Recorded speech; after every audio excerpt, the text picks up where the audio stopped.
Good morning, good morning, good morning, good morning. What's good with everybody? All right, man. I got to thank a donation yesterday. Let me do something real quick. I'm going to say what's up to everybody, then I'm going to get to that. Thank you guys so much for showing up this morning. We should have a lot of fun this morning because I'm going to rub it in some more. Yeah, we are. Shamelessly.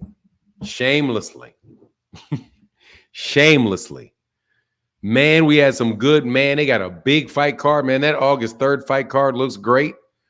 Devin Haney out here making excuses. Gervonta Davis out here laughing at people. Man, what a wonderful day. What a wonderful week. Errol Spence out here doing good for the people, going to visit his fans who are in tough situations. Gotta love it. The beautiful Barbara D, good morning. All things, good morning. Ernie V in the building, what's happening? Cal Coolett, Vlad's dad, all things.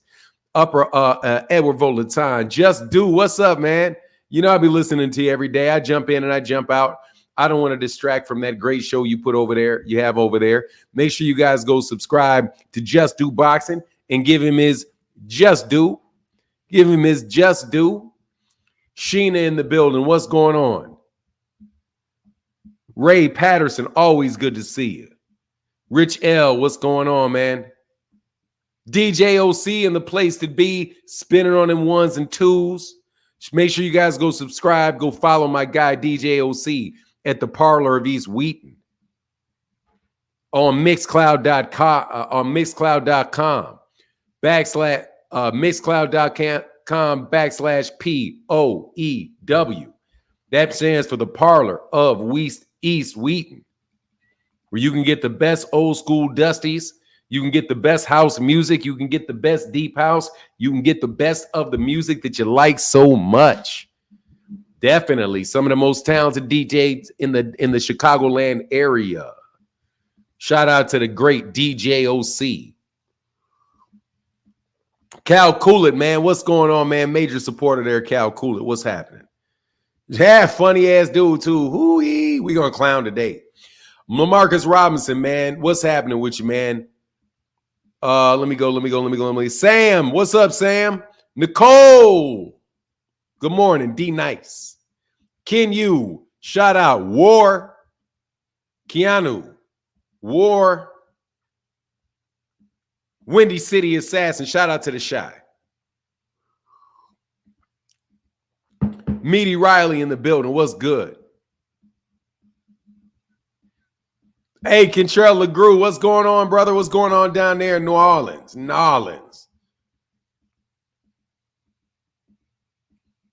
Ray Patterson, I think I said Ray Patterson. What's going on, Adrian Molina? Shout out to Philly.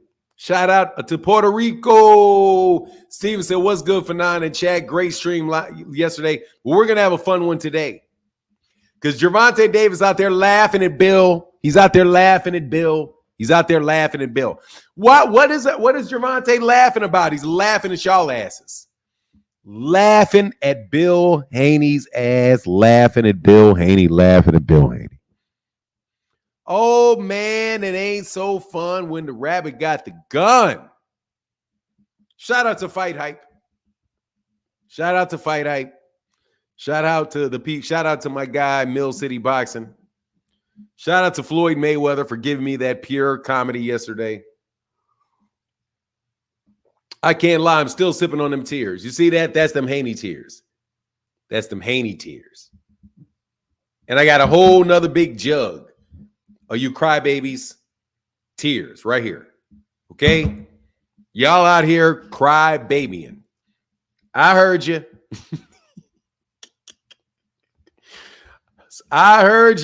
What's going on? Get beamed. I think I got Meaty Riley. Omar Vasquez, what's going on, man? I think I said what's up to Sheena. Let me go down here. Will Marquez and Big Block.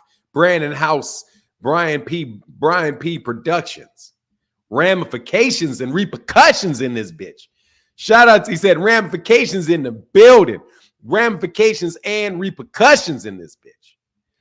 Devin Haney says Ryan Garcia cheated me. I want a fair fight. I want a fair fight. George Gordon, what's up, man? Nice talking to you. Coach Chris, what's up? That dude named Dave in the building. What's up, man? One of the best channels, man. I love this commentary from this guy right here. Make sure y'all go subscribe and support to the guy, that dude named Dave. TY, what's going on, Shadow 9? What's going on, Drew G and Tremaine Bailey? Am I as good, Drew G? I'm chilling. I'm laughing today. I'm laughing. I'm going to try to make this fun. Hey, what's going on? LeVar Akins in the building. Dean, by any means, said, Fanon, Bubba Dub took my slogan, Fanon. I'm famous, but damn, that at least gave me credit. Who is Bubba Dub? Took what? You talking about? What are you talking about? 40 mil bill? They stole 40 mil bill. Presley Etienne. Shout out, man. Shout out to Preston Etienne and Big Dre and oddly gifted Kennels and DH. Big DH in the building. Big Dre. I saw you already, but I'll say it again. $4 bill is what they call them. Ooh, you know that. Salute 5. What's up? I was trying to go down and somebody said salute 5. Let me go back, man. Make sure I get the noops. Always got to get the noops. Somebody said I was an alpha. Oh, there you go. 5. Hey, what's going on? Phenomenal show. What's up, Noop? Somebody said I'm an alpha man. Nigga, that shit sound crazy as hell to me. Man, these dudes running around calling themselves alphas. Dog, to a Noop, that shit sounds suspect as hell. I'm an alpha male. I wish I would hear a Noop talk about he an alpha male. Otho Jones, what's going on, man? Kentrell, what's going on? Valley in the building, Behind the Hands TV. Oh, that's Mo. Oh, you Mo City Menace? All right, Mo City Menace. Shout out. I didn't know what's up, man. Okay, Behind the Hands TV is Mo City Menace. You're gonna have to remind me of that a couple times. Pull Out Bandit said trash. What's trash, man? Let me go on down to the end. I think if I miss you, John Henry, Cornelius Bennett, shout out. All right. Shout out to Everett Owens, who's the channel sponsor the day before last. However, yesterday's sponsor, because I was tripping, it was everybody. So thank you guys to everybody that supported yesterday. It is Super Chat Thursday. Big day on the channel. We don't sit up here lie.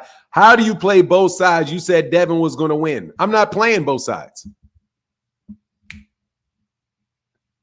Rob Pete, I'm not playing both sides. I did say Devin was going to win. I did. Then Devin got his ass beat. And I'm laughing at y'all. What? I wanted Devin to win. Devin didn't win. I'm still laughing at y'all. That ain't playing both sides. I ain't never heard anybody ever accuse me of playing Devin Haney's side. As many things have I said good about Devin Haney. As many times I complimented Devin Haney, you guys called me Devin Haney hater for years. So what do you mean playing both sides? Now you think I'm jumping fence? Hell no. What's up, the real baby J? Hell no. What's going on? Good morning, young man. Thank you, brother. What's up, Steve Young? How are you, sir? Hen Dog, the Fearless. What's up? Nah, bro. Ain't nobody ever accused. I got called a hater. So what I'm doing, let me tell you what I'm doing right now. I'm laughing at you, Devin Haney fans. I'm going to laugh all damn week. Okay? Even in the face of this excellent card. Shout out to Turkey Al-Sheikh. Shout out to Turkey Al-Sheikh. See, Turkey Al-Sheikh, I got respect for Turkey Al-Sheikh. Because Turkey Al-Sheikh is a thinking man. And see, you gotta understand where I'm coming from. I don't dislike. Fanon, if you notice all the dev podcasts starting to push the narrative that Ryan cheated. Oh, because that's the order came out. Watch. I'll show you why they said that. Because that's the order. That's the march. That's all they can say is that Ryan cheated. Too bad, so sad. Too bad, so sad. Too bad, so sad. Too bad, so sad. Where's the note? Well, let's read the note. So everybody knows, in case y'all ain't out here paying attention to the news all day, because y'all got jobs and shit to do. Since y'all got jobs and shit to do, some of y'all didn't get to see. Oh, let me just go to Michael Benson. You know what Michael Benson does. Michael Benson, shout out to Michael Benson. Michael Benson always got the news popping up. He's always got, all right, here we go. So I'm going to read it for you. I'm going to read it for you. I'm going to put it on the screen so everybody can hear. So everybody can see. John Henry with the channel sponsorship. Thank you, John Henry. Let me put that $20. Man, thank you for the channel sponsorship, man. Let me get John Henry up here on this thing. Big time support, man. Thank you, John Henry. Thank you, sir. Because we don't lie over here, man. I'm serious. No joke. I'm gonna have a lot of fun today. No joke. I'm not trying to lie to y'all. Because I think I can make myself a nice little lane in YouTube by not lying to you. Not trying to mislead you, not trying to convince you no shit that's dumb shit. But let's just get with the truth. This is what it is. Let's show you. This is what Devin wrote. This is what Devin wrote right here. So you can read it for yourself. Let's bring it a little closer, but I'll read it for you. I'll get it as close as I can. First off, I want to say, Alhamdulillah. Forgive me, you know I cannot pronounce that because I am not Muslim, never said it in my life. Allah is the perfect planner, and I trust his plan no matter what. I came up short, but this boxing, if anyone knows me, but this is boxing. And if anyone knows me, they know that I am a true competitor and always wanted to test my skills against the best fighters in the world. Even though I said that Ryan Garcia was not the best fighter in the world, that he was a C-class fighter and he wasn't on my level. But, that's me just reading and sharing my thoughts as I read. Ryan, despite the circumstances, was victorious that night, and that's fine. I don't believe that.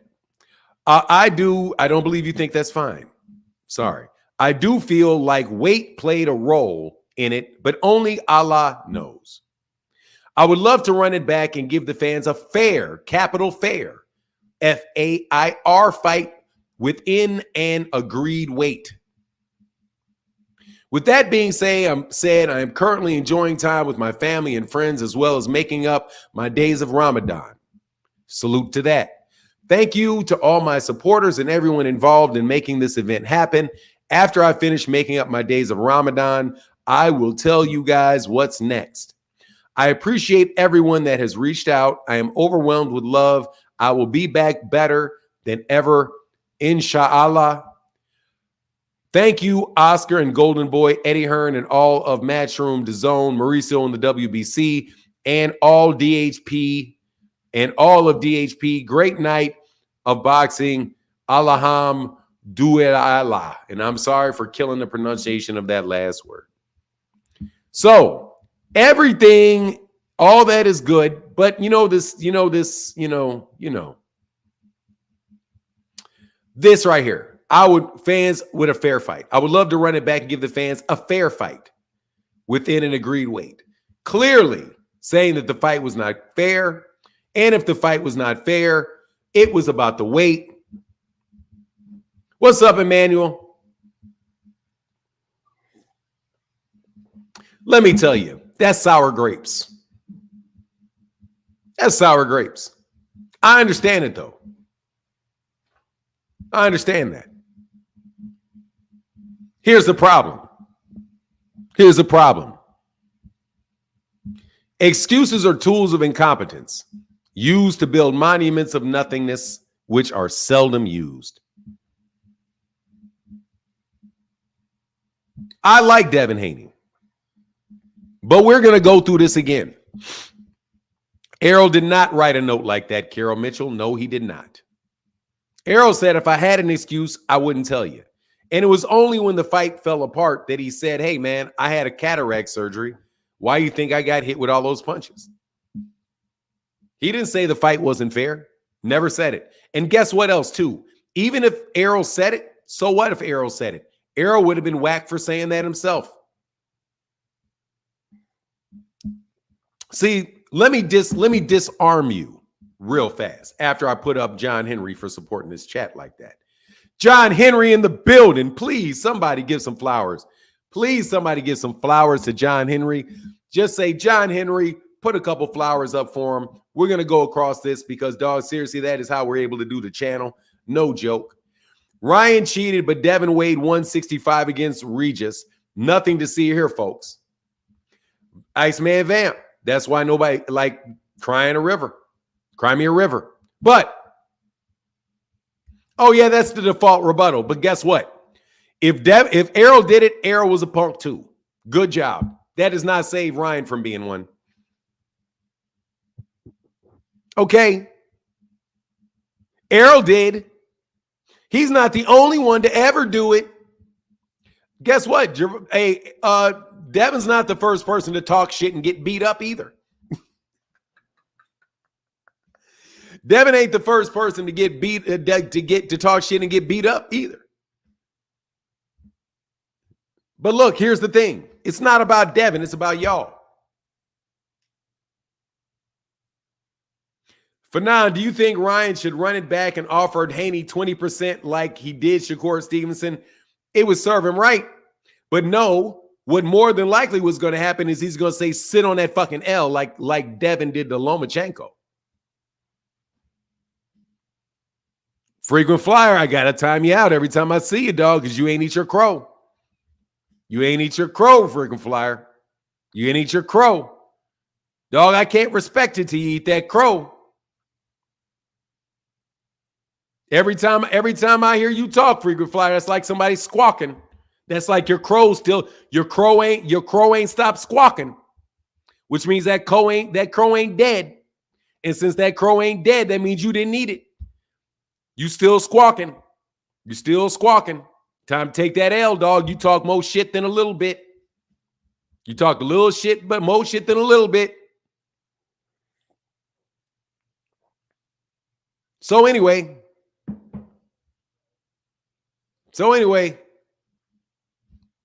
all y'all over there, you know where y'all sit over there. I'm not saying your names no more, but y'all know where y'all sit and talk off in the corner. You know y'all get together and it's got all kind of shit to say in the corner. Over there in the corner. Over there where ain't nobody watching you. All that talking you doing over there in the corner. Out there sitting in Starbucks in a corner booth. Okay? Talking to your friends. Dog, we got 800 people in the building right here, bro. We got 800 people in the building. Get on up here and do all that shit talking you was talking before, bro. Audience got a little big for you. Audience got a little big for you, partner. I have to sit here and eat my crow in front of thousands of people. Y'all talk y'all shit and go hide in a booth. The link's still there for you when I put the link in. Now I put them on timeout, dog. I ain't trying to hear nothing but, hey, man, let me get that link. Kentrell LeGroux said, hey, Fanon, why these channels saying Floyd preyed on his downfall behind him 3 pounds? Because he probably did. And he got it.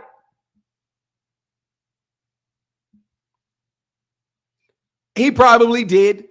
And guess what? That's what you get when you talk a lot of shit. What you think is going to happen when you talk a lot of shit. See, look, man, he may have. But let's use the same approach. Devin got his ass beat Devin gets his ass beat badly by Ryan Garcia. And a whole bunch of people like, you talked a lot of shit. God, you know why? Because you talked a lot of shit. If you not talked all that shit, then not so many people would be talking shit about you. So then you switch and you say, well, Errol got beat up. Well, then all I'm going to tell you is, yeah, Errol did get beat up. And so did Devin. That doesn't unbeat Devin's ass. Ha, ha, ha, ha, ha, ha. Ding. Ha ha ha. Now you want to switch it up. What was this next one you switch it up? Floyd was preying on his downfall. Devin was talking a lot of shit. So Floyd, he talked a lot of shit about Floyd. His daddy talked a lot of shit about Floyd. So Floyd preyed on his downfall. You think Floyd's supposed to sit there and want you to talk shit about him all day? No. Ha ha, you got your ass beat. That's what you get for talking. That's what you get for talking. What world are y'all living in, man? I've been told you. Y'all are the problem with Devin. Devin is a good kid. Y'all amp that kid up. Y'all talk too much. Sit down, be quiet, humble yourself, and beg that C-level fighter underwear model who just whooped his ass for a rematch. And ask nicely. And ask real nicely. Ask real nice. Pretty please. Because guess what? You can't talk all that shit to somebody that just beat your ass. Okay? Act real nice. But you're not going to get it. You know why you're not going to get it? Because he's on to the next. Just like y'all laughed. You remember when Lomachenko didn't anybody remember when Lomachenko got robbed? When Lomachenko said he got robbed? Bars, that's what you get when you talk a lot. Yes, that's what you get when you talk a lot of shit. Exactly, Sheena. Bars. Remember when Lomachenko fought Devin Haney? And a whole bunch of people were like, oh, Lomachenko got robbed. What did y'all do? You laughed at him. Ha, ha, ha, ha, ha, ha, ha, ha. Sit on that L. He don't need no rematch. Sit on that L. He don't need no rematch. Sit on that L. No rematch for a soft ass. You remember when y'all said all of that? Y'all see when y'all said all of that? Y'all didn't give a hot damn about Lomachenko thinking he won that fight. You didn't give a hot damn that Lomachenko was so much smaller than Devin Haney. Lomachenko looked at Devin Haney like, God dog, what is this, a heavyweight? Y'all didn't give a damn about that. Now you want to pull out the violin. Now you want to borrow that 3-string or that 4-string orchestra that Ryan had up in there and start hitting that violin on everybody and playing sad songs. If y'all don't sit y'all asses on that L and shut up, because you talked too much. We the A side. Now let's get on this weight. Let me tell you something, best homie. To Allah belongs all things, including your ass, so shut up. To Allah belongs all things like humility. So sit on some. Get some. I don't want to hear you talking about God to me.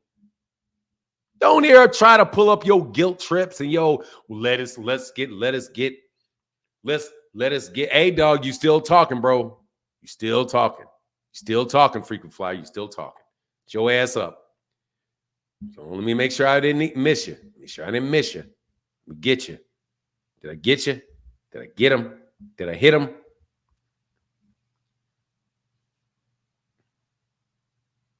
Let's not try to guilt trip nobody with, it's all in God's plan. It was in God's plan for Devin to get his ass whooped.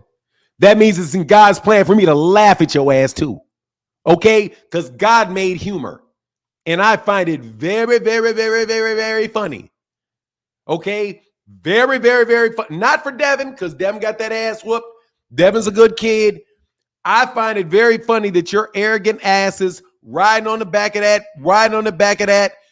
bandwagon, tooting his horn, talking shit about everybody else, got to sit on that L and you refuse to do it. You have no honor. You have no honor, dog. If you cannot sit down and take your L like a man, I don't want to hear shit you got to say when you win. If you can't pay up your debts when you lose, shouldn't nobody pay you shit when you win? How about that? How about you sit on that L and just take this ass whooping like men?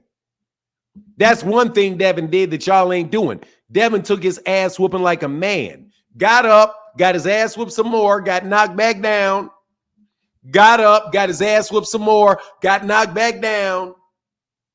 Got up, got his ass whooped a little bit more, got back down, knocked down. Then he got taunted. And then he got his shit out. He got off. And he took it like a man, but y'all ain't taking it like a man.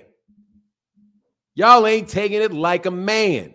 Y'all want to talk about everything, but he got his ass whooped. They say everything, but he got his ass whooped. You know how y'all will say that? They say everything, but let's fight. You want to say everything, but he got his ass whooped, and congratulations, Ryan. Y'all want to say everything, but congratulations, Ryan.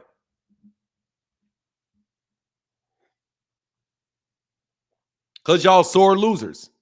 You were sore winners, and now you're sore losers. Sit on that L. Sit on that L. Ooh-ee.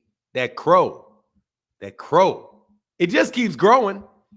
Virgil Wembley said, good morning, Fanon and chat heads. I'm ready for another hot episode of the best boxing podcast on this earth. You killed it all week, brother. Keep cooking. Thank you, Virgil Wembley. And I'm going to fry these dudes today because we got to get around to this weight thing.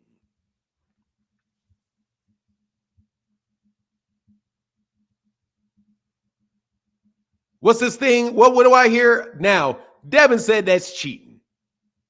I want a fair fight within the weight. I'm sorry, sir.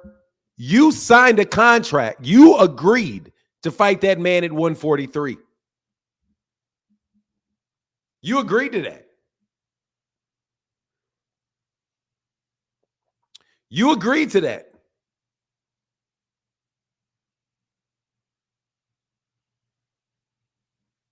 You agreed.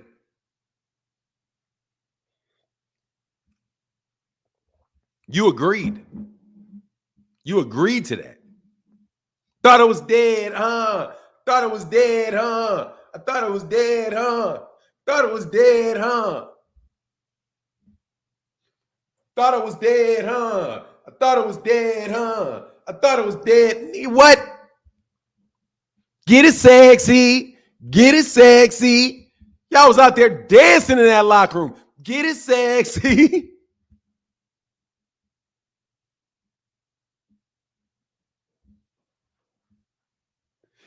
Teach me how to Dougie. Teach me how to Dougie. Them niggas is in there having a goddamn concert. Y'all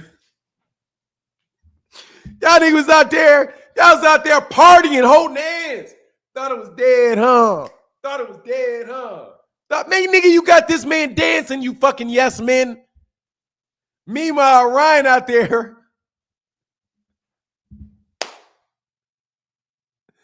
Meanwhile, Ryan out there. Get it sexy. Get it sexy. Y'all out there. Hey, I saw y'all. I saw y'all out there drinking, partying, talking about we about to fuck up Ryan. Y'all started the party too early, dog. The party started early. You supposed to wait till after the fight to party, dog. You had his own cornerman here like, man, y'all out here partying. Thought it was dead, huh?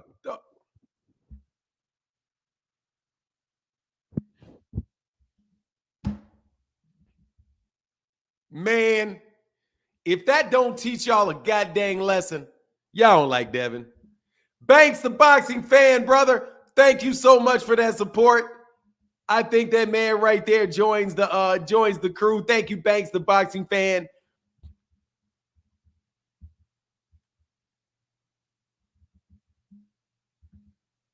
Damn it, my exes.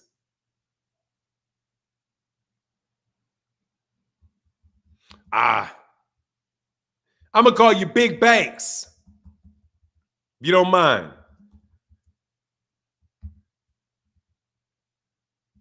Big Banks. And John Henry. I'm going to call you Big Banks if you don't mind. Because I got to find that. Let me not be lazy. This shit is so trifling to me. I'm so trifling in some ways. I'm a very trifling individual. I battle against my own trifling nature sometimes. As you can tell with me talking this big shit about y'all right now. As you can tell by me talking all kind of craziness about y'all right now.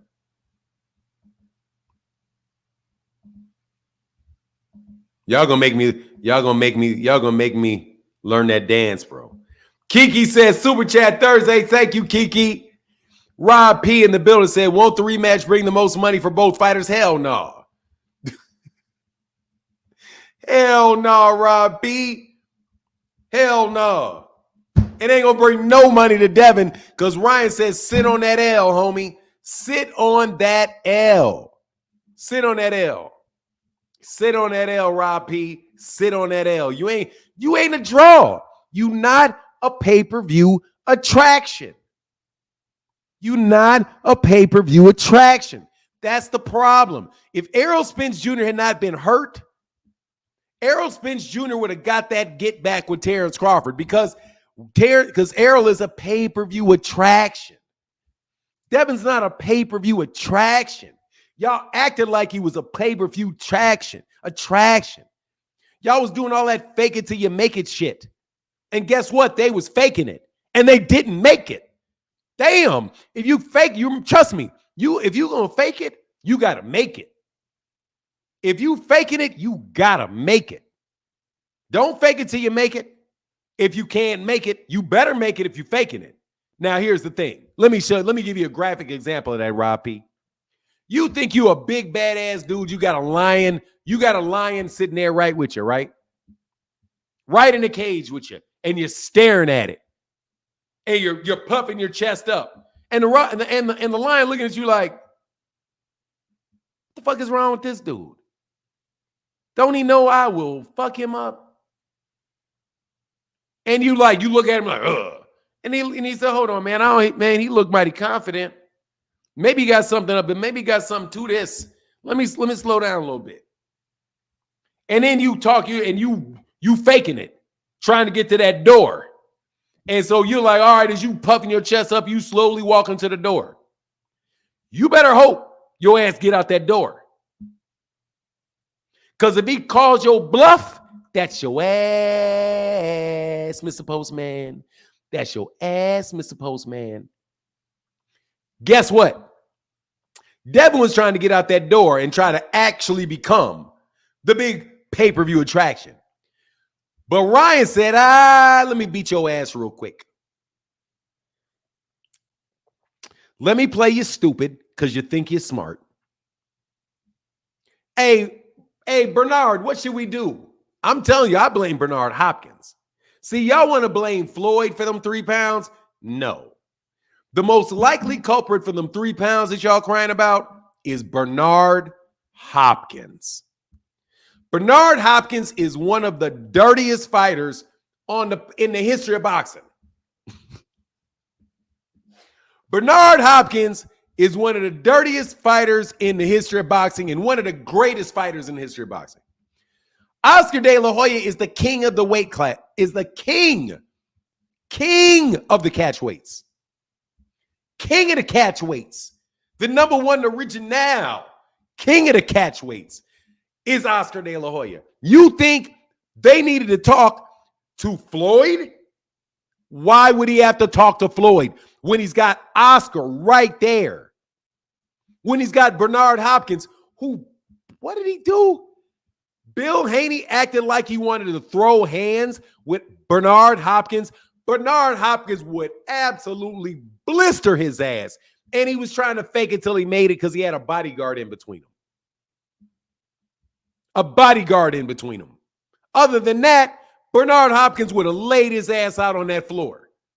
So you guys think that it was Floyd that had to do it? You want to blame Floyd?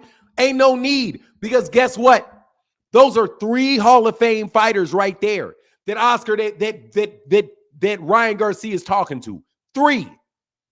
Not just Floyd, who's a Hall of Famer and one of the greatest fighters of all time, according to many people. Also, Bernard Hopkins, who's one of the best fighters of this century, easy, and is a Hall of Famer, easy. And Oscar De La Hoya, who's one of the best welterweights in the last 40 years, and for sure a Hall of Famer, too. He may be sniffing that thang and doing that thang now, but he knows his damn boxing. And you got those 3 Hall of Famers up against Bill. Yeah. Good luck. Good luck. All 3 of them would whoop Bill's ass with one hand tied behind their back. All of them forgot more boxing than Bill Haney will ever know. You got an Olympic gold medalist. You got in a 5 or whatever 6 division champion. You got an Olympic bronze medalist and an undefeated fighter and one of the greatest fighters ever. And you got Bernard Hopkins, one of the greatest middleweights ever, with like 25 title defenses and championships in multiple divisions. And you think Bill Haney's going to outthink them? Bill talking about fuck Oscar, fuck Bernard, fuck Floyd. Man, them dudes all looking at you like, man, let me tell you something. Wonder Twin Powers unite. 3 pounds over, bitch. You can't. Did you know that, Bill? I can't believe you have the audacity of you arrogant people. Man, dude, ain't no way in the world I'm going to be sitting there, dog, with cats that are the best negotiators on the planet, negotiated the purchase of Twitter. Dog, you going to sit there and talk to Elon Musk? Elon Musk bought Twitter. He was spare change. Elon Musk bought Twitter with his spare change. I think I'll shut up around him. Hey, man, what? Let me tell you about this business here. Let them explain that to me. You should be asking them boys questions. But you want to blame Floyd and overlook Bernard. Dog, Bernard Hopkins is twice the fighter Devin Haney is. Oscar De La Hoya is a much better fighter than Devin Haney is. Floyd Mayweather Jr., you shouldn't even say it in the same breath as that man. Those dudes are killers, for real. And y'all can't disrespect them like ain't nobody's business. Man, y'all tripping. And you want to think they don't know. Well, let me tell you how to do this right here. Come on, Ryan. Hey, Ryan. Don't worry, we got you, Ryan. We about to make some money with you, Ryan. We about to make some money with you, son. These dumb niggas, I'm going to say the word. Them dumb niggas over there, don't worry about it. I know we all use it. Can I say that? Can I say nigga? Well, your generation says it all the time, so I don't appreciate it, but fuck it. Don't worry about it, kid. What we're going to do is we're going to fuck this dude over because he thinks he's playing around with his weight and he thinks he's cute because he knows a couple tricks. So let him pull his tricks. His trick is he wants to come in at about $170. So don't worry about that. We're going to let him come in there about $170. But what we're going to do is, because his belt is on the line, he's going to come in 140. We don't care about them goddamn belts. We'll get you another belt for Christmas. You want a belt for Christmas? Here's a Versace one. Fuck it, here. Here's a Versace one. What other kind of belt you want? You want one of my belts? Don't worry. Come on in my house. I got 90 of them. You can have that one. Okay, don't worry about it. We're going to get Mauricio to make you a belt next week. Don't worry about that shit. Yeah, fuck about that, dog. You want to work? You want to go to work when you're done or you want a vacation? All right, I'll listen to you. Thank you, son. Thank you. So we're going to come in 3 pounds over. 3.1 if you can get there. 3.1 if we can get there. And that crazy act, dude, Ali pulled the crazy act. You didn't invent shit, bro. That's what Muhammad Ali did. Muhammad Ali acted crazy as shit to Sonny Liston. Act crazy. Everybody's scared of a crazy man, including Devin. Oh, what do you think Ryan thought of that? Oh, you didn't know? You didn't know that Ryan didn't invent the acting crazy shit? You didn't know that acting. He's a marketing genius. We don't know where that came from. Came from Ali. Ali acted crazy as shit with Sonny Liston. Crazy. They didn't have social media, so they couldn't do it every day. But he acted crazy as shit. And everybody thought he was going to get killed. And he went in that ring and he beat that boy's ass. Didn't know that. Didn't even think about that, did you, son? But anyway, don't worry about that. Coming over that 3 pounds, because at 3 pounds, he can't ask you to lose weight. Can't even do it. It's illegal. It's against the law. It's against the law. So since it's against the law, he's going to have to take the fight. And you better believe he's got to take the fight. What else is he going to do? He didn't make no money in his last fight. They say they can lie to all these people out here on social media. We know full well he didn't make that much money, Ryan. He made 1 point. We asked Regis. Regis said he didn't get no back-end money, so it means Devin didn't get no back-end money. Devin got $1.5 million, which means what? He had to cut that shit in half. Just with the taxes. He's in California. California's liberal. California got some taxes, I bet you. This is me guessing right now, but I bet you California got hella taxes. So since his ass got them taxes on his ass, they'd get rid of about half of that shit. You're looking at about $700,000. Bill going to take his 30% because he's a promoter, promotional fee. So right there, I don't know how much Bill's getting. Let's take that out of there. But Bill ain't working for free. Bill got a mansion of his own. You got to pay Bill somehow. So he's going to walk away with, see, what did he walk away with? $700,000 or something like that in his last fight. You think he's going to walk away from this $700,000? No. This is his opportunity to beat your ass and get and become what he really, really, really wants to be. So no worries. What we're going to do is we're just going to beat him at his own game. You think they cared about the weight for Vasily Lomachenko? Of course not. He's 25 pounds over that 135-pound limit. He knows what he's doing. We all know what he's doing. Don't feel guilty, Ryan. Just get paid. Act crazy, get paid. Because don't nobody like Bill. And then what does Floyd do? He hops up there and clowns Bill immediately after. Gets on Facebooks.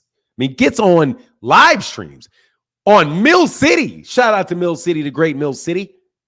Jumps on Mill City. He jumped into the street because you know Mill City is a great channel. Mill City is a great channel. Mill City is the hardcore fans, hardcore boxing fans watch Mill City.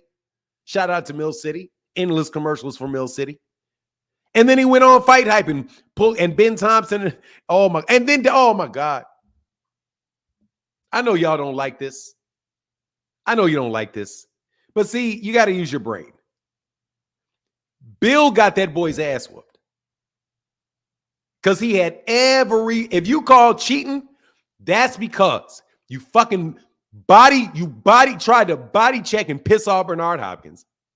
You got problems with Oscar De La Hoya. You got problems with Floyd. And Floyd.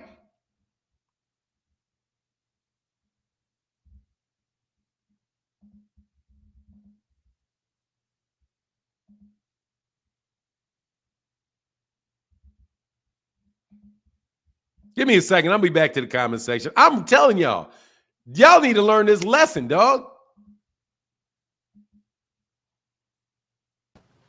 Dude, like my heart, like you don't think they knew what was up with Devin? Like I had that little nigga with me.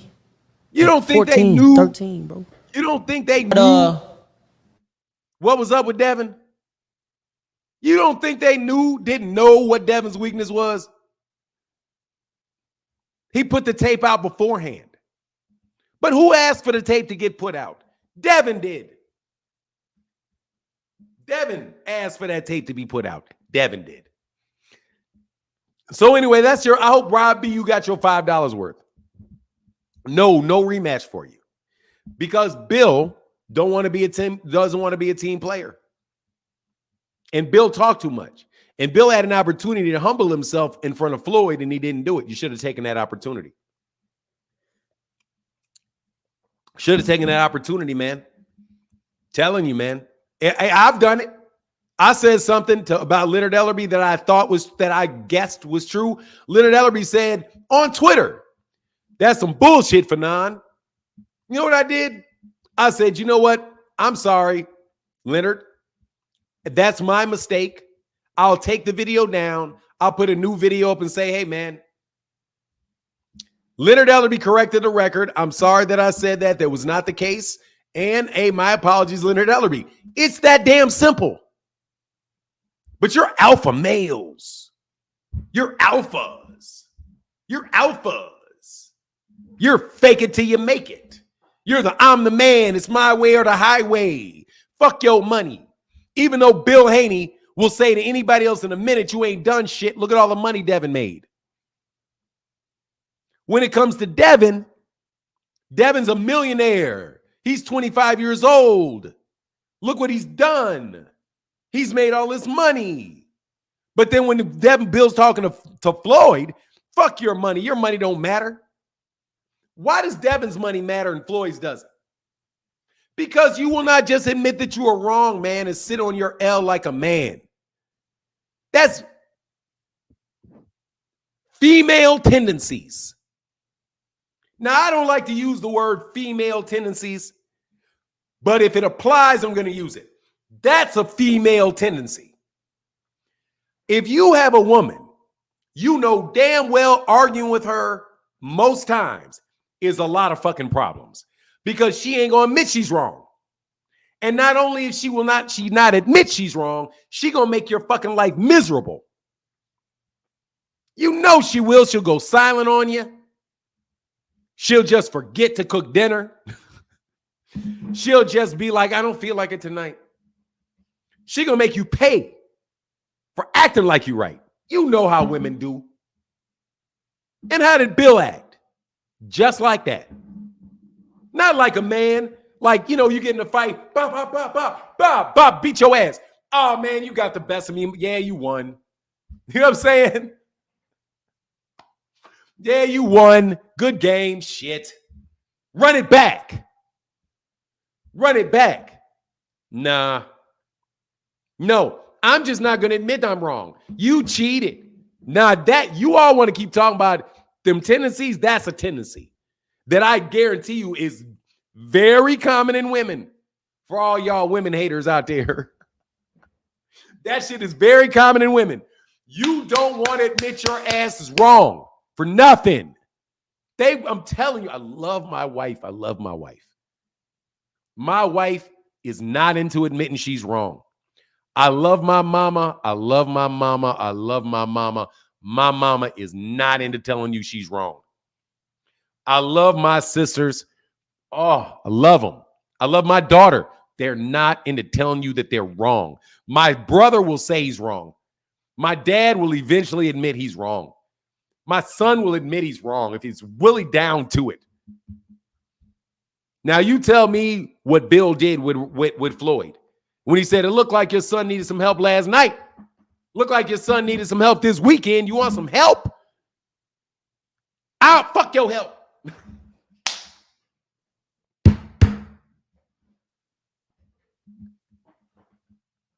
Thought it was dead, huh? Thought it was dead, huh? Do the sexy. Get it sexy. Y'all wildin'. That's your $5 worth. Hey, Allah is not with aggressors. Humility is the way of Muslims, and Allah will use others to humble you. Hey, man. Hey, much love, brother. Crow never tasted so good. Get them for 9. Oh, they going to be eating this crow. You going to eat this crow in every single solitary bite of this shit. And the longer you take to do it, oh, the worse it's going to get because these tears taste good to me. I'm going to tell you what really happening from a grown-ass man perspective. See, when you're grown and you got all this gray, see, I'm differentiating myself from you kids when I show you all this gray. Dog, I've done it. I've seen it. You fuck around with dudes, with old school dudes, they will definitely get together to humble your ass. If I had to bet, and I'm going to say it again, if I had to bet Who is responsible for getting Devin? Number one candidate is Bernard Hopkins, because Bernard Hopkins ain't out there sniffing that. He ain't out there with his nose on the table. His nose ain't on the table like Oscar. It was Bill that bodied up on him, talking shit. I believe he was talking shit about. Obviously, Bill was talking shit about Devin and fighting Ryan, and bodied up on him. Elbow had, all up in his face, talking like this dude could fight with all kind of bodyguards around when it's nice and safe. Man, I ain't talking no shit to Bernard Hopkins. Bernard Hopkins will whoop my ass, and I ain't stupid. But if I got a bodyguard, a 6'5" bodyguard or two, standing in between me and a bunch of cameras, then maybe I might get loose-lipped. Number one candidate is not Floyd. The number one candidate is Bernard. And he's from Philly, and they know all the tricks in Philly. All the tricks. I wouldn't be surprised if they had the tape all twisted up 5 different ways. I wouldn't be down if they put some X-Lax. They put some X-Lax in Ryan's water. In Devin's water. Dog, I wouldn't be surprised if none of that. Okay? None of it. You know why? Because, dog, you talking shit too much. Talking too much shit. Malcolm Allen said, beat Devin B-side Haney. Hey, dog, he a B-side. He got to work himself onto the album. He ain't even on the album, bro. Because of y'all and all that shit you talk. And his fans be talking shit too. To the fighters. Hey, I like movies for 9. I see you can dance. What's that? I like the movies for 9. I see you can dance. Looking for a good show today. Thank you. I can dance a little bit. I'm black. I got rhythm. Do it sexy. Do it sexy. I'm sorry. Get it. Get it sexy. Thought it was dead, huh? Whoop, whoop. Boy, that's crazy. RBZ said, why Devin little bro said Devin made $35 million because this Dev lied to him? Because Dev lied to him. Hey, Hunter Young said, what are the chances Eddie is considering cashing Dev out? Oh, none. Because he ain't got to do, because dog Chester, because dog, his contract, Eddie don't even need him. Because dog, that contract he signed at look, let me tell you something, man. Hey, what are the chances Eddie's considering cashing out Dev, Boots, Matias, Gary A. Russell, Abdullah versus a not exciting fighter and his loud daddy? Let me tell you something, man. First of all, I don't know what his contract says. I'm just going to go off what Bill said his contract says. Bill said his contract was a right to match. He has the right to match offers. If he has the right to match offers, that means he doesn't have to make an offer to him. Oh, no, go find me another offer and not match it. Bill, you better stop negotiating your son's contracts. Lord have mercy, bro. Lord, man, dude, look. He should have signed a 8-fight deal with Top Rank. He should have signed, hey, what's up?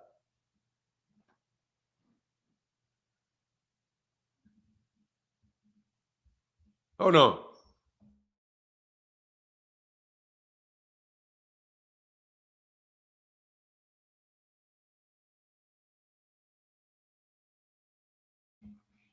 Sorry. Hey, look, man. Dog, I be trying to tell y'all, man. Y'all YouTube lawyers. You YouTube lawyers. Dog, in the seat that Devin is sitting in right now, hindsight being 2020, he should have signed a 5-fight deal with Bob Arum for a set amount of money and fought whoever it was that Bob Arum asked him to fight. Yeah. Instead of hopping to this guy, to that guy, to this, because now he lost. So who's going to hop where? Hop where? Because dude already said, Eddie Hearn said, man, Devin's got to drop that belt because I'm not offering him any money to fight Sandor Martin. Who's going to pay him any money? Unless he's going to make a little bit of money, because I'm only paying him a little bit of money for that. You better call Turkey Al-Sheikh. You better call Turkey Al-Sheikh. Shout out, Turkey. You better call His Excellency. You better call His Excellency. What did Bill say? Fuck everybody but my son. That's going to get you far when you get your ass whooped. Now,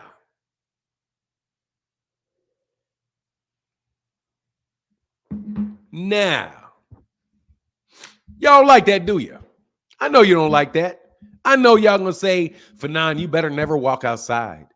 You better never walk outside. You better never show your face anywhere. Man, fuck you. I'm showing my face right here. I'm telling you right now, bro, what I say, everything is cool when you're a free agent if you're Terrence Crawford. Because Terrence Crawford got the skills to win these fights. Being a free agent for Terrence Crawford is dangerous if he loses. It's dangerous if he loses. Dangerous. If he lost to Errol, that's tough. Errol is good. You know why? Because Errol is with the PBC. He's loyal to the PBC. He's walking around wearing a WBC shirt yesterday. He was walking around wearing a WBC shirt. He didn't say the IBF. It said WBC across his shirt. He said, hey, and they were calling him champ. WBC. Why? Because he's loyal to the PBC. And the PBC knows that Errol will fight who they want him to fight. So we're going to get you more fight days. Errol, don't you worry about a thing. Don't you worry about a thing. He ain't got to worry about a thing. Errol got his money. Errol got another fighter on his promotional company. Got him a fight. Got him a pay-per-view coming up. Errol got a pay-per-view coming up. And he ain't even got to get in the ring. And I bet you they cut him a good deal. I bet you they said, Errol, I'm going to get you this. I'm going to get your boy Frank this fight with Tank. We're going to get Frank a payday. We're going to get you a payday. We're going to get Derek a payday. Dog, payday. Who's looking to... Who Bill got? Alyssa Baumgartner? Alyssa Baumgartner about to jump. Hey, DJ Darkstroke said this was like a high school student arguing with 2-3 college professors about a subject they had PhDs in. Yeah, it is. I would say not a high school student. You know, a 2-year a professional. He's a professional. You know, he's a professional. He's a professional. Obviously, I got to give Devin but 3-on-1, you getting your ass whooped. I told you, man, that's when he's fighting. When these guys start looking at you and these trainers start looking at you and they know exactly how you fight. They've seen you in the ring. They've been sizing you up for years. They've seen this. They've seen that. They put game plans together for you, and their team puts a game plan together for you.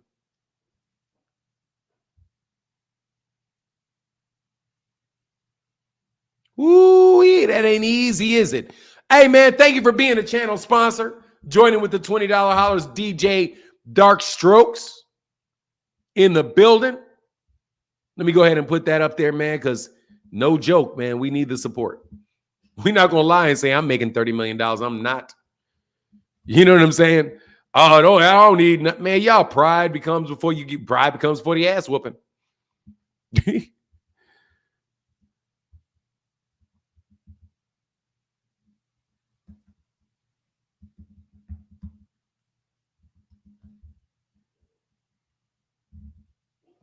Thank you, brother. Oh, yeah. Oh, yeah. I'm laughing. I'm telling you, man, you guys are funny to me. You guys are funny to me. Wild Bill was on another level. Wow. Yeah. Bill was tripping. And y'all out here listen. Hey, I'm telling you, man, y'all need to come on. I told you. I'm talking to somebody in particular, too, and it's probably not who you think. But I'm going to talk to somebody who probably don't know I'm talking directly to him, but I'm going to do it anyway. Hey, man, we got a new channel sponsor. My guy, Presley Etienne, with a $25 house at the best brand in the land. Nah, that's Champside. The best brand in the land is Champside. But I appreciate that, brother. I'm not stealing that young man's shine. The best brand in the land. It's too close. He's the baddest brand in the land. So, shout out and respect to Champside. I like that young man. I like that young man. I do. And so when you guys, let me tell you, that's why I wear the gray on my beard. I'm not pretending that I'm younger. I'll tell you, I'm 55 years old, and 55 has its privileges, partner. 55 has its privileges. Like the fact that you've been around the sun 55 times. That's a lot of times. You know what I mean? You've had a lot of days on this earth to see a lot of things if you pay attention. So you'll catch up, young folk. And you won't put Devin in a trick bag. You won't put your own kid in a trick bag. Because he's the only one out there hanging out. And y'all acting like the other people are doing it. You're doing it too. Let me get to that guy, man. Mr. ATN. Thank you, brother, for that support. He said the best brand in the land. I appreciate you, brother. I really, really do.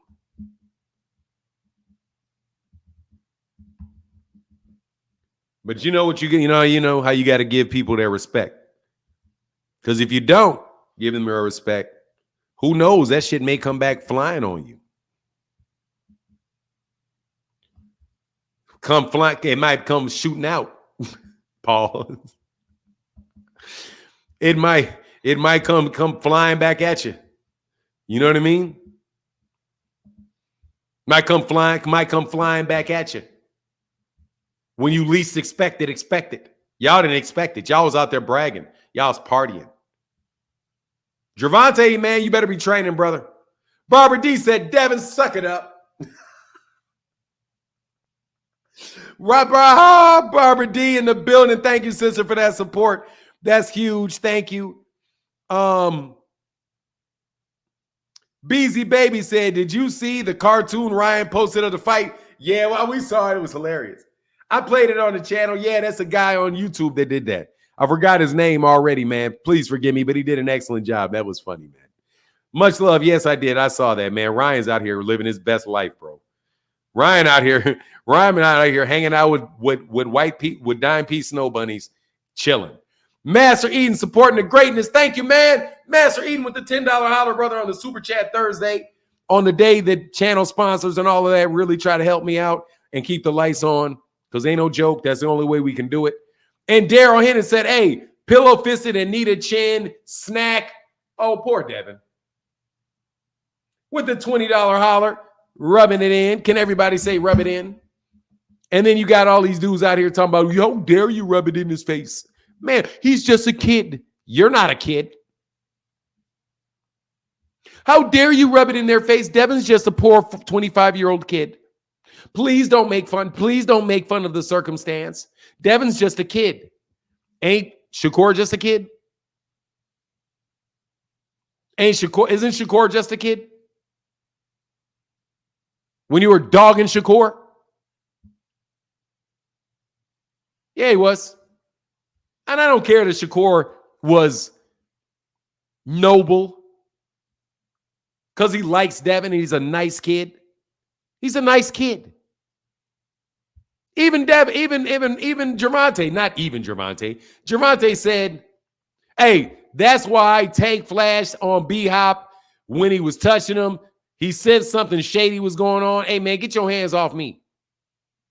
Dog, hey, man, you better get your hands off me. Playing around with, get your hands off me, man. Don't be trying to rub no snack juice on me. Don't you be trying to rub none of that HGH cream on my arm. Get your ass off me, Bernard. Hey, Alicia Craig said, Devin better wake and think for himself up before his dad finished destroying his career. Well, look, man, they've gone very, very far, bro. What do you think Devin doing with $20 million? Devin ain't got no goddamn $20 million. Where'd Devin get $20 million from?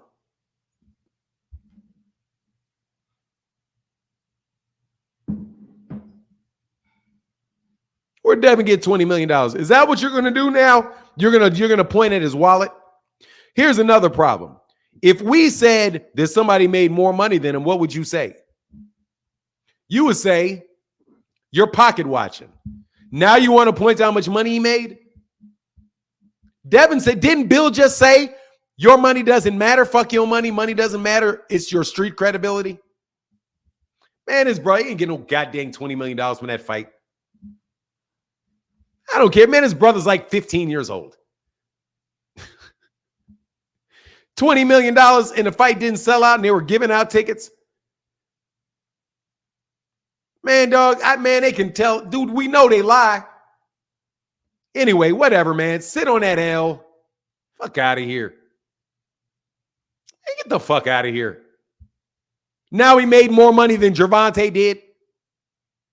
He made $35 million, which means he made more money than Gervonta Davis did when Gervonta fought. He made more money in that fight than Terrence Crawford made against Errol Spence. If you don't get your bum ass up out of here, if you do not get your bum ass out of my face, that's the problem. You lied too goddamn much. And you will not learn your lesson. You think lying is going to get you out of this? Lying ain't getting you out of this. Banks, the boxing fan, said, you got to pass Devin to prove you're a B-level fighter. That's fucked up. Much love, man. Man, do you know what you're saying by saying Devin made $30 million in that fight?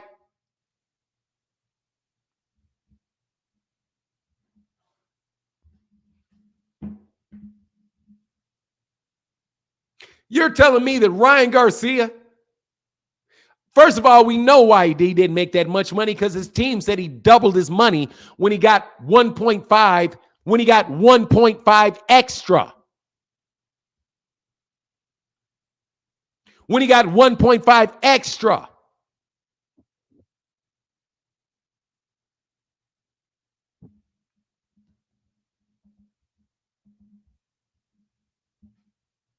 Goodbye, Frequent. You're not a man of honor. Goodbye, Frequent. Take your ass back to the peanut gallery and have that conversation over there in the peanut gallery. Take your ass back to the peanut gallery.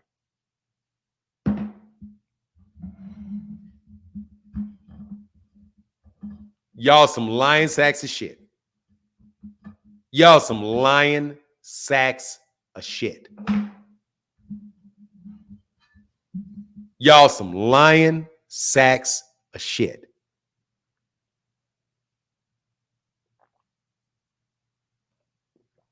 When all else fails, lie.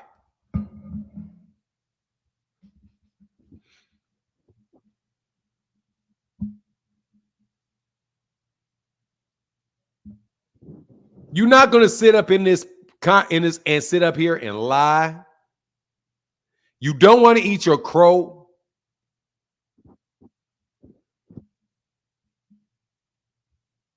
All that crow you try to hand out on everybody else. You don't want to. Oh, yeah, Ramadan's still going on, right? Hey, Carlos said you missed my last cash. My bad, Carlos. Oh, man, my bad. I missed several. Antoine McCoy, hey, yesterday. Shout out to my guy, Mr. McCoy, with the $15 holler yesterday. Thank you, Mr. McCoy. Let me show it right here because it was after it was over. Mr. McCoy said for keeping it 100. But you better not pop up here, dog. I'm going to block your ass. Nah, dog. Frequent Flyers had many days to come up here and eat his crow. He won't do it. I can't respect that, man. I can't respect that. He got all day to talk over there on the peanut gallery and philosophize over on the peanut gallery. I drop the link every day, Jamal. Here's the link. This is for you. Eat your crow. There's the link right there. What are you talking about? I don't drop the link. I had a whole bunch of people. There's a link. Don't anybody click that link but Frequent Flyer. And all I want to hear is crow eating. That's it. That's it. That link is for one person and one person over only.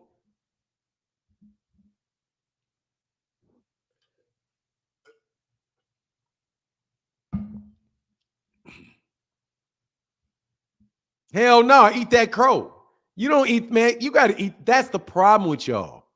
Y'all will not just eat your crow. If you don't eat your crow immediately, go take your ass to the peanut gallery. Sit over there in the corner, and y'all can sit there in your little circle jerk and talk with each other. Okay? Hey, no, I think we got a new head of the boxing commission. I think it's Turkey Al-Sheikh. I think it's Turkey Al-Sheikh is playing that role. Good job, Turkey Sheik. Turkey Al-Sheikh, His Excellency. I like that, dog. He's putting them fights on in the United States. He's working with everybody. Hey, man, gotta like it, dog. Gotta like it. Los, I'm sorry. Nicole Matthews said personalized with a personalized note. Thank you, sister. Thank you. Oh, don't look like you're doing it, huh? Oh, don't look like you're doing it, huh? Taking a little bit of time, ain't it? Taking a little bit of time. Los with the big $10 holler. Los, man, said they're gonna feel like 3 years of this BS they did to us. Oh, yeah. Oh, it's terrible. Oh, he said he's at the dollar store. Yeah, you right again, dog. I'm clicking that one too. Hey, man, thank you, Los, for the huge support, bro. Hey, say to Bill, don't cry no more. Nah, Bill need to cry. Bill need to cry. And he need to change his ways.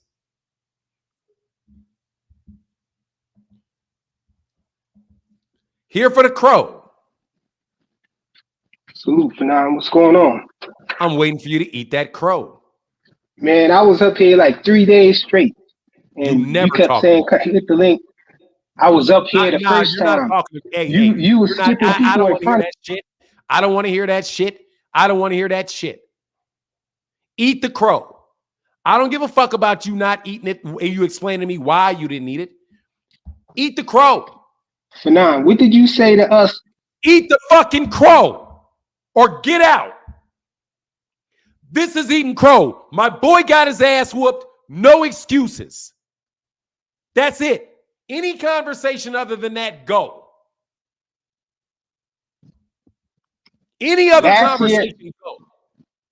Last year, you said it on. Get the fuck out. Eat your fucking crow. Man, bullshit. You ain't about to sit up here and lecture me about last year you said. I tried to do it 4 times. No. Nigga, eat your crow. It's on the plate. Eat your crow. That was it. You had a chance to eat your crow. You won't eat your crow. Take your ass back to the peanut gallery. Take your ass back to the peanut gallery. I ain't letting that man do shit. As soon as you start talking, it's time to eat your crow. The second you start. You're not going to have no 15-minute conversation with me about why you didn't click the link. You're not going to sit up here and have no 15-minute conversation with me about something I said last year. You going to eat that goddamn crow or you going to get the fuck out of my face. One or the other, homie. Give me my money. I'm a fucking loan shark. Where's my money? Well, give me my money. But you got to understand, no, I don't. Give me my money.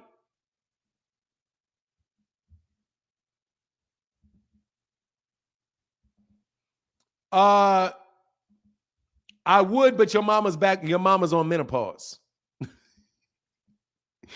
Look, ho, you sit up there and take that fucking L. You take that L. I'm not trying to hear none of y'all shit. None of it. I ain't trying to hear. Dog is, man, you getting out of here too, bro. Rollo looking better than you right now. Of course, he just came up and he came out. Rollo would show what it was. Rollo shows what it was, man. But anyway, let me get back on that. I've wasted enough time with the Thanos clan. They have no honor. They have no honor. You have no honor. No honor. Ryan was a joke. Ryan's a C-level fighter. Gervonta Davis weight drained a 3 C-level fighter. Then when Devin did not weight drain him and that C-level fighter beat the shit out of him, you want to talk about something else.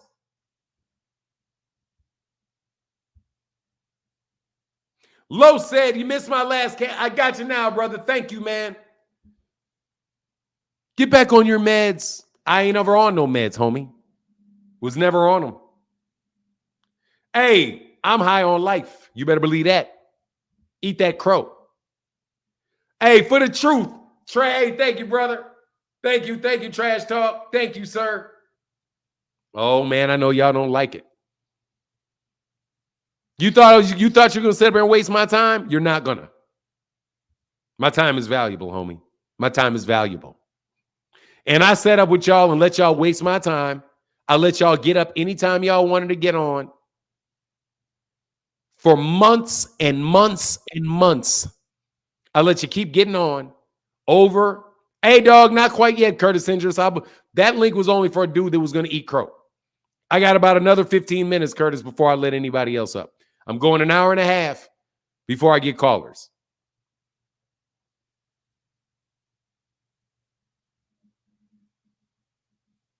I didn't cuss at Turkey. You can get the fuck out of my life. I didn't cuss at Turkey. Fuck you talking about? Fuck out of my life. I cussed at your bum ass. Fuck out of my life. Why the fuck would I want, let me repeat that. Why the fuck would I want fights with American fighters going to Saudi Arabia? I still don't want that. My understanding is that he listened and he started putting on fights with fighters in America so that American fight fans can watch the fights he wants to put on.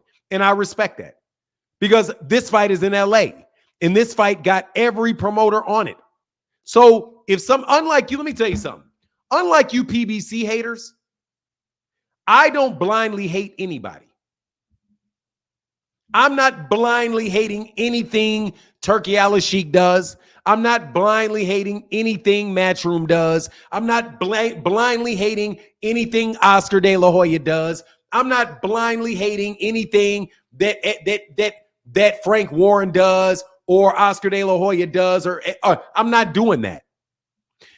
I'm gonna let you do that with Al Heyman, where everything Al Heyman does is bad.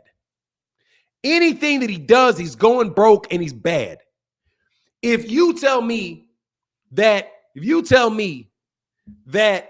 Turkey, I'm supposed to hate on Turkey Al-Sheikh for getting a fight together with Terrence Crawford, Mad Marov, Isak Cruz, Rayo Valenzuela, Virgil Ortiz, Tim Zhu, Andy Ruiz, and Jarrell Big Baby Miller. You're going to tell me, you think for a second you're going to get me talking bad about him? Why would I? And it's in Los Angeles. If I want to see the fight and those guys' fans want to see him, they can go see him. And Turkey Al-Sheikh worked with all these guys to get it done. Why would I criticize him? David Morrell, why would I criticize him? That I leave that up to you to do that. I leave that up to you all to do that. You're the haters, and I've been telling you, I'm not the hater. You're the hater. You're doing all the hating. Dude, people were not hating on Devin. Devin was doing all the damn hating. And now people are laughing at his ass because he used to hate on every fucking body. And then he got his ass whooped. That shit didn't know 200,000. And that man got his ass whooped. And he got his ass whooped. That's why people are laughing. Because of all the shit you guys said about Tank, All the stuff that you said about Shakur, what you said about Gary Russell Jr., what you said about Sabril Matias, what you said about Teofimo Lopez, what you said about Vasily Lomachenko. What Devin said about Jerron? He's not proven. He's not been in there with A-level fighters. We don't know about him. Well, guess what? He didn't get his ass beat up by a C-level fighter, did he, Devin? See, again, you all are the haters. And everybody loves to see a hater lose. Everybody loves seeing a hater lose. And you don't realize you're the one that's hating. I have said consistently about Devin Haney that he is a very good fighter. I gave him full credit for being undisputed. You all don't give Teofimo Lopez any credit. I gave Devin full credit for fighting and beating good fighters. You won't give Gervonta any credit. You want everybody to give Devin all the credit. And then Devin got his ass whooped and you don't know how to respond. And you, frequent flyer, want to sit up there and still argue with me? God dog, Boxing Hacker sat up here and just took his L. Shout out to Boxing Hacker. Boxing Hacker just got up here and was like, you know what, man, if I'm riding with my guy when he's winning and he loses, I just got to say it. That's what it is, and I'm going to ride with him. Man, Boxing Hacker, I respect that out of Boxing Hacker. Boxing Hacker came up here 100 times, and when it was time, when it was time for him to come up here and eat that crow, he came up and ate that crow. Same thing with Rollo, even though Rollo threw Devin under the bus. And he reluctantly ate his crow. You all sitting over there in a peanut fucking gallery and won't do it. And you forget that the reason your ass went to the fucking peanut gallery is because of Devin. Because I fried y'all asses. And when I fried y'all asses badly, I'm sorry, so nobody thinks I need to get on my medication. Let me speak politely to you. You guys got fried before Devin lost. Yeah, you did. You got fried before Devin lost. Beat your ass like a piñata. La raza. Piñata. Didn't I? Yes, I did. And then, but you knew you were wrong then. You knew you were wrong then. You knew you were wrong then.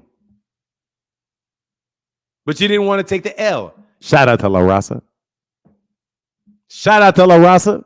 Viva Cabrones. Flat-footed Mexicano.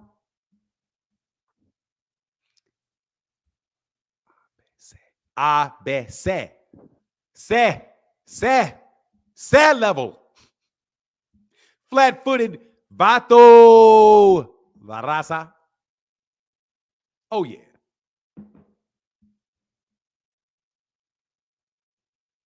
But now you won't come up here and eat. Man, I'm done with y'all. No respect for y'all. None.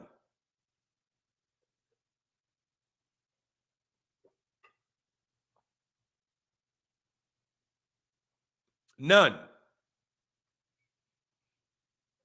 Freaking Flyer, it's time to eat your crow. You clicked it. You've been ducking that shit for a minute. I tried to jump on here. You think you gonna get up here and lie to me for 15 minutes, Negro? You think you're gonna get up here and lie to me for 15 minutes about how the link wasn't in the chat? But the link wasn't in the chat. Yeah, it was. The link was in the chat for 3.5 hours with your name on it. Bo, no, it wasn't. And you said 6 months ago. Let's get back to Bill Haney. Let's get back to, that's huge. An Australian buck. Beer man, get up there and eat that crow. Automotive information. That's huge with the Aussie buck. With the Aussie buck. I believe that's Australia with the Aussie buck. Oh, you know.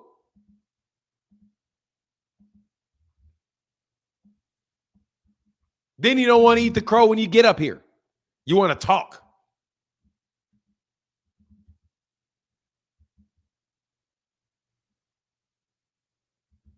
Talk after you eat the crow.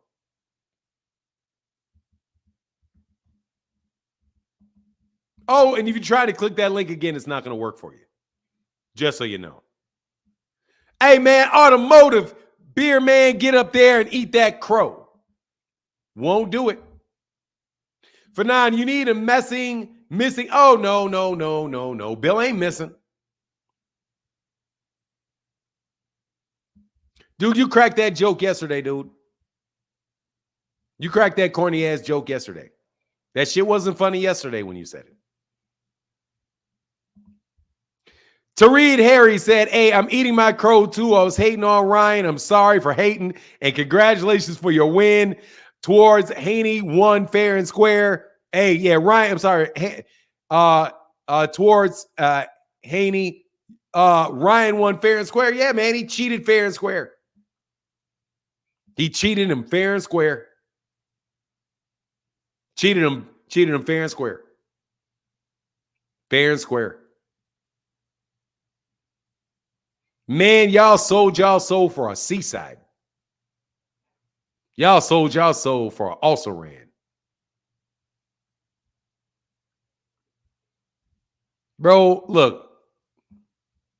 Hey, thank you, sir. Thank you so much, Mr. Harry. And that $100 holler is so huge. Oh, I'm sorry. Let me get that. I'm sorry. Let me do that again. I fucked that up big time. Because I forgot to put that $100 holler in there. I got to go that A100. And we don't know the conversion. Don't care about the conversion. Thank you, brother. Appreciate you, man. So much. Oh, yeah. Oh, yeah. Y'all got to sit on that L, dog. So let's get back to this conversation. Let's get back on this. Gervonta Davis clowns Bill Haney because they're Devin Haney and Bill Haney fans. Laughed at you. He was very clear. He's like, look, man, the things that I say about Devin, it's not really Devin so much that it is you fans. And then when Floyd cooked his ass, cooked Bill. Actually, Floyd didn't really even cook Bill. Bill cooked himself. Bill cooked himself. He cooked himself. Yeah, he did. Now, I'm going to put some links into the chat. And I'm going to tell you already, just so you know, it's got to be like, unless a certain cast, dudes that regularly come up here, like, my guy, Phoenix Assassin, Upper Echelon Deem, specifically my 3, the people that I really consider to be my 3 co-hosts. Oh, salute you, you ghost. You goddamn right, you ghost. Get out. Go and get out of here, bro. Bye. You let the doorknob hit you with the good Lord split you. For not eating that crow, freaking flyer. I double rinsed you.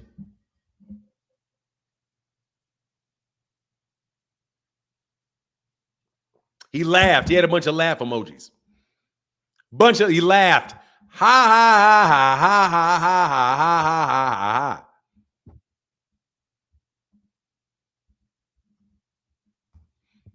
Dude, I don't need those dudes around me no more, man. For real. Dude, I'm going to tell you something. There's something that has not happened ever since I stopped talking to those dudes. All of a sudden, something doesn't happen anymore. There you go. There's that link, man. I'm waiting on somebody. Preferably people that want to debate something. U-shaped Phenom. What are you talking about? Well, I mean, look, phenomenal show. It's not that the channel grew. It's an interesting topic. And it's hotter fight, but even before this fight took place, yeah, because people don't want to listen to that shit. People don't want to listen to that crap. And honestly, man, I want you guys to know, everybody listening to me, I'm telling you the truth as I see it.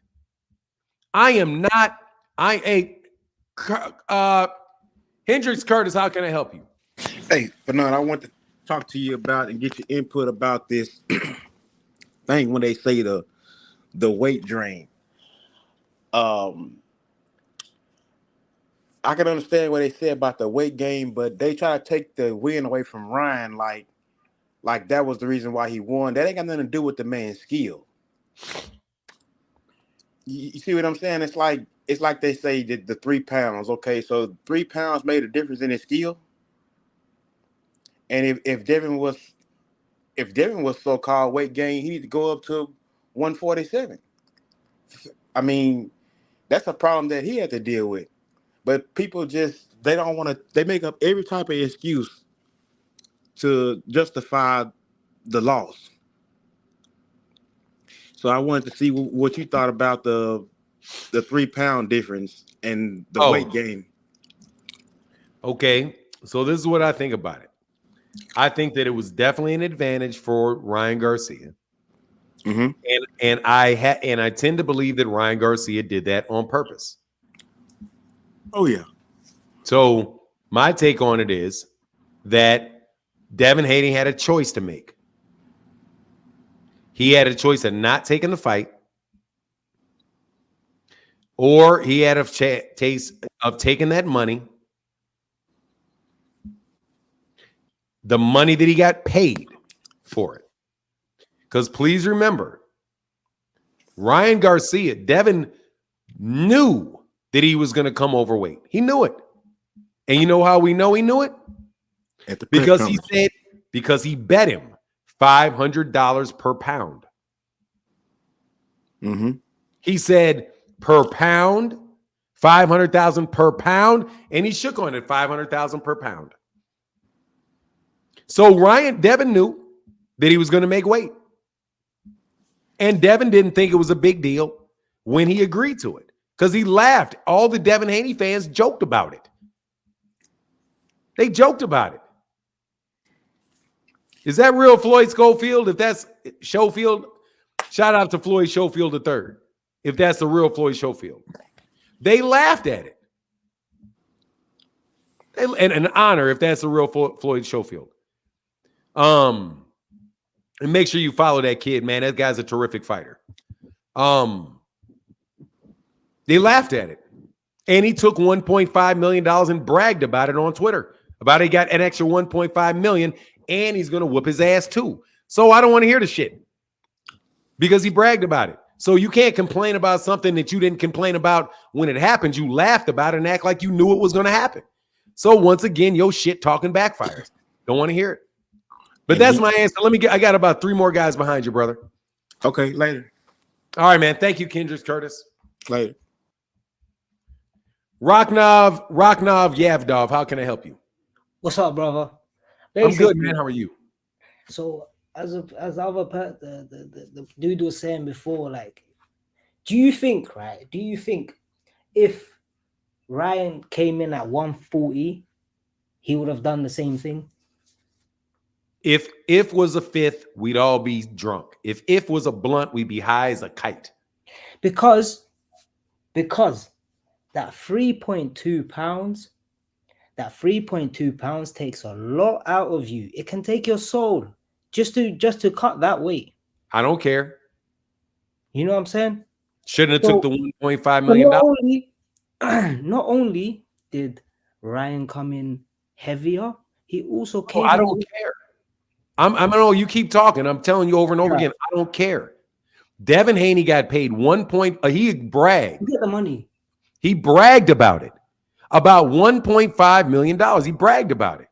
He also said he didn't want any weight stipulations, and weight doesn't matter when he was talking to Gervonta Davis and talking about how Gervonta had to come up from 135 to 140 to give Gervonta Davis, to give Devin Haney a 5-pound advantage on him.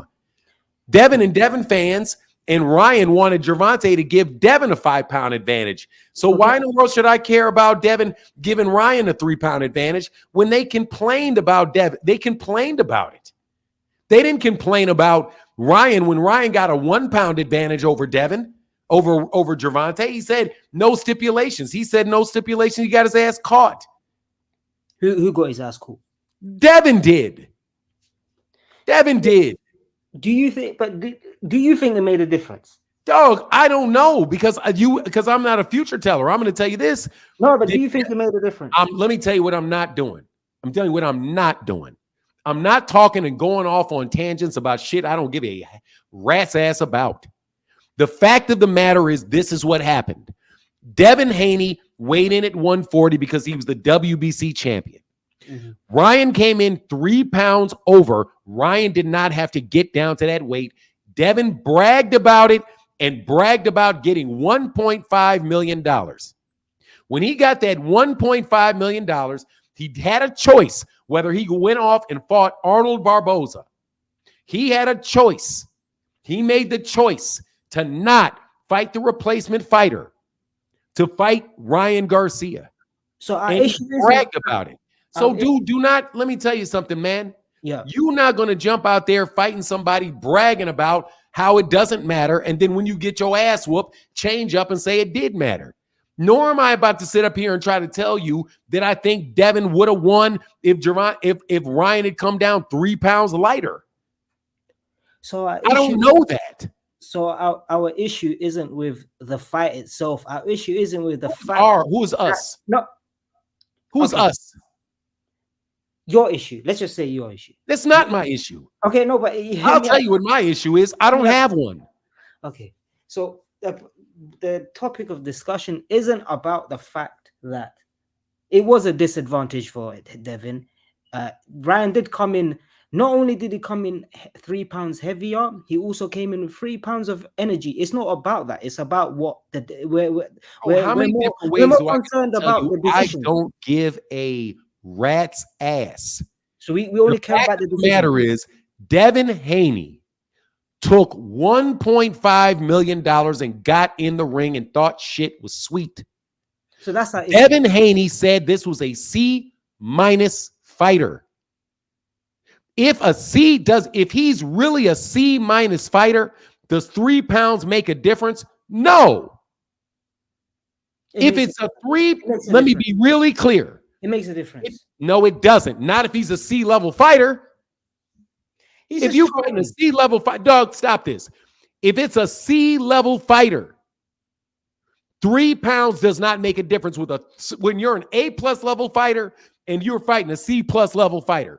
It doesn't make any difference. Terrence Crawford, an A+ level fighter, could get up in the ring and fight at 140 pounds and fight Romy Villa. Be outweighed by 5 pounds at the weigh-in and still whoop Romy Villa. If you insist on this conversation, which honestly is going to make Devin look worse, because I'm really trying to just stick on, hey, man, you made your bed and lie in it. We know Ryan's not a C-level fighter. We don't know that. Devin said he was. Forget what Devin said. No, I'm not going to forget what Devin said. That's what Devin said. So our issues with what Devin said and his decision. I am going with Devin said. So we're going with what Devin Haney fans said. We're not Ryan Garcia. Nah, dog. Ryan Garcia was a C-level fighter. He said, no, Bill Haney said, and Devin Haney said, both of them said that it was an exhibition fight for Gervonta Davis. And that was before they found out about a rehydration clause. It was an exhibition fight.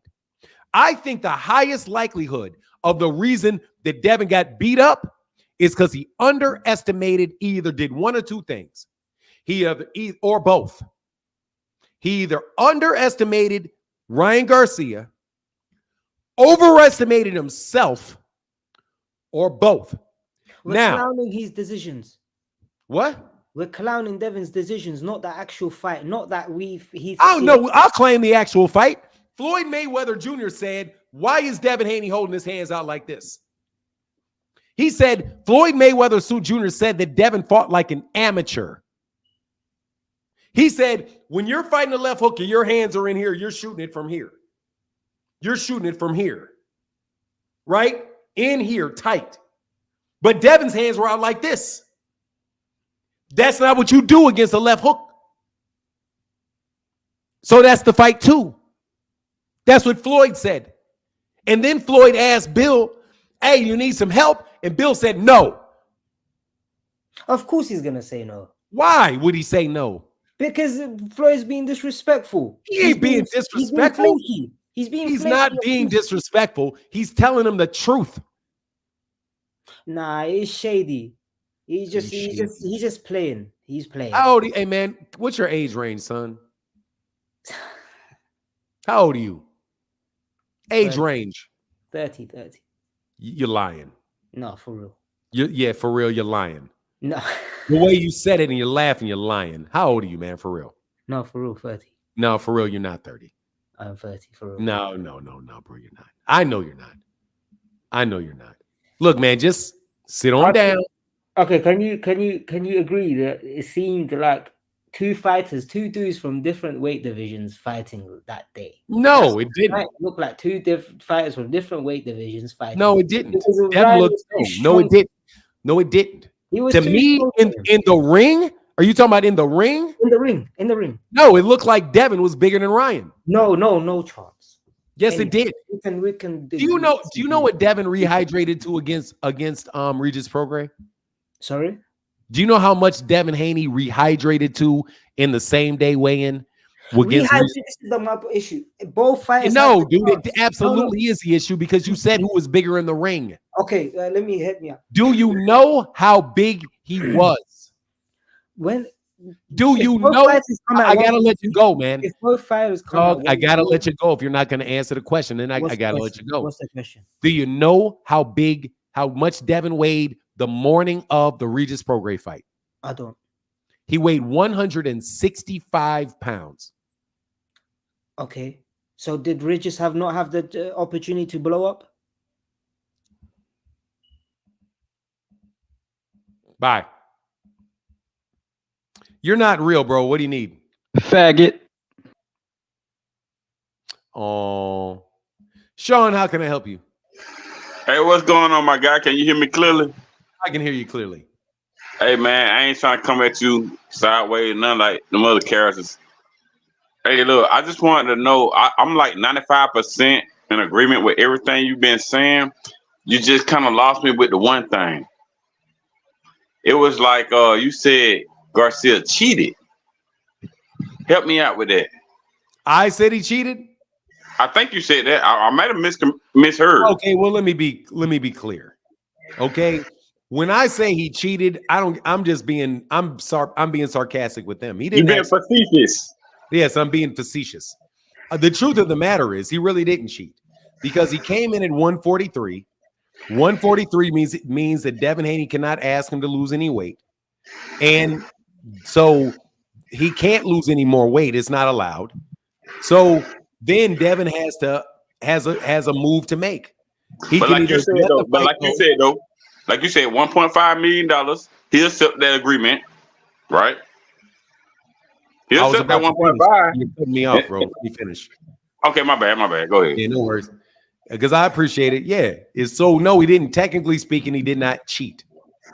But he did take advantage of Devin Haney's naivete. And That's a real word. Naivete? Of course it is. Naiveness, right? Some shit like that. Naivete. That's how you say it, right? Naivete. Okay, I got you. Educate me, my guy. Yeah, no worries. It's naivete. It was his naivete. He was naive. He was naive. But when you want to say it's naivete, it's his naivete.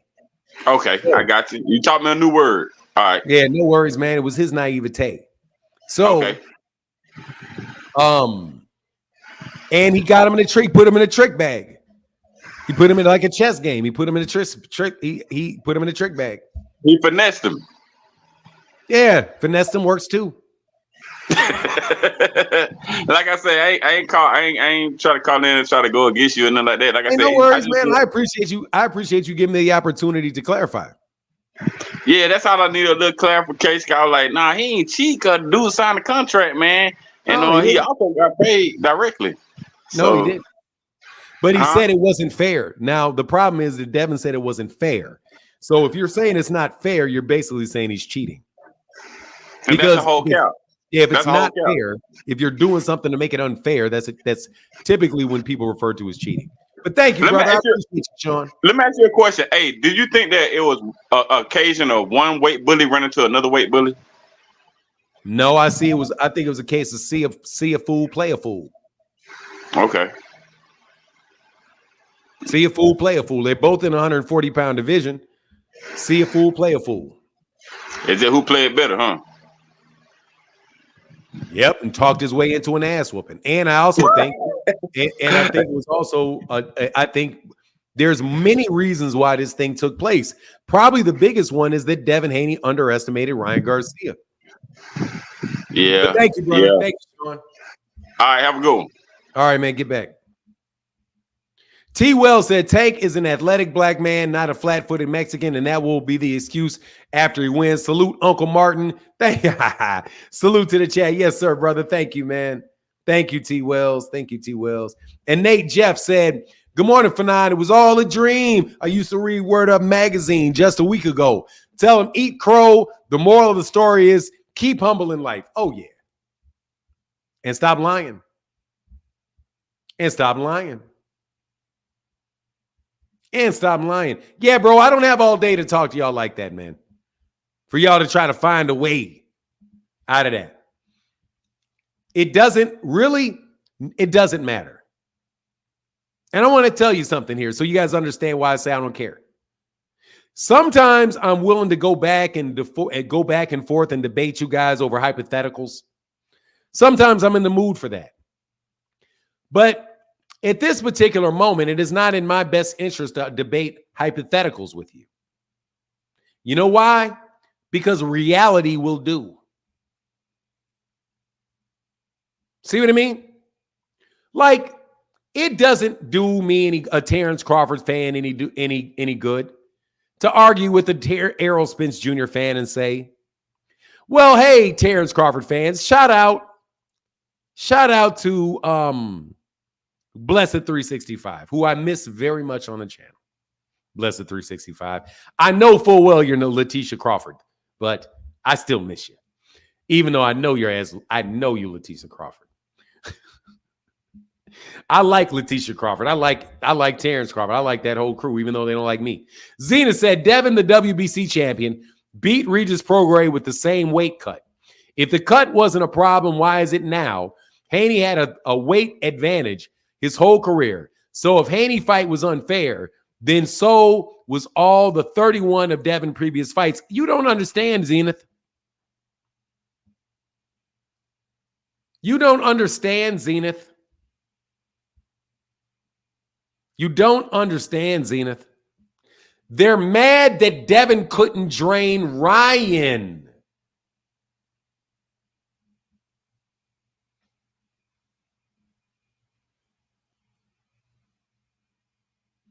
Because she writes like her. Because she writes like her, ain't no way in the world Letitia Crawford wasn't in my chat. Because she called me a hater. How would she not know? How would she not know? You have to understand what they're really saying, Zenith. With their, hey, man, $20 holler, thank you.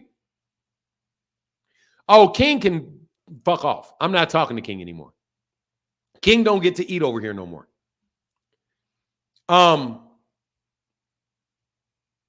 They are mad that Devin wasn't able to drain Ryan down.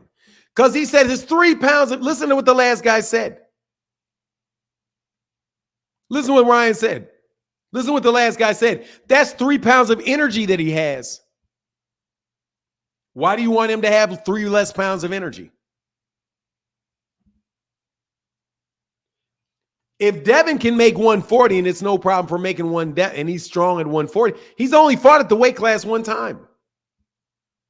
This is only his second fight in that weight class. So when you tell me that it was unfair because Ryan didn't have to lose the last 3 pounds, you're telling me that you think you wanted Devin to drain, you wanted Ryan to drain himself 3 more pounds. Knockout Boxing 86 TV, what's going on, brother? How you feeling, man? Go subscribe to Knockout 86, Knockout Boxing 86 TV. One of the more logical people on the planet. One of the more logical people on the planet. Okay? That's what that means, Zenith. They don't care. They want to Ryan. Why didn't Ryan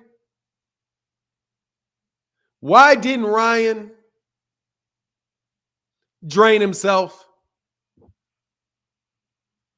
Hey, the first time somebody says something about 78 Sports TV, block that person.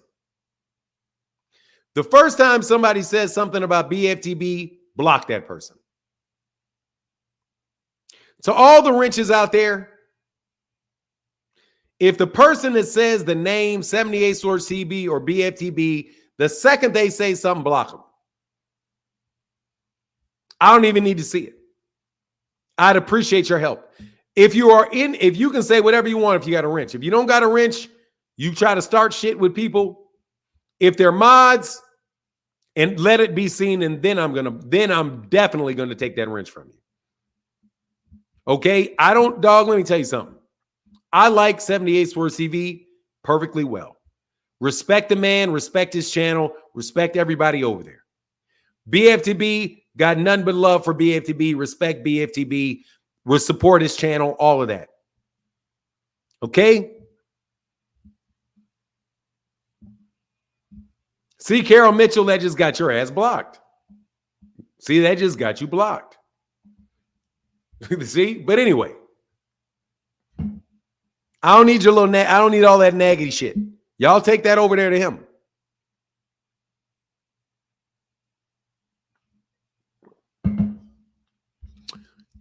Anyway, back to reality. Yeah, they mad that Ryan didn't get drained. They mad that Ryan didn't get drained. If you make that argument, you think it would have been different if Ryan drained himself. That's why I don't like that argument. If Ryan doesn't belong in that weight class, Ryan, that fight should have been at 147. But he put him in a trick bag. I really want debates today, Coach Clutch. Not a lot of agreement. I really, on these the people that click the link, I would really prefer for you to disagree with me about something. But if you don't, that's fine. But you got to have some disagreement, okay? Something. Please have some disagreement. Because somebody got to come up here and eat this crow. Somebody got to test my logic. It doesn't have to be a full-out argument where you call me a name and threaten me as if, as if you think for a second threatening me, then I'm going to sit up here and just take you threatening me. Oh, my God. Oh, I'm sorry. Please. Please don't say that to me. Please don't. No, that shit's not going to happen, okay? You know what I mean? That's not going to happen. That's definitely not going to happen. Coach Clutch, I don't see. Coach Clutch, how can I help you? So let's see if we can make a disagreement. Because don't make one. You got to have one, homie. No, okay, all right. Let me ask this question then. So the whole issue is that the Devonites have is that he was weight drained and we're using this whole weight thing. So to me, Devin being weight drained, that means his training camp did not go that the way that they were saying it was. Like, there was something that happened for him to so happen to get weight drained that night. So that means, like, I know Bill said he ate too much oatmeal or something. But that was something that Bill said that night when they asked him, or afterwards he seen weight drain. No, I'm sorry, I messed it up with Ryan. But so that means that Devin's Haney training camp was not going as well as they said it was. If he got weight drained that bad and it caused that big of a difference, which he just fought at that weight previously, correct? Or was that his first time fighting at that weight? No, he was the second time because he's the he beat Regis Prograis at that weight. Yeah, so that means that his training camp did not go as planned. Would you agree? Would you agree with that, or that just an assumption? No, he made weight. So I don't think I don't think he had a problem with his training camp. Everybody was talking about how focused he was, how dialed in he was. He looked good in training camp. He always looks good in training camp. The problem is he got his ass whooped, and that's it. Yeah. To me, the rubber hits the road at him getting his ass whooped. If he would have won the fight, everything would have been perfectly fine. So, it is what it is, man. Devin Haney, Ryan Garcia is a better fighter than Devin Haney. He had a smarter camp and he was a better fighter.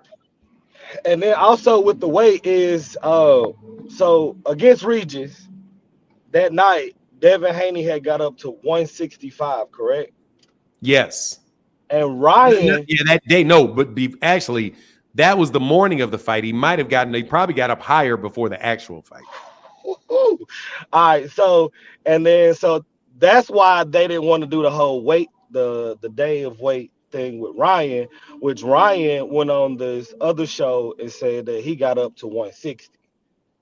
So that means Devin was probably the bigger guy that night. Devin looked like the bigger guy. Devin's torso, his whole midsection was big. Yeah, he looked much thicker, and he looked thicker in the legs and thicker in the abdomen than Ryan. Ryan looked maybe a little bigger in the shoulders, but hey, man, too bad, so sad. You should have bobbed. You should have bobbed instead of weaved, and you should have kept your mouth shut so everybody wouldn't be talking shit about you. Oh man, this is bad. This is bad. Hell yeah, it's bad. They just need to be quiet for a while. Like, stop calling people, stop talking. Like, I mean, well, it's good for you because you know what I'm saying. Like, I mean, it's just to make it easier for more shows. Because I mean, dear God, like now he's with going back and forth with Floyd. Like, you need his help. Yeah, you like. I mean, just the few things that Floyd told Ryan. I mean, like, it helped Ryan. Like, I mean, it's crazy. Hey, I got to move to the next one, Coach. Thanks for calling in again, brother. No problem. All right, man. Yeah, blessings to you, sir. Blessings to you. Too. Richard Paris, what's Richard? Oh, I'm sorry, not Jay Griffs. Hold on, Jay Griffs. Richard Paris, how can I help you, brother? Hey, can you hear me clearly? Man, I hear you very, very, very well. Yeah, I want to disagree with you on one thing. Yes, sir. I don't think it's so much it's about the weight training, but they're also making a major argument about rehydration. Because I see them floating around with this 180 fight night weight for Ryan on Twitter, on YouTube. I don't know where they're lying. They lying. Yeah, well, we both know that Eddie Hearn already said that they turned down the offer for them to if there wasn't. Yeah, so I think they're making that number up.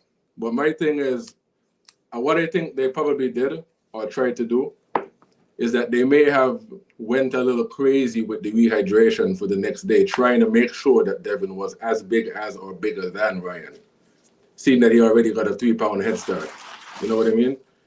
Because when you look at him versus Regis, he looked leaner, much leaner than he did versus Ryan. Because I went back and looked at the fight. So versus Regis, he looked a lot sharper and leaner. In the fight with Ryan, he looked very, very bloated, in my opinion, from the start. His midsection looked big. His midsection did look really big. He looked slower than he did versus Regis. But it also could have been because that was his second fight at the weight. That's true. He may have been more settled in. And the next thing too, I went back and looked at the fight with Tank and Ryan, seeing that the PBC posted it. Man, Ryan can fight. I don't know. I think I personally got fooled by the media and everybody playing down Ryan's skills and everything, but Ryan looked very, very sharp in there versus Tank. Just that Tank's defense was super tight. Tank got hit with a really good right hand in the 6th round that threw him back against the ropes. Man, Ryan was sharp. Ryan was strong. I don't know what they're talking about. Ryan will look good versus Tank. Tank is just so much better than him. In the south, Ryan was able to paw that jab, paw that left arm. He kept that left arm tucked most of the fight. Ryan couldn't even throw the hook. And once he started opening up, he was very mindful. He was always pivoting to the right, away from that left hand. That's why we got hit with the right hands. So Devin I don't know, Ryan was better than him that night. all around. So I don't know what Devin's going to do, but he needs to stay away from Ryan, in my opinion. Ryan's only going to get better. Yeah, man. Hey, I'm telling you, man, I watched that fight too when they put that up, the Gervonta and Ryan fight. Gervonta was much more respectful of Ryan. Very respectful. He did not rush at Ryan. He wasn't on the front foot at all. He was just pot shotting him, picking shots. Yeah, was very cautious with Ryan. Very cautious with Ryan. Much different than like he said, like say with like Leo Santa Cruz, where he just walked down Leo Santa Cruz and he was like, man, but with Ryan, he was like, man, I'm not trying to get caught by that shit. So he made sure he had all his timing right. He had everything ready to go. And that's why he damn near just threw one punch at a time. Yeah.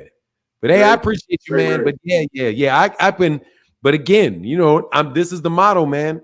Like if I'm talking about to like having a reasonable conversation with somebody, I'm okay with having those conversations. But at the end of the day, that boy got his ass whooped.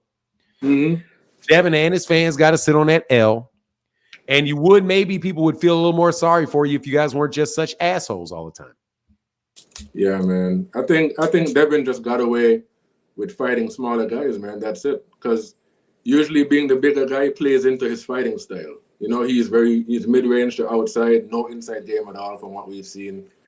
So I think he just moving up to bigger weights where he's going to face bigger guys. So he needs to go back to the drawing board, man. Amen. And the book is out. But thank you, Richard Paris. Thank you, brother. And I'll tell you, this is a great way to support the channel by jumping on, man. Thank you. Thank you, yeah. All right, brother. Get back, man. I see you, Jay Griffs and Boxing Hacker. I know Boxing Hacker's about to undo it. Bro Terrell said Margarito outweighed Pacquiao and Canelo was clearly bigger than Mayweather. They both got schooled. Hey, man. Hey, dude, it is what it is, man. If you that much better than the guy and you're going to school him, you're going to dominate him, you're going to show that you're a different level, hey, man, you didn't do it. You didn't do it. You failed to do it. You failed to do it. Ryan said, hey, man, Ryan predicted he was going to knock him down 3 times. Dog, Ryan predicted that he was going to knock him down 3 times. Ooh. Anyone else think Bill looked and talked like Robert D. Jr. in Tribal Thunder when he was talking to Floyd Mayweather? He looked terrible. Curtis Hurd, he looked terrible.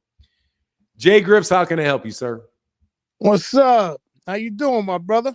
I'm good, brother. How you doing, man? I'm all right. There's 2 things I wanted to get your insight on. Every time we get these big fights, you know, more often than not, we have these issues with weight. This one was bigger, that one was smaller, whatever the case is. It's too many weight classes. These guys are manipulating the weight classes back and forth. Not saying it would have played a part, but what I'm saying is like there's too many. You know, like, so people are taking advantage of it. Then you got people mad about this one or that, whatever the case may be.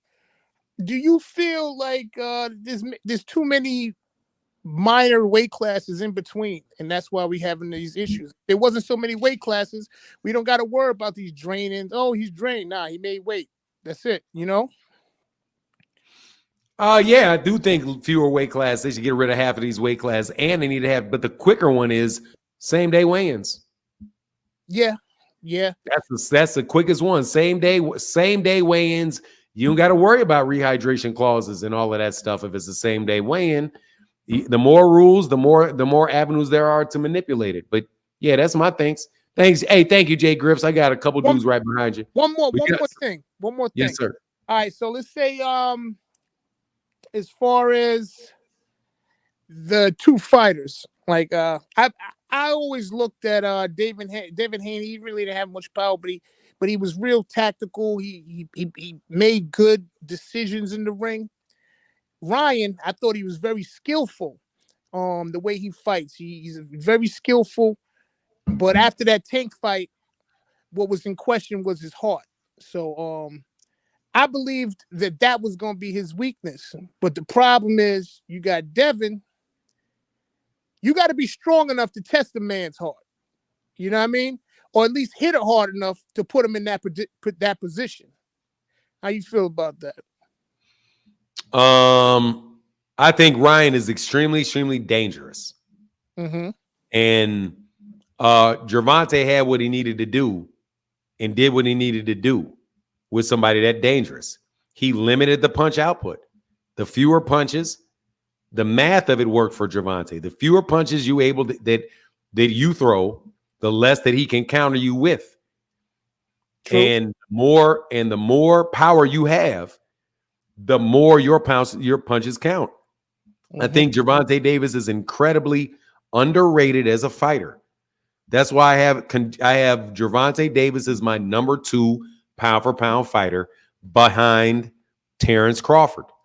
And I keep saying this. He's a better fighter than Monster Inoue is. He's a better fighter than Devin Haney is. He's a all-around fighter. He can fight on the back foot. He can fight coming forward. He can punch. He's got good defense. His offense to defense is excellent. Gervonta Davis's defense to offense, from slipping a shot like both times that he hurt Ryan, was both him coming from deep, being in a defensive posture and jumping right into offense. Ryan threw 2 big shots. Gervonta got underneath him. Boom, the first knockout was a counter from a defensive position. The knockout to the body shot was a knockout from a defensive position. Exactly. Gervonta Davis is massively underrated. And as a result of him being massively underrated, the people that he loses to is very easy to underrate them. Mm-hmm. So Devin Haney and Devin Haney's fans underrate Ryan Garcia. Like, that damn left hook will not send your ass in the next week. It will. It's obvious. Like, yeah, that is his tool, but they knew that going into the fight. I don't understand why that wasn't that wasn't. Because there wasn't shit he could do about it with your hands out like this. Yeah, true. All right, man. I got to get to the next dude, man. But thank you, Jay Griffs. Thanks for coming through, bro. All right, my brother. Keep doing your thing. Hey, man. Likewise, man. Peace. Blessings to you. Later. Boxing Hacker, how can I help you? Hey, what's up, Shnar? How you doing? I'm well. Great. Hey, so my only thing is, I agree with the whole, Devin took the fight, like whatever happened, he took the fight, he lost. It's fair game at that point. He took the fight. My only quorum is that I see a lot of people making these comparisons of like him fighting Regis and hydrating heavy versus Ryan not making weight. And I just want to call out that there's a really big difference weighing in versus rehydrating. There's a really big difference. And actually, the hardest part of making weight is always the final few pounds. Like, I've seen like fighters pass out when they only have 1 pound to make, because at that point maybe they already shred off all their body, all their fluids and all that. Why do I give a shit about this?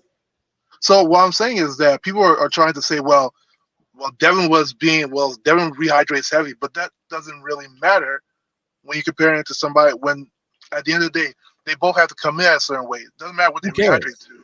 Who cares? Devin got his ass whooped. Who cares? Yeah, I'm not denying. I'm saying that people are trying to make these weird comparisons. No, let me be very clear about this. I don't know who the fuck you're talking about, and maybe the person that said it you should talk to. Me, I will tell you. Devin Haney was at 140. He took $1.5 million and allowed Ryan to weigh in at 143. That's Devin's decision. I know that I don't care whether there's a difference between whether or not the beginning or the tail end, because you're just comparing you're saying there's a difference between the beginning and the end.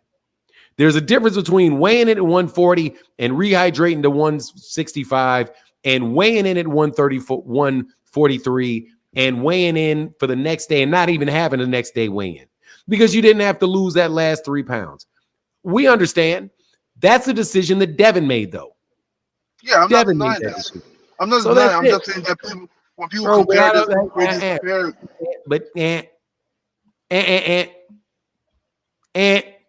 the difference is Devin bragged about the $1.5 million that he got from it like it was a good thing, and he bet that.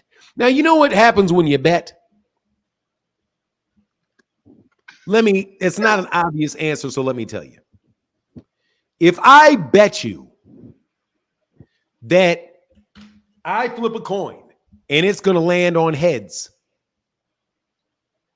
do you think that I want it to land on tails, or you think I want it to land on heads? Heads. There you go. So if I bet you $500,000 per pound, do I want you to come in 1 pound, 2 pound, or 3 pounds over the weight limit? If I bet you $500,000 per pound. I see what you're trying to say. You're trying to say that he wants them to come out heavy so he can get as much money as possible. That he wanted it. No, sir. That's why don't argue with it, because I already gave you the example. If you bet money on it, you bet. You didn't say don't do that or I'm going to charge you. He said, I bet you $500,000 per pound. Oh, hell yeah.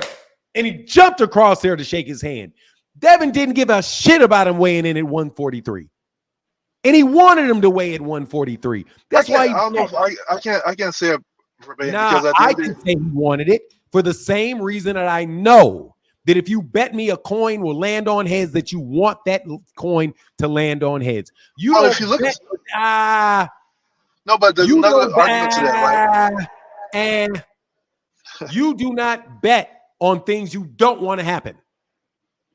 But you bet on things that you know will happen, right? Like if I know Fanon is going to kick you off and say I got another caller, you won't stop talking. I got it. Crown, how can I help you? Like I said, we ain't got all time for y'all. Give me a second, 1 second. Crown. I told y'all I'm not doing these 15-minute conversations with y'all with these whack-ass arguments. Devin Haney bragged about it. Jumped his ass across the stage immediately to shake his hand on $500,000 per pound.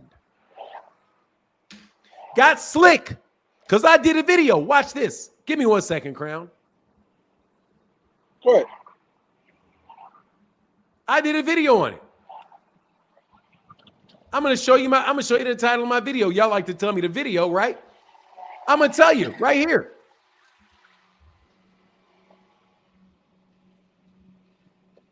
I'm gonna show you where I did it. This video right here.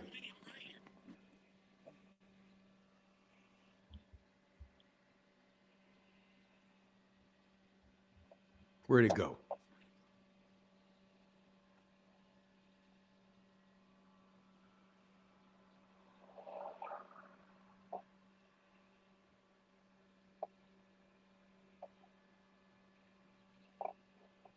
Where is that video that we did that? Where he suckered him? God, dog, I can't find it. But I did a video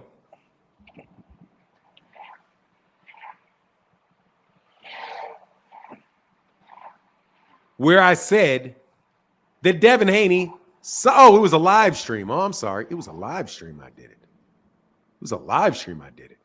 Here it is right here.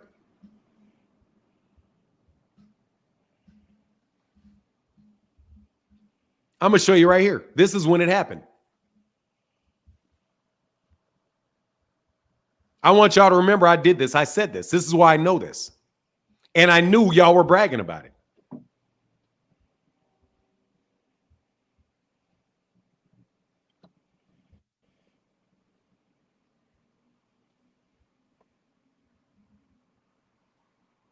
You see this? You see this right here where it says Devin Haney cons? Let me actually put it up right here. Watch this. It's here. Devin Haney cons Ryan Garcia, dumb AF. That's what I see. And the reason I put that there, the reason I said it that day was that Ryan bet Devin that he was going to knock him out. Devin bet Ryan that Devin was going to knock out Ryan. that Ryan was going to knock. He said, I'm going to knock you out. You want to bet? And Ryan, and then Devin brought this up. Devin said, well, no, how about we bet that you don't make weight?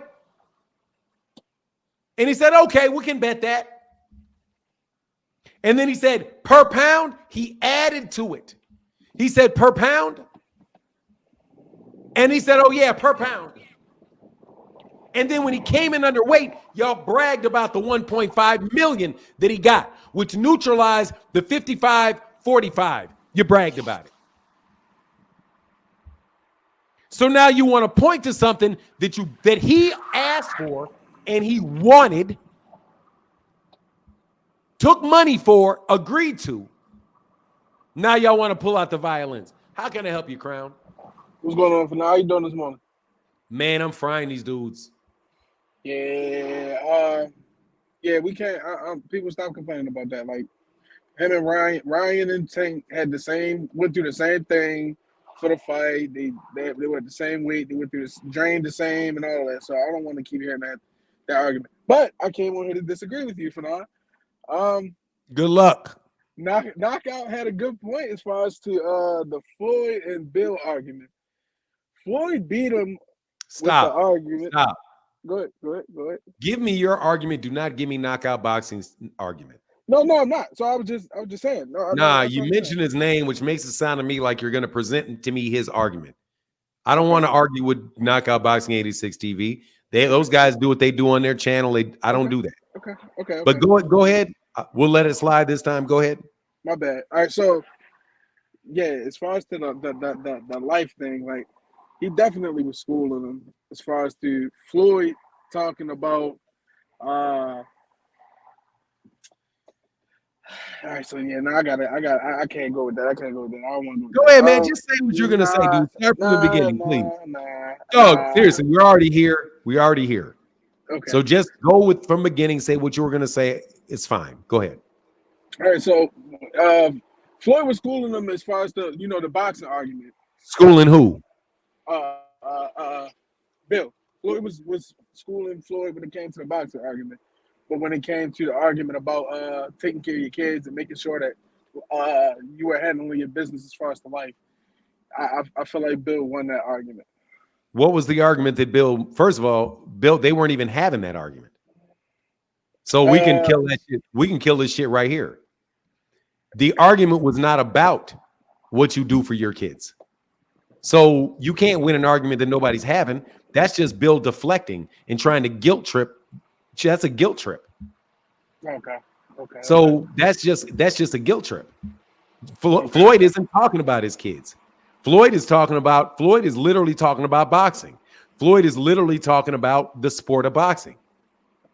Bill Haney wanted to come out there and start talking about his kids. Dude, that's not what Floyd was there to talk about. But if you want to talk about the kids, what's the argument about the kids you're making? Look, I'm gonna be honest with you for now. I'm going from channel to channel trying to practice this. Don't worry, man. Practice. Give me the argument. I'm just trying to. So give me the argument. The argument was that what was it? It was Floyd can spend all the money in the world on women and everything, but his kids aren't in the place where they should be. They're in the streets. His kids ain't in the streets. Okay. What would you believe that Floyd's kids are in the streets? If you mean in the streets, you means he has a son. Their kids are drug dealing. Their kids are robbing people. Their kids are he got stick up kids. Like, what's the streets? Everybody's kids in the streets. Yeah. I was in the streets. My mama would say, man, get out them streets. Come on inside. Yeah. That's not the same thing as saying his daughter let me be just real. His daughter got problems, and his daughter's got publicized problems that she had when she got into an argument with the father of her child. Okay. Floyd Mayweather Jr. can't control that. Just any more than Bill can control Devin getting arrested for having a gun in his car. All right. You can't control that. Like, for real, you can't control that. But now you are excellent at what you do, man. You definitely just You hit a point. You destroy arguments. How do you do this? Listen, just listen. You are your kid's shepherd. You are not your kid's engineer. Yeah. That's why I talked about yesterday. Your job is to provide your child with their needs and the things that they need. But that child is going to go and do the things that child goes and does. They're going to have their own life. Right. You are not responsible for everything your child does. And that's good and bad. You do not get credit for everything your child does well. You do not get the fault for everything that your child does wrong. What you have is the responsibility to take care of your child and to put them and provide them with everything that they need to be safe and for allow them to maximize their own potential. That's it. Floyd Mayweather Jr. cannot prevent his child from hanging out with somebody and getting a joint passed to them that got fentanyl in it. Yeah. He can't prevent that any more than Floyd Mayweather Jr.'s father could prevent Floyd from spending too much money on something, or Floyd Mayweather Jr. from saying something or doing something that he didn't do. Nobody's life is going to be perfect. So to me, Floyd wasn't sitting there talking about Devin Haney as a human, as an individual person that is out there doing this and doing that in the world. You know what I mean? Yeah, but then Floyd, when that was just desperation on the point of Bill. Trying to pull an argument away from what the topic was. That's a deflection to try to make what it was, technically speaking, it's called ad hominem. Okay. Because you're insulting him by saying you don't take care of your kids. You don't help fighters. All these people in Vegas, he started with the Vegas thing. All these fighters out here in Vegas, no, you're not feeding them. These guys are out here doing bad. Why aren't you helping them? That ain't got shit to do with your son getting your ass beat. It ain't got shit to do with the argument. So what you're doing is you're attacking him personally and basically telling everybody out there, don't listen to Floyd, because Floyd is somebody that does not give other fighters money that aren't doing as well as him. Don't listen to Floyd and don't take Floyd's advice or take Floyd seriously because Floyd's daughter or Floyd's son had personal problems. As if those things have anything to do with the topic at hand. So anybody that actually is paying attention to the topic would be like, Bill, what are you fucking bringing his kids up for? And Bill, it's not Floyd Mayweather's responsibility to cut $1 million check for every boxer out there. Right. For what? And matter of fact, Bill Haney himself was on my channel and says he doesn't pay YouTube channels. Why would I pay YouTube channels? Why would I pay YouTube channels any money? What good does that do to me? So the same guy that says he doesn't pay YouTube channels, because what good would it do from him, is out there pointing at Floyd for not giving fighters money, even though Floyd could easily say, what good does that do for me? Right. No, it's getting his ass whooped by Floyd, who's rubbing it in his face. And then Floyd, who may or may not have been being an asshole, is saying, hey, your son needed some help. Dude, at the end of the day, Bill shouldn't be talking to Floyd about what it means to be a big draw in the sport of boxing. He shouldn't say anything to Floyd about what you do in a ring. He's not qualified to have the conversation. So he tries to switch it into the streets. Something that Floyd is not qualified to talk about because Floyd's not in the streets. Which he made very clear. He's not. Floyd, and Floyd said it. Why are we talking about the streets? I'm not a dope dealer. What the fuck I got to sell drugs for? I'll whoop your ass for $1 million, though. All right, man. Thank you, Crown. All right, for now. Thank you. All right, man. Yeah, that's what I'm saying, man. Please don't come up here and make other people's arguments for me. For them. Okay? Because I don't know the context. And people are going to sit there and say, oh, KO for non-disagree. I didn't hear anything KO had to say about the topic. I didn't hear. Hey, man, look, it's okay.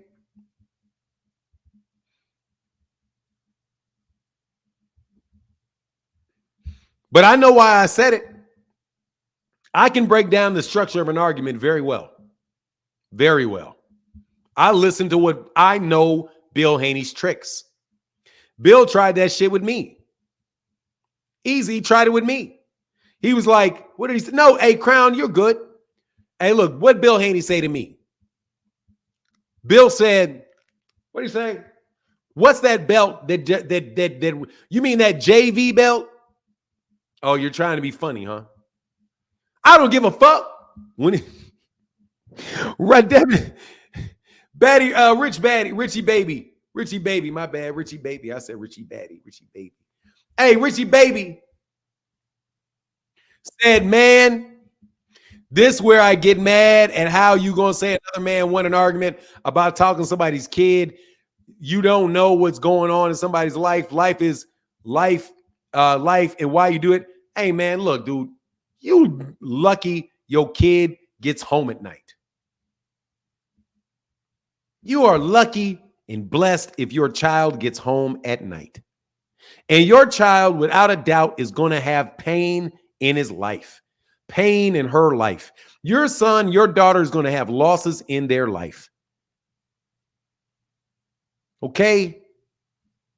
You bump up your son like he's better than Floyd Mayweather Jr. because he retired Floyd. And Floyd says, man, congratulations, your son is undefeated in the gym, in the boxing gym. But guess what? He ain't. But then you mad that you throw your son in his face and you're mad he says something about your son and then you try to go after his kids? Man, that's all around bullshit, man. Hey, said, man, this is where, thank you, brother. Thank you, Richie Baby in the building. What's going on, GTD? Man, what's good, OG? How you doing, man? How you doing? Man, I'm chilling. Hey, real quick before you go, let me knock off a couple more of these people that are supporting the channel. Maria said, just showing for support for Debbie Pooh. For the Debbie Pooh. Maria, thank you, sister. Oh, those doors ain't closing. Them doors shut, homie. Them closed. That door got slammed. Hey, Super Lou in the building. Thank you for the $3 holler. All right, what's on your man, Richie Baby? Man, can I double back on that real quick? Because I kind of messed up in my message, but can I double back on that real quick? Absolutely, you can. Listen, man, I feel like I don't understand why these guys, they be 35 plus, hopping back and forth. You know, the guy said, man, I be hopping back and forth to these platforms saying this and that. First off, why would you hop up 10 o'clock in the morning, ask another grown man about another grown man if he won an argument about another man's business? You know, that's stuff that females do, man. You know, mostly females don't even do that.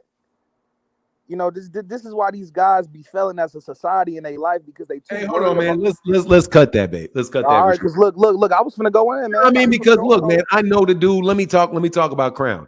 Crown is trying to learn how to debate, and so he's just practicing. So, okay. So he's trying to come up here. He thought he heard a good argument, and he was like, how would Fanon respond to this argument? And I don't really have too much of a problem with it because, like I said, there's people that I'm just not going to debate because, number one, I'm not going to anybody else's channel. For sure. But I invite people to debate, and I talk about debate, and I enjoy debating. So I'm not really worried about Crown doing that. It's just he was practicing debating about another man's life. Oh, okay. I mean, yeah, but look, I mean, people do it. So if you want to debate me, all I'm saying is just make your debate about it, and I will break that shit down without having to point fingers at you and say, hey, you shouldn't be making that argument at all. Mm-hmm. But no worries, man. I just don't want to beat up on. I don't want to beat up on Crown, man. No, I understand. I respect that. That make me lesser than what I am of even. You know, I understand that. No, you're good, bro. Look, man. First of all, 35 years old is a kid to me. For sure. I mean, I'm being very serious. 35, like when you say somebody 35 years old, to me, you're still a kid. Throwing a number out there. Yeah, I do it. 35 just being old in general. Bro, 35 years old is a kid. Yeah. No joke. For real. 35, listen to me, please. I'm telling you. No, for sure. 35 years old is still a kid. I'm in my 20s, so I guess I'm way younger. Yeah, because that's what I'm saying. You're 25, you think 30. A young man. Oh. Yeah. Do you? You're a young man. Yeah, bro. Yeah. You're physically you're full grown. Yeah. Mentally, you still got some way to go, and experience-wise, you got even further to go, which is why you shouldn't be upset with where you are today, because you got plenty of time to continue to move forward. I hear that all the time when people keep telling me, "Oh, you're an old man." I'm not old. You don't know what old is. Old is. I'm gonna tell you what old is. Old is 90. Yeah. You know what I mean? I'm 35. I'm 40. I'm damn near. What is it? I am 35 years away from 90. Yeah. I got more years left before I'm 90 than a 35-year-old has lived. So no, man, we get rushed in our lives and thinking, oh, I got it. And that's the whole thing with Devin too. Like, look how fast he's only 24 years old. Look how fast he did it. Well, he got his ass whooped by 25. So maybe you shouldn't have been talking about how goddamn young he was and how he's so much far ahead of these guys that are already 35. Dude, Gervonta got through 24, 25, 26, 27, and 28 all without losing. Devin did not. So that's why I consistently reject. No, 75 is pretty old OG. Look, man, I'm saying that 90 is old, without a doubt. I know 75 years old is older. I know 65 years is older. I know that those are older people. I'm just saying for sure 90 is. I'm not saying that 85 is not. First of all, bro, we don't even understand what life is. So me, philosophically, anyway, man. So let's get back on the boxing. What would you talk on the boxing? Man, listen, you know, it ain't too much on it. I just like having this good communication with you, man, and good conversations. You know, blessings to the chat, man. I just want to send blessings to everybody that woke up this morning. Just keep going for what you got. Make goals every day, and just set new ones and you know, head for the stars, man. You know, we doing good, so that's Exactly, all I really man. want to say, man. Just keep it pushing, man. And you 25 years old, man. You get that. Yes, See, sir. if you think you're old, if you start thinking you're old at 25 years So old, listen, so these guys on social media, I talk to my girl about this all the time. You know, my brother, he used to look at other celebrities and be like, man, I wish that was me. And I say, listen, you can't compare your life to Kim Kardashian and Khloe Kardashian because they came from money. You can't compare your life fuck that. to someone No. that already made it. Let me Go stop ahead, you. go ahead. Let me stop you. Let me stop you. That's a different topic. Yeah. You shouldn't compare yourself to Khloe Kardashian because you don't know how fucking miserable she is. That's deep. Whether she got money or not. That's deep. You do not know what she's going through. You don't know. Yep. You can have somebody do with a ton of money. You don't know what their problems are. If you found out Khloe Kardashian tomorrow had stage 5 liver cancer, you wouldn't be like, oh shit, I want to change spots with her. No, but that's a different topic. What I'm saying is if you have goals in your life and you feel like, oh my God, I'm already 25 years old, I better hurry up. Shit, and you don't make it by your 30, oh, I'm a failure. You waste a lot of years thinking your ass is a failure. Where if you think, hey man, every day is an opportunity and keep moving forward, you'll be cool. Because you won't put so much pressure on yourself to hurry up and do it fast. But anyway, let me get to the next guy, Richie Patty. Most definitely, man. Much love. Yes, sir, Richie. Get back, man. Thank you for your support too. Appreciate you. No problem. Mastermind, how can I help you, sir? Oh yeah, man. Hey, man. Only thing I disagree with is the rematch, man. I think they need the rematch. I think the ball is in Ryan court as far as easy victory. Like it's not like pressure on him. Like it's the pressure is on. Does Devin want to take this rematch? Because from watching the fight, you can see. I think he's a better boxing IQ. I think his hand speed is too quick. I don't know what Devin can do to stop the left hook. I don't know. Keep his hands in. You better call. Go ahead and call Floyd. Oh, you say call? Yeah, he the one got started. He got started, and I think that was a mistake getting away from Floyd Sr. But they definitely underestimated Devin. They failed. I think he had the greatest training camp trolling ever. He tricked everybody, and I think that what made them underestimate how hard he was working on his skills with Derrick James. So I think a rematch is a plus for Ryan, an easy payday. I don't think. What do you think the chances of him losing a rematch? Look, man, I wouldn't take Devin Haney for granted. I would say that Devin Haney can make an adjustment. I wouldn't sleep on him. I wouldn't sleep on Ryan. I wouldn't sleep on Devin. Devin is a very talented fighter. He's but if he learns from the mistake and he gets in there and he does different, man, he can get a different result. I can't say that the man can't win the fight, or I'm not throwing Devin himself underneath the bus. He lost that fight. The dude was a better fighter that night. It is what it is, man. Yeah, I think he did well finishing that fight, because I think he was knocked out, man, from that first blow, man. Lennox Lewis got 2 devastating knockouts like that, and he got up and finished the fight.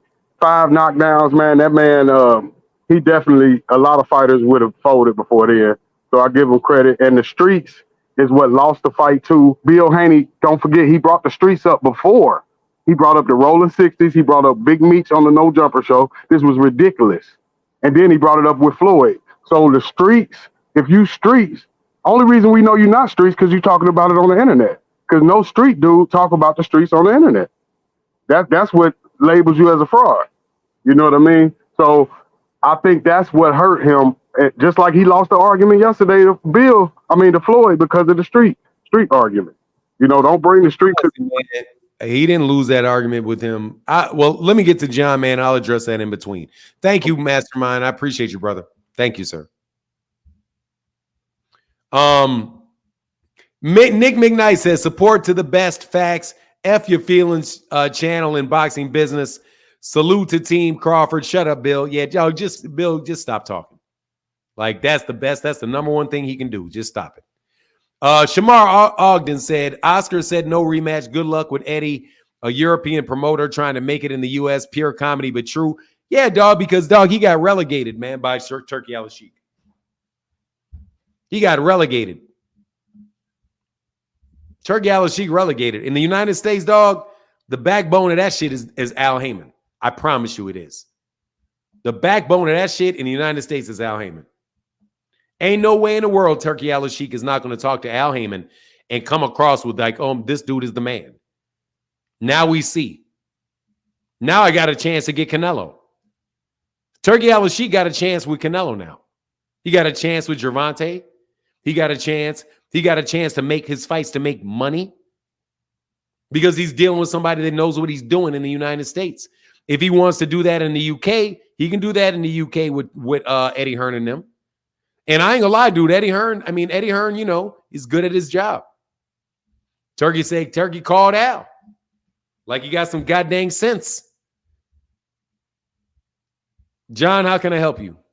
Yeah, salutes, Fanon. Can you hear me? I can hear you well, sir. Okay, I want to make sure that my audio is. First off, salutes and respect to you, and as well, and salutes and respect to the chat. Listen, as a guy going into this fight that was watching the build up, I thought that I was a guy that thought that Haney would take it. He didn't. Okay, that's the end of the discussion. I don't understand why people continuously are going on and acting like weight was an issue. Haney knew what was up. When they weighed in, Ryan was overweight. He still went on, pressed, and took the fight. He didn't make him run it off. He didn't make him do anything else. So that's it. When you get in that ring and you keep eating those left hooks and you get put down, that's the done deal, right? So I'm just tired of hearing like the constant excuses. And this is from a guy who supported Haney going into the fight and thought he would take it. But the thing that's most ridiculous to me is watching Bill continue to go on with this situation and making it even worse. What he was talking about with Floyd made no sense to me. I'm talking no sense. How did we go from your son suffering a tough loss to you sitting back trying to talk to Floyd about what he's doing with his children? Sir, you have no clue what you're talking about. No one does, because no one would know the inner workings of the relationship between Floyd and his children. Listen, I grew up in a space where there were rich kids. I'm talking lots of money. And guess what? They were still doing things that they shouldn't have been doing because they had money. I knew a dude that parents were crazy rich and he still wanted to be in the streets. It wasn't that they didn't afford the kid opportunities. It wasn't that he didn't have options. It wasn't that he couldn't have been taken out of that position or whatever. No, he sought out the streets. He sought out all those things. So to sit here and pretend like everybody knows what Floyd's condition is with his children sounds completely ridiculous to me. And to me, that was a ridiculous argument from Haney as well. What is destroying me as well, when I watched that video, it opened and exposed so many things in the inner workings of how Haney is dealing with Devin in his career. To bring up the streets is idiotic. You're not in the streets. If you want to be in the streets, then go do backyard boxing. You can go do that. Go do those things where they be fighting in them cages and people's different sets and different hoods. You're not doing that. You want to make money. You want to make millions of dollars in boxing. Then leave the streets out of it and go do professional boxing, because that's what your son is. He's a professional boxer. He's not in street beefs or any of those other, street leagues. He's not doing that. So this idea of bringing up the streets like it means something, it means nothing, because you're in a professional setting. Point blank period. Y'all took the money. Y'all took what Ryan Garcia gave you, even though he was overweight. He literally ran over there and paid y'all after missing weight because he knew what time it was, and he put your son on his back. Like that just end the discussion. All of these other excuses, Bill going off on Mayweather instead of just taking the olive branch, that's what he should have done. What he should have done is said, you know what? Yeah, let's work together. Let's figure things out. Let's try to get, Devin's career back on track where it should be. The man exploded. And I'm mind blown hearing all the excuses and watching Bill, man. And I just have to come up here and say that, because to me, it's just so ridiculous to see all of this, Fanon. Yeah, that shit was tacky. Yeah, it was really tacky. And if somebody says something about like his children like that, he would. Man, Bill's just not honest. That's just crazy. It was. So I appreciate you, brother. Let me roll to the next. Thank you, John. Have a good one. Yeah, thank you, man. Come back again. Hey, John, come back again, man. I like talking boxing with you. But the boxing talk was a little, I enjoy that. The whole kid thing is, look, man, I feel real iffy about talking about people's kids, man, because I got my own kids, man, and I'm still in the midst of trying to raise them and get these kids right. And it took my mama a long time to stick with me to get me right. Took a long time, man. I had a lot of failures. A lot of embarrassment that my mother and father had to sit there and watch me go through. So, to have somebody jump up there and throw some stuff at my parents because of what I was going through, or what another one of my siblings were going through. I mean, I'm not trying to hear that shit. If you're a parent, man, what Floyd said was 100% right. It's like, look, man, you can't control what your kids are doing. You can't control them like that. You can't make them make the decision. You don't own them. And they're going to go do the thing. And if you try to hold them too much, they're going to go do some shit just to show you. They'll do some shit just to show you don't control them. Because they know full well, look, you can't make me do anything. So, no, you don't own me. I'm going to go do it, and I'm going to do it just because you don't want me to do it. That's real parenthood, man. David, how can I help you, brother? You feel me? Yo, what's going on, man? You feel me? But real talk, man. I agree with you on the thing you just said. You know what I'm saying? But I wasn't gonna talk about that. I'm gonna talk about I question Bill as a trainer. You feel me? Because I feel like the Devin Haney flaws should have been fixed not before the Ryan Garcia fight, not before the Linares or none of that. It should have been fixed in the amateurs.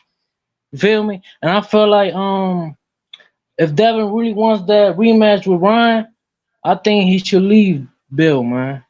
And I seen a couple Bill fighters in the prelims. To me, they look kind of like garbage, man. And don't be surprised in Alicia Baumgart the next fight, she look a little trash.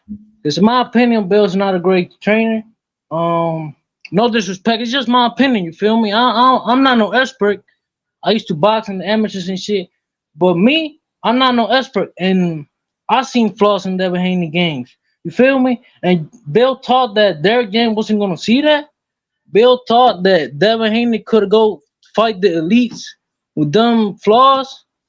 That should have been fixed in the amateurs, man. But that's all I got to say, man. God bless you and your family and everybody watching. You heard? Yes, sir, man. Get back with you, David. Thank you for calling in again, sir.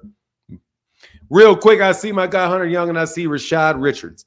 Hey, I'm sorry, Mr. Pragmatic said my daily remittance. Man, thank you, sir. That man said that ain't a word, naivete.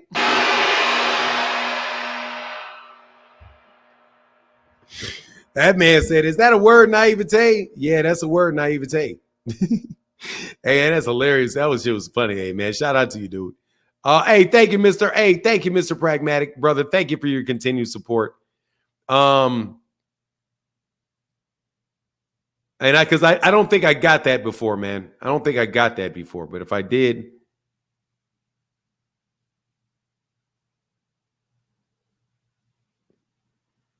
Brand, hey man, thank you. Dip said and them said, and Bill said, don't give a up. He don't give a fuck about nobody. Exactly. He don't give a fuck about nobody. All right, what's going on, Hunter Young? What's going on? Hey, I'm gonna hear you from a second away. Okay, give me 1 second. Yeah, I can. Can you cook for maybe 30 seconds? yeah, I should be able to. Okay, I'll be right. I'm listening to you though. All right, but I just want to say one thing about streets and I know people in their 50s still talking about back in the day how they used to be in the streets and all that good stuff. One thing about the streets is this: gentrification is a real thing. So all those people Bill was, I guess those hood cats Bill was talking about and was bigging up like it's something special. Anytime gentrification comes along, they can be like, "Yo, all right, y'all, y'all are homeless now."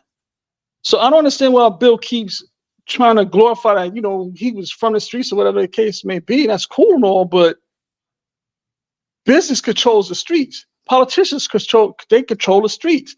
So all that talking means nothing because the streets can be taken away from by signing of a document, not a street St. George, all this you're talking about, all the dudes you're talking about or whatever they're doing, they're not in the streets anymore. They're basically in a homeless encampment somewhere because they can't find a home unless Bill is going to allow them to all stay in his mansion. So, all that talk about the streets, and then when he's talking about the kids, like you said, look, my parents raised me well, but the bottom line is I did what I wanted to do at times. Maybe it saved me a little bit of headache later on in life, but for the most part, when I was 15, 16, I was running around doing whatever. And all they could do is like, I hope for the best. So, Bill's just, again, you said it right. He's deflecting from actual boxing conversation to go personal on Floyd.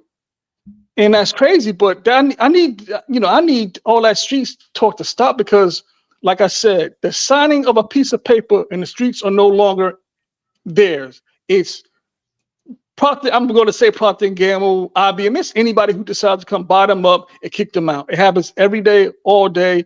I don't know why Bill is just being so ignorant to the fact that street talk is trash. It's amen. He knows it's a trash when it's trying to talk about how his son ain't in it and how that's such a good thing that his son ain't in it. His son ain't got no street rep. His son ain't got no street. It's real good that his son ain't got street respect. But then he want to point because that's what he has. That's what he believes he has. And quite honestly, man, who knows if that's even real, bro? Like, you're a boxing promoter. What you doing out there? That's shit you used to do? Like, that shit sounds to me like you're talking about like I was the man in high school. Like, you know what I mean? Like, shit, right. I was, man, you don't know what you're talking about. I was a high school quarterback. You know what I mean? Like, you used to be in the street. Then, dude, how good were you in the street? Nigga, you did a couple bids, didn't you? You know what I mean? Like, come on, man. Anyway, man. But no, that's all I had to say, man. Thank you, Hunter Young, man. I appreciate you. Yep, and have a good day. You as well, sir. Bye. Anyway, enough of that conversation, that whole conversation. Man, you keep saying Mir Renor. Dog, you're like said Link like 5-6 fucking times, bro. I'm gonna block you if you say Link one more time. Okay, that's it for you.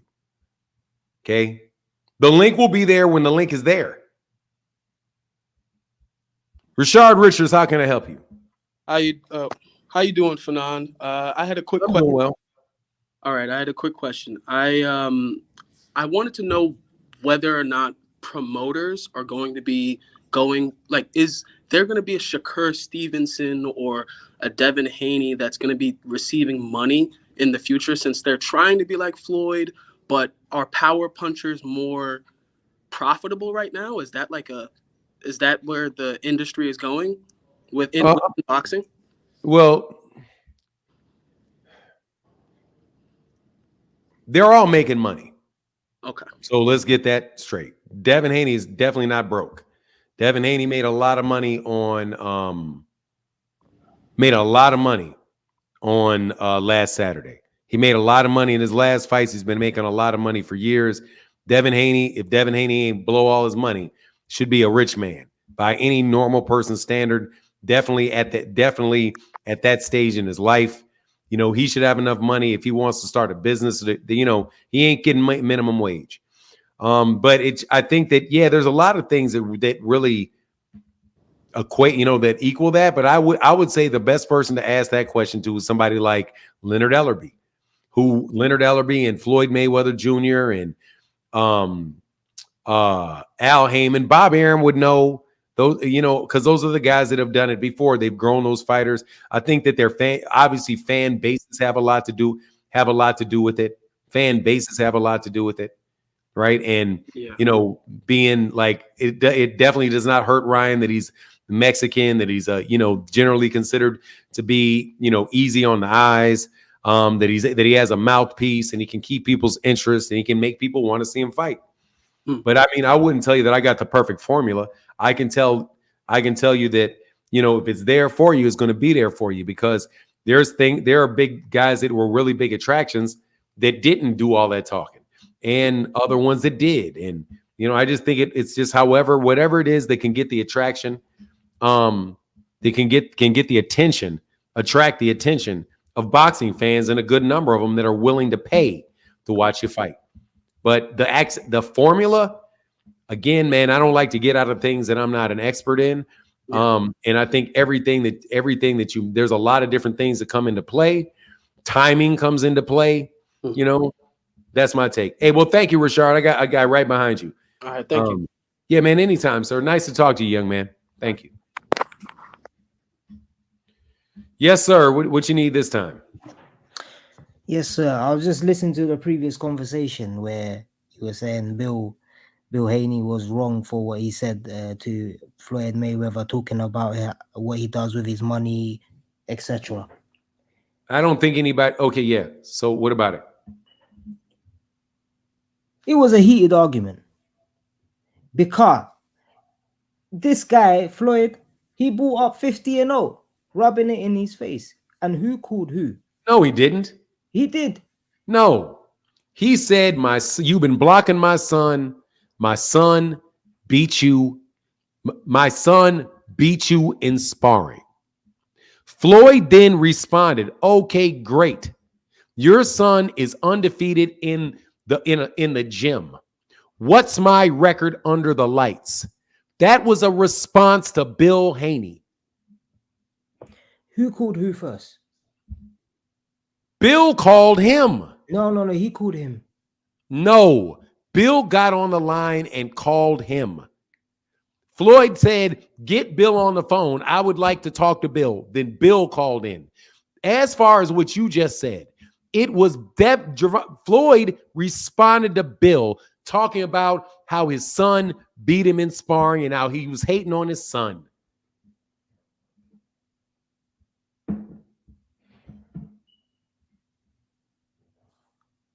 Are you done? Are you thinking of something else? What's next?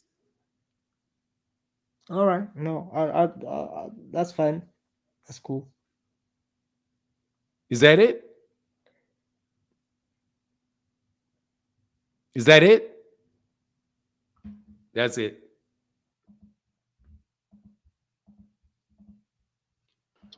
Real Mulatto, what's up, man? Long time no see.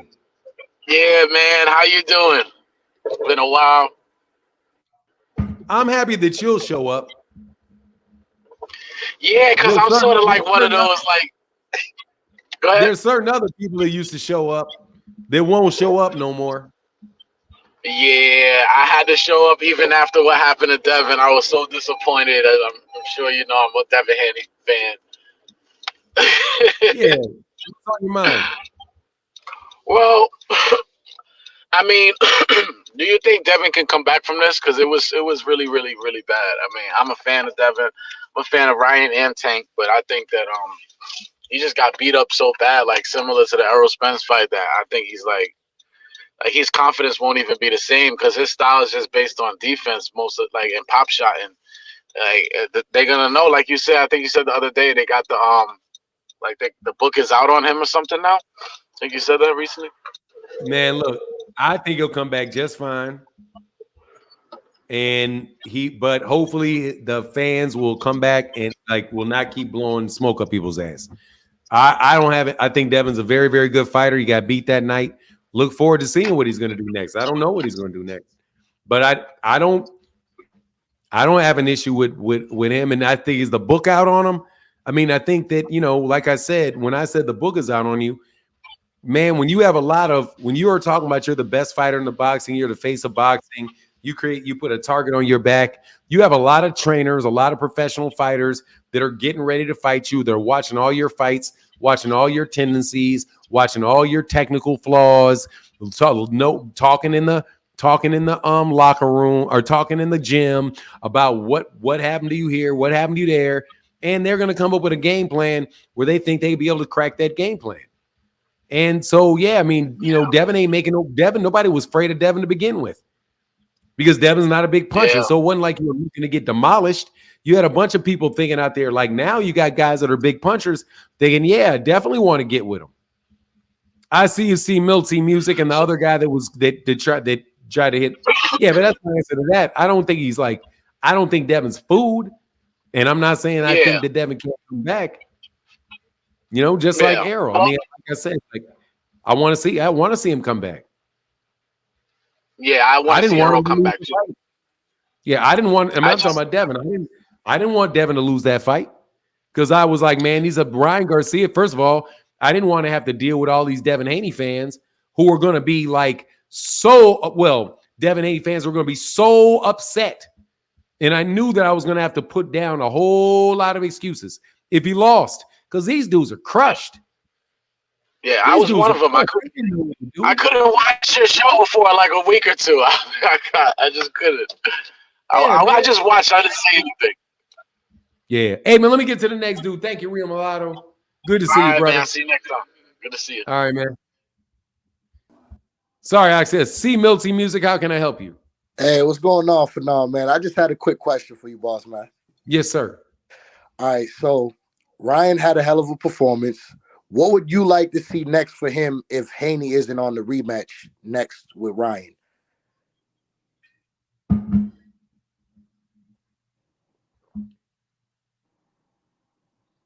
Sabril Matias? Yeah, man. Yeah, man. I think I'm on the same time, and I like to see that. And or T.O. I'll take T.O. But Sabril Matias. T.O. Yeah, I think that would be great. I think that'll be fire. I didn't want to touch too much on Tank because I know he got his hands full with Frank Martin, and I think that's going to be a better matchup than people expect it to be. I think that's going to be one of Tank's toughest challenges, honestly. Yeah, man, you can't be taking people for granted, man. Mm-hmm. And Frank Martin's a very good fighter, so yeah, he's a dog. He's a dog. The Ghost is a dog. They got to give him his credit for what yes, sir.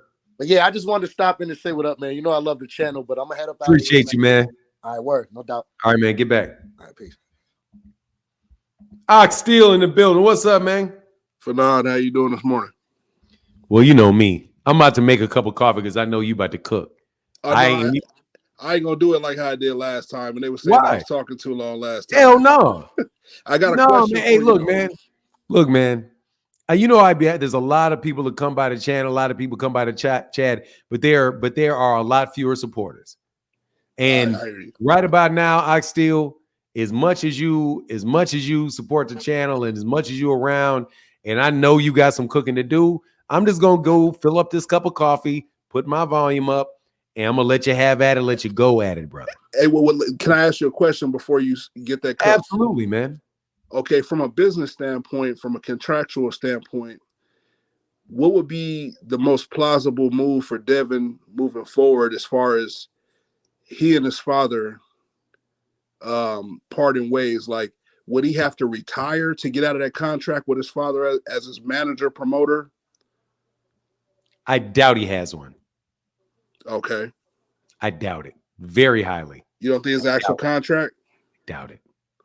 Not in one where it's like written, but I doubt it very much that he had it. But to get out of it, I don't even think he should get out of it. I don't think he should. You don't throw the baby out with the bathwater, man. Have to come up with some whole new scenario. and it's his father. You can't get out of a relationship with your father. It's your father. You know what I mean? Like your family forever. So that's just I mean they've got a contract with God. You know what I mean? So my thing is I think, but yeah, so I mean I wouldn't want to speculate on that. But I will tell you this, like man, I training my dad, used to work with my son with basketball. At a certain point in time, man, it gets to the point where he knows more than I do, and he knows other people that know more than he does, and he has to be like, hold on, man, I want to work with these guys. And it's like sometimes, man, you got to leave the nest, especially if that nest doesn't want you to leave. So, but doesn't mean that you ain't got that's not your dad, that's not your manager, that's not that he doesn't do all kind of stuff that works for you and works for him. But I'm going to tell you right now, man, it is hard for me to conceive that that Brian McIntyre, because it doesn't have to be Floyd, that Brian McIntyre, that he is, man, look, dude, I'm about to go get an apartment and I'm about to go get an apartment in Nebraska. I'm about to go buy a condo in Omaha, Nebraska. I'm about to sit my ass up in Omaha, Nebraska, and I'm about to train with these dudes in B&B Gym in Omaha, Nebraska. And if that means I'm sparring with Terrence, if I'm in there with cracking jokes with Bernie the Boxer, I'm out there, talking to Bomac, and I'm doing this, and I'm in there working with them, man, those dudes right there know what they're doing. And you don't have to go sign up with Floyd. You ain't got to go sign up with Nacho Beristain or any of that. You know what I mean? Yeah, but let me let you cook, man. I'm listening. All right. I may have some clients walking in a few minutes, but I believe I'm with you. Yeah, I believe you can't separate the blood. They are father and son. But I didn't know what the details were contract wise, or if there was a contract between the two, as far as Devin being the fighter and his father being the promoter, manager, trainer. The reason why I proposed the question is because a lot of people have been talking about how Devin needs to try something different. He needs to bring somebody else into the camp. I believe his father will always be a part of the picture to a certain extent, but as far as having an actual trainer, or as far as him maybe leading the rings of his own promotional machine, if him getting out of that contract, what would he have to do to get out of that contract? Would he have to retire, for a year, take some type of hiatus for a year, or whatever the case may be? I was kind of looking at that business part, not that I'm in favor of father and son separating, but business is business and family is family. And a lot of people do talk about how you can't really do business with a lot of family like that. We love our family, but just because somebody family, that does not mean that they may be the best person involved with your business. A lot of people are talking about how Bill has been a little bit bad for business when it comes to Dev. And so, he has to take at least, they say they want to kind of get Dev back in there, but with his medical injuries, I can see Dev being out at least, 6 months to a year. And you have people that do these flash retirements like Tiafimo, Shakur. Some of these fighters do a flash retirement just to kind of switch things up contractually, from a business side. It's not even really because they want to retire. It's a business thing. Real quick. Yeah. That shit ain't working. Okay. Like, people say that, and that shit don't work. Like, depending on how it's written, you can't just retire and be out of your shit. And I'm gonna retire on Monday, and I'm gonna be back on. Man, people know what the fuck you trying to do. You know what I mean? Right. Like, and people say that. I hear that on YouTube a lot, and I'm like, hold on, man. If you retire and you got 3 more fights on there, and you say I retired, but now I'm back next week. These cats will go to take your ass to court and be like, man, that shit is not that. All they're trying to do is they retired. They still owe me on this contract. And if you start fighting, you keep fighting again, they'll sue you for damages. That shit is not gonna work like that. I mean, it depending on what you write. Now, if you got one of them bogus ass DHP contract that they tried to hand over there to Ryan Garcia, Maybe to Gary Russell Jr. Maybe. I'm listening to you, brother. No, it's all good. Yeah, like I said, I had too much cooking. I was just curious about that point. You know, what would Devin really have to do? A lot of people are talking about what's next for Dev and things of that nature. And I find the whole situation pretty interesting. I feel like a lot of people need to step up and eat crow as far as fans go, but mainly Dev. I'm not really, too proud of the way that he handled the post fight scenario. You know, no interview. You know, we haven't seen him. You know, he won't put his face out there. You just hear from Bill and stuff like that. So I'm not really too happy about that. But we know what it is, man. He got whooped. He got whooped or whatever. And so I've been enjoying the show for the last few days, man. I've been wanting to jump up here in between clients and stuff, but I like what y'all doing. I like the conversation. And a lot of you brothers got to grow up, man. Y'all taking this stuff way too serious, man. You know, but hey, keep man, doing what y'all doing, man. Man. Are you in the barbershop? Are you in the barbershop right now? Yes, sir. Hey, man, Bill said that that you support him. He said to me that people in the barbershop support him. You know what? I'll say this specifically. In my shop, in my place of business, we like to be on the right side of history. And, when it comes to this whole situation, you know, I felt that Ryan had what it took. I've never been fully convinced about Devin. I don't care how many belts he had around his neck. I feel like he's one of the greatest of all time at taking advantage of opportunities, you know, but I did feel skill-wise that he was lacking in some areas. And, as far as the whole mental health thing, it's like I see guys like Ryan all the time. Like I said, I'm a Navy veteran, so I've been around a lot of guys they may appear cuckoo, you know, as a bird, but they really know what the hell going on. And Ryan knew what was up from the get-go. And they posted that footage, you know, that tank sparring footage. That was posted for a reason, man. That was a tell. And a lot of other things was a tell too. And I agree with you about the strategic planning behind with Bernard Hopkins. You know, I agree with you. That had to be Bernard Hopkins. Bernard Hopkins, that's the brother that'll shank you in the kidney when you ain't looking. Hell yeah. And that's what that was. That was like a shank move right there. Yeah, come in 3 pounds overweight. You know, but that comes with experience, man. And they had over, almost 5 decades of experience in Tank's corner as far as what between Oscar and Bernard. You know, so you can't front on that with a guy that's from Dust Streets. You know what I'm saying? It's very sad to even hear Bill speak like that. It makes me wonder what kind of sponsors or other people would want to do business with a cat that represent himself that way at his age. You know what I mean? And as a barber, I can tell you, he definitely got Beijing dye in his beard too. You got what? That got to be a Beijing. His beard is definitely dyed. Oh, you know that shit. He got that just for men in there. Man, that dude got that shit is completely dyed. It's all good. No, man, I'm telling you, man, as somebody, bro, I started going gray. Men, a lot of times, you start getting gray hairs in your mid-30s. You know? Yep. It starts spraying out about your mid-30s. Bill ain't fooling nobody, man. Yeah, some people sooner than later. But, you know, and also, man, I wouldn't be surprised if there wasn't a big-ass bald spot in the middle of that shit either. Right. Like, I wouldn't be surprised, nigga, because you older. I'm not tripping about no 3 pounds. 3 pounds is not going to change the fact that he didn't see, his defense ain't what y'all thought it was. I told y'all the kid wasn't Floyd. I don't care how many pictures. I'm the king on popular opinion. I don't care how many pictures and training camps Bill paid for him to be staged with other fighters and be at other fighters' fights and stuff like that. No disrespect to Zab, that's his godfather and stuff like that. It don't matter who you rub shoulders with.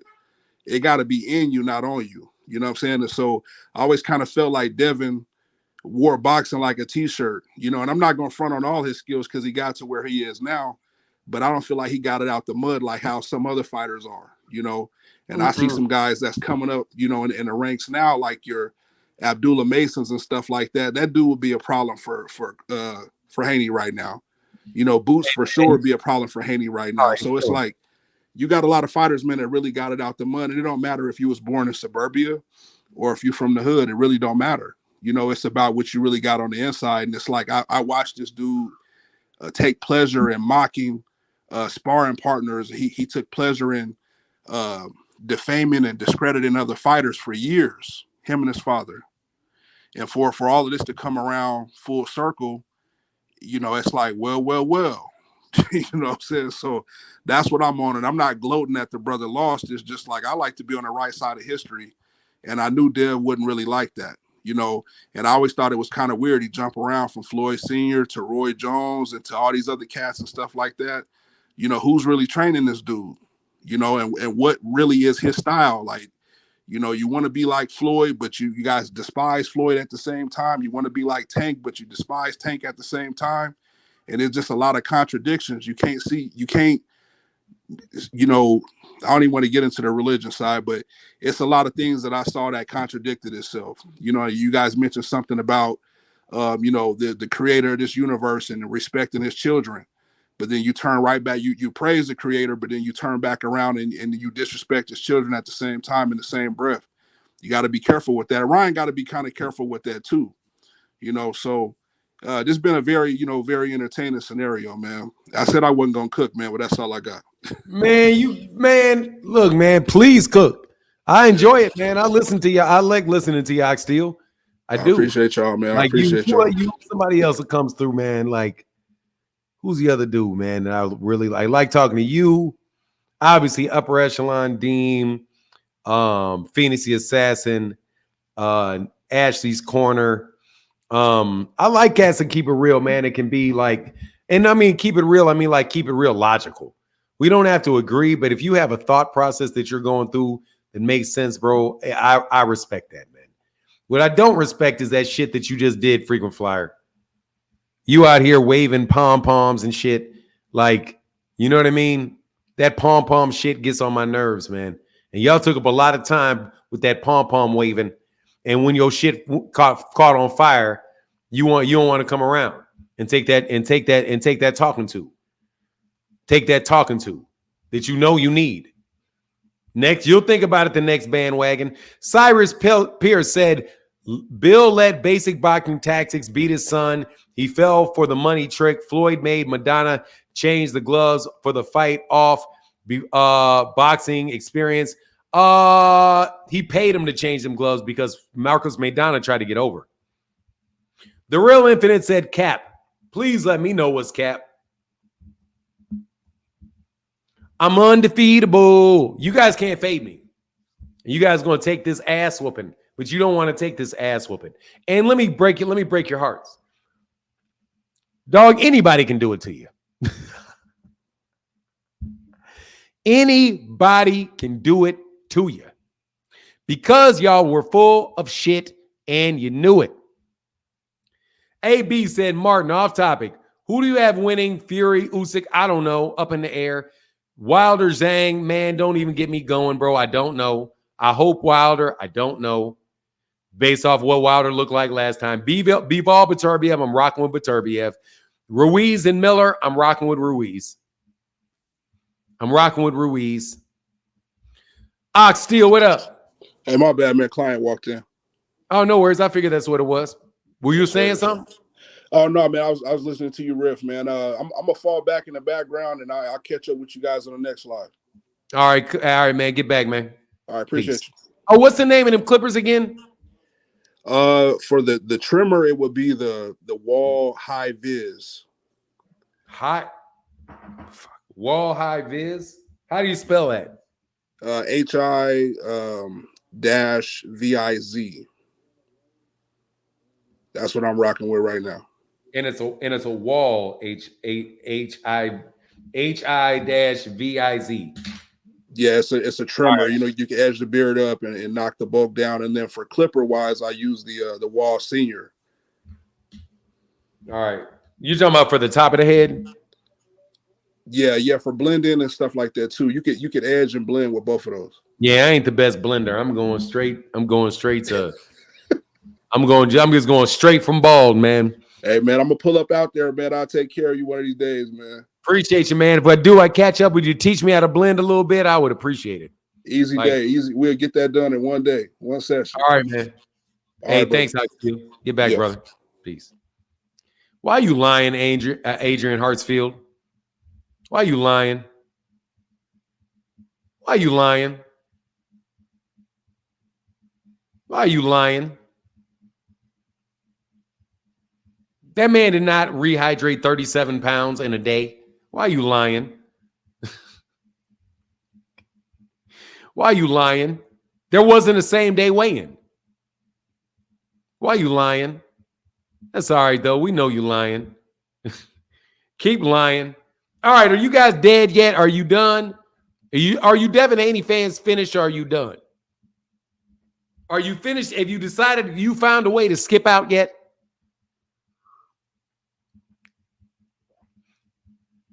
Hey, OG, your boy here for boxing needs to stay out of my mentions in Twitter with his asinine responses. Man, here for boxing ain't trying to come around nowhere, man. Hey, man, come on, man. Dad, I done whooped that boy's ass so bad. I done whooped that boy's ass so bad he don't want to come around no more. We know what it is. He got Devin Haney, bro. He got Haney'd. He got Haney'd. He got Haney'd. All right, you just want to get blocked. I got you. There you go. That's what you wanted. That's what you wanted. That was 185 pounds of ass whooping.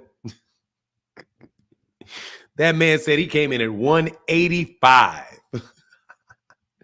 Y'all believe anything, man. Ain't we rehydrate no goddamn 37 pounds. All right. I thought it was dead, huh? I thought it was dead, huh? Dog, I believe it now because I think you're dead. I think you were dead, huh? Man, y'all are terrible, man. Wow, y'all out here bad, bro. Devin, man, look, man, I ain't trying to hear it, man. Ryan Garcia, 185, I don't believe it. You know why I don't believe it? Because there was no same day weigh-in. There was no same day weigh-in. There was no same day weigh-in. So how could he have done it with no same day weigh-in? How would you know? He didn't hit a scale. And neither did Devin. What's up? Just jumped on. Did you discuss the lawsuit between what lawsuit? I ain't even heard of a lawsuit between Derrick James and Errol Spence. Why would I discuss something that I don't even know? How in the what is that? What lawsuit? Why are you making shit up? Exactly. Why you just out here making shit up, huh? What the paperwork is out? What paperwork is out? What paperwork is out? So Sharon, I haven't heard nothing. What lawsuit? If Wade played a factor, so what about the 2 through 6? It didn't look like Wade played a factor. It was a left hook. Devin also using an IV to stay hydrated, and the way he's gonna. Dude, what are you talking about? What lawsuit? I don't know anything about a lawsuit. He sued this shit. Man, I don't know anything about a lawsuit suing him for $2.1 million. If he's trying to get a cut of that pay-per-view, he's wasting his money.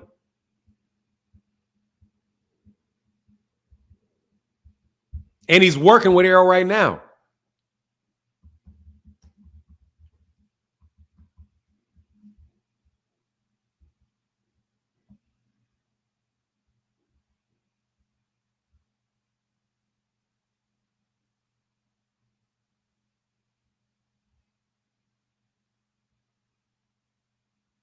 Nothing came up, homie.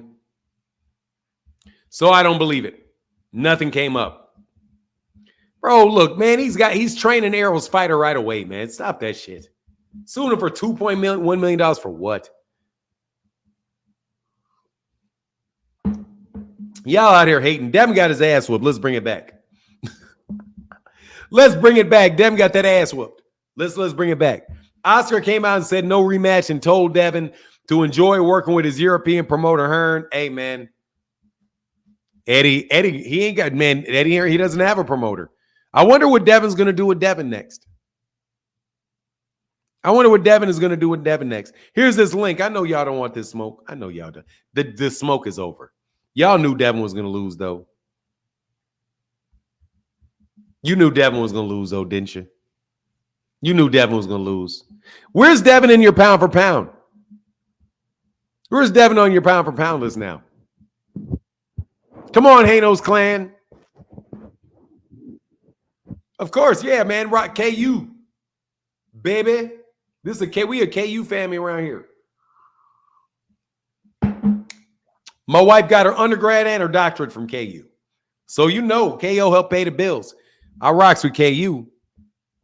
KU, HU, DU, double HU, DU. And we're gonna have my son got by the way, my son got accepted into full film school. Just so you know, FYI. My son got accepted into film school. So I'm so happy. I'm so proud. He's out here, he's grinding on it right now. I hired him. I hired my son. Proudest moment of my life is my son went to work for me and he's working for me while he's in film school. He ate that left hook in less than a minute of the fight. Yeah, weight was definitely an issue. Yeah. The weight of that punch up against his head. Thank you, man. It's going to be expensive, but we're doing it. Bert Mertz says that breaking news, Devin Haney's jaw was respectfully. Yeah, man. Kenny said, Kenny, you said Kenny to yourself? I don't understand why dudes are supposed to be OG in boxing game are taking Bill Haney's act personally when he admitted himself he's just doing it for comedy and to promote his son, because he isn't doing it for comedy.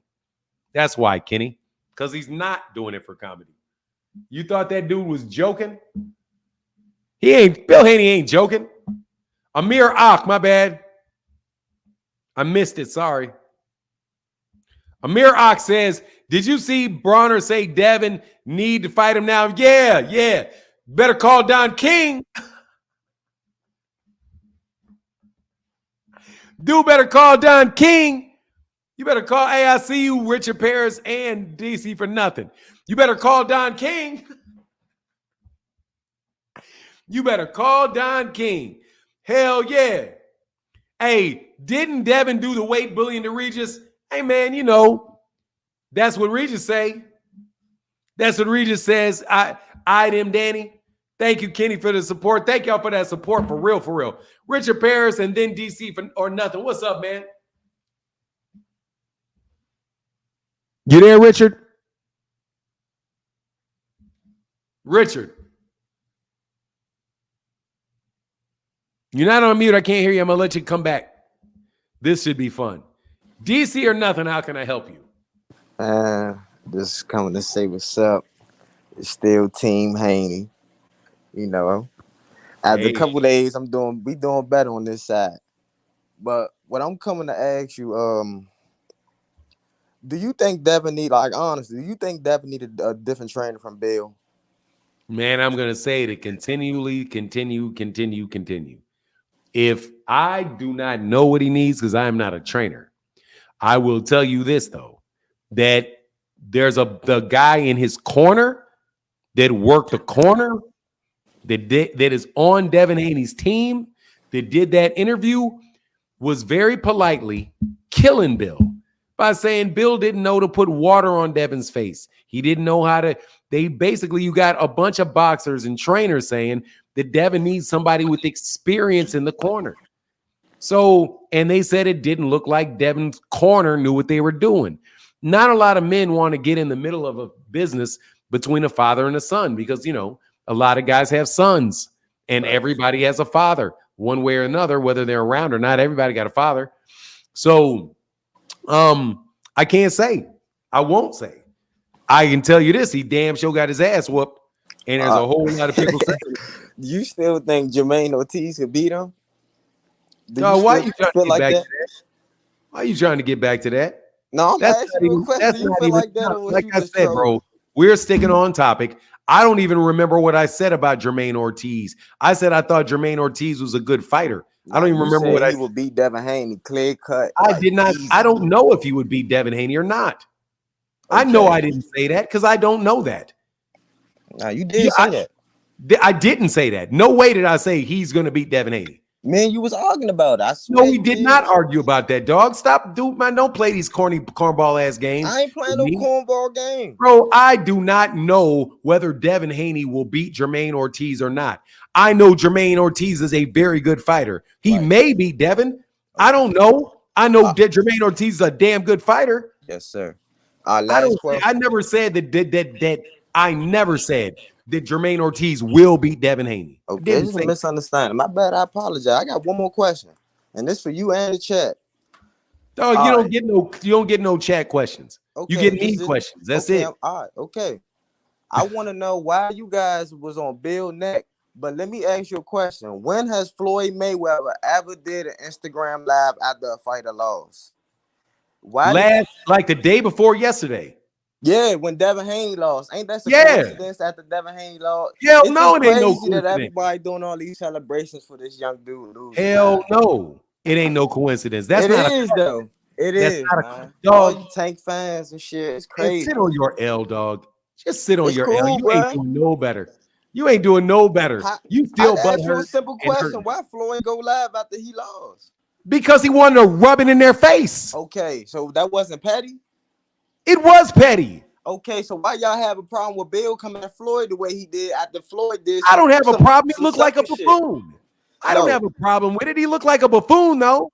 How he look like a buffoon defending his son and the dude being fake? He wasn't defending his son. He was, though. Floyd been How a you fake ass defending nigga. your son? How are you defending your hey, dog? How are you defending your son by saying your 50-0 don't matter? I got respect. Right, no, that was bullshit. That was bullshit. Exactly. That's why he looked like a dog. That was bullshit. That's but why all the he other looks shit like he a was saying buffoon. about Floyd, How is it that was defending real. a dog? How is it defending your son saying? How is it defending your son when you saying things like, "Nah, we don't need your help." Because I wouldn't want. Why would they want their help when Floyd's a two-faced dude? Why would he fuck with Floyd when Floyd just got on Instagram Live laughing at his son losing? Why would he fuck with Floyd? Like this being a man. Fuck all. I know y'all idolize Floyd. Hey man, because let me break it down. Let me break it down again. Devin Haney and Bill Haney talked a lot of shit about Floyd. They did. So Floyd got up on that Instagram and definitely rubbed it in. Okay. If you don't want Floyd to rub it in your face, keep your mouth shut talking about people whose level you are not on. Okay, but why Floyd? But the Floyd not a fake ass nigga by rubbing it in. I don't know whether Floyd. Let me tell you what Floyd ain't. He ain't no fake boxer. Bro, I'm talking about a fake. Fuck all the boxing. Ain't nothing fake about it. Nah, dog. I'm gonna argue with you on this. I'm gonna argue on with this one. Nah, Floyd ain't fake. How? That's not fake. I'm gonna tell you why. Because Floyd is for real a Hall of Fame fighter. Fake ass nigga, bro. He is you talking about boxing, bro. We talking about real life shit. Dog. He ain't nothing fake about that. That was some fake ass nigga shit. Stop that shit, bro. You gonna stop talking over me, son. Stop crying. Your boy got his ass whooped. Okay? Floyd Mayweather Jr. ain't fake when he said your son needed help the other night. Floyd wasn't fake when Floyd said I'm 50-0. Floyd ain't fake when he said that I've beaten 19 reigning world champions and 25 or so current or former champions. He ain't fake when he said he's in the Hall of Fame. He ain't fake when he says that he knows what he's talking about and being a boxer. He wasn't fake when he said, "Why is Devin hanging out like this? They ain't how we do it." When I fought Zab Judah, and when I fought Zab Judah, when I fought Arturo Gatti, who got big left hooks, this is how you stop it. Ain't nothing fake about Floyd when you're talking about boxing. Nothing. I'm going to tell you who look real fake right now. Devin. Devin looked like he said that man was a C+ level fighter, and he got his ass beat up by a C level fighter. You ain't never seen Floyd Mayweather Jr. get beat up by no C level fighter. That's real. Floyd is real. No, Floyd the GOAT. Floyd's the GOAT. I'm not talking about boxing. I just find it kind of strange that when this young dude lose, I just find it kind of strange. You don't find it strange. I find it kind of strange. You lick the take the Ryan. You laugh at the dude to lose, and then after you say all this, and after you get into it with his dad, you say, "If you need my help, I'm here for him." And then after all that, you say, "What's so strange about that?" That's just a fake ass nigga. What's strange about that? That ain't fake. Fake ass nigga. That ain't fake. That is some fake ass nigga. If you gonna support that, I know. Listen, if you gonna support a nigga like that, I know what type nigga you is. I appreciate you having me on here though. I'm a young dude. I'm gonna tell you, you know what kind of nigga I am. Like that, I can't even. Let me tell you what I am. I'm a nigga that don't play make believe. I'm the type of nigga that don't play make-believe. Man, stop crying, man. Get over it. If you talk shit, grown men gonna really talk shit back. If you don't like it, don't dish it out. If you don't want Floyd doing Instagram lives on you, don't get your ass in a camera talking about Floyd and thinking Floyd ain't got the right and ain't got the ability to clown your ass when you're down. Floyd earned the right to say whatever the fuck Floyd want to say. That's real. What is fake is that Devin Haney is on that man's level, and what is fake is Bill Haney talking about Floyd like he got something to say to that man. That dude is here. Your ass is here. And your ass is butthurt, and you can live with it. Uncle Mar, how can I help you? Hey, good morning, Fanon. Good morning, chat. How y'all doing? How you doing today? Man, I'm well laughing at y'all butthurt ass fans. Not you, though. Hey, Sorry. Unless hey, you're a I'm gonna butthurt fan. I don't know. I'll wait. Hey, man, I just want to tell you, man, I love the show. You know what I'm saying? I watch it all the time. Thank you, But man. I see you there, man. And thank you for your support, too. oh, it's all good. It's all good. I did want to say this though, man. When it comes to that conversation with Bill Haney and Floyd, what I loved about it was the fact that it's almost like you see what's happening is Bill is getting a dose of his own medicine. You know what I'm saying? Because a lot of times he try to big boy everybody else. You know, and when I say big boy everybody else is because he has a bigger platform. You know, he's probably doing financially better than most of the people that he's talking to. So it's kind of like, you know, and you know, a lot respectfully, a lot of the streams kind of give him space to do what he's doing. But that wasn't flying with Floyd. You know what I'm saying? Shit, that And shit didn't fly here. yeah, oh, absolutely. I seen when you cooking. You know what I mean? But the thing was, is like the way Floyd handled that whole situation, it exposed Bill Haney and the way he really communicates. It's horrible. You know what I'm saying?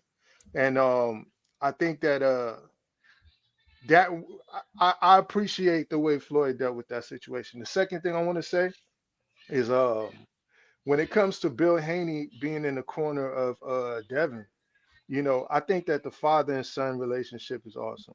But when it comes to boxing and getting to the highest levels of this thing, he definitely needs to get some help. And you see, what I think a lot of people is forgetting is a lot of these fights. Correct me if I'm wrong, but it seemed like when he does fights with Eddie Hearns, a lot of time Eddie Hearns set him up with Ben Davis to give him some kind of assistance on that side, like as far as like the coaching goes.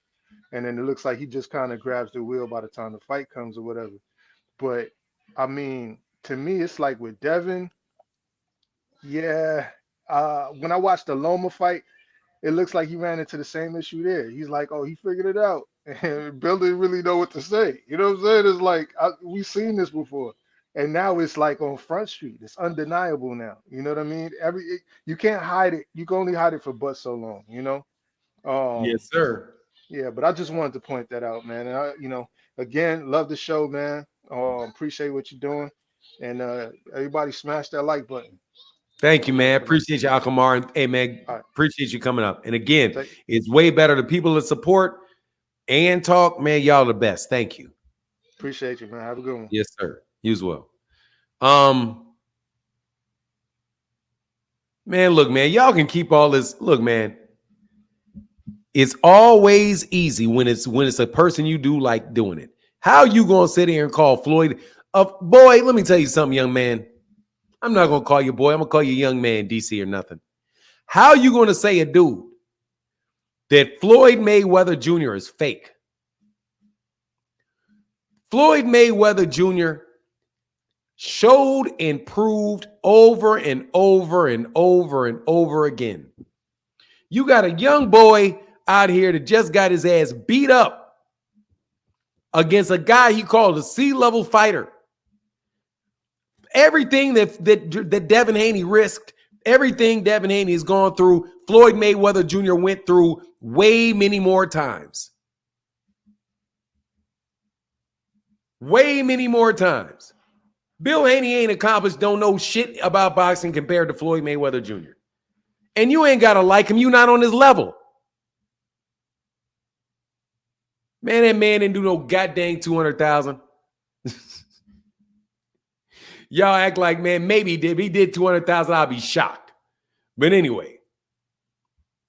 Oh, where you got, man? I saw you. I was going to let you on. Zachariah said, congratulations and wishing much success to your son. Thank you for the positive energy. Sabios Williams said, hey, thank you for coming. I'm sorry, man. Unaku. Thank you, William. The only name I can really pronounce is William. Thank you for becoming a channel member. I do one day, please click the link and let me know how to pronounce that because I don't want to kill that name. Christopher Chris said, keep cooking for non-salute. Thank you. Oh, and we will do. Because I'm telling you, I'm having a lot of fun. Devin fans, you're absolutely right that a rematch will be different. Devin will get KO'd by Ryan because a ref won't save Devin like this ref did. Oh man, he could have very well been out of there. In that second, I think was it the second round he could have been out of there, or in the seventh? Oh my God! But Devin was grabbing and holding. You know that boy been hurt before. And hey, Robert Smiley, thank you, brother. Said keep that foot on their neck. Oh, for sure, for sure, for sure, for sure, for sure. Jumping up and down on your throat. Fanon, thank you for always keeping it a buck. I will. Dude, how do you guys gonna sit there and talk about Floyd? Like for real, for real. I'm confused about this.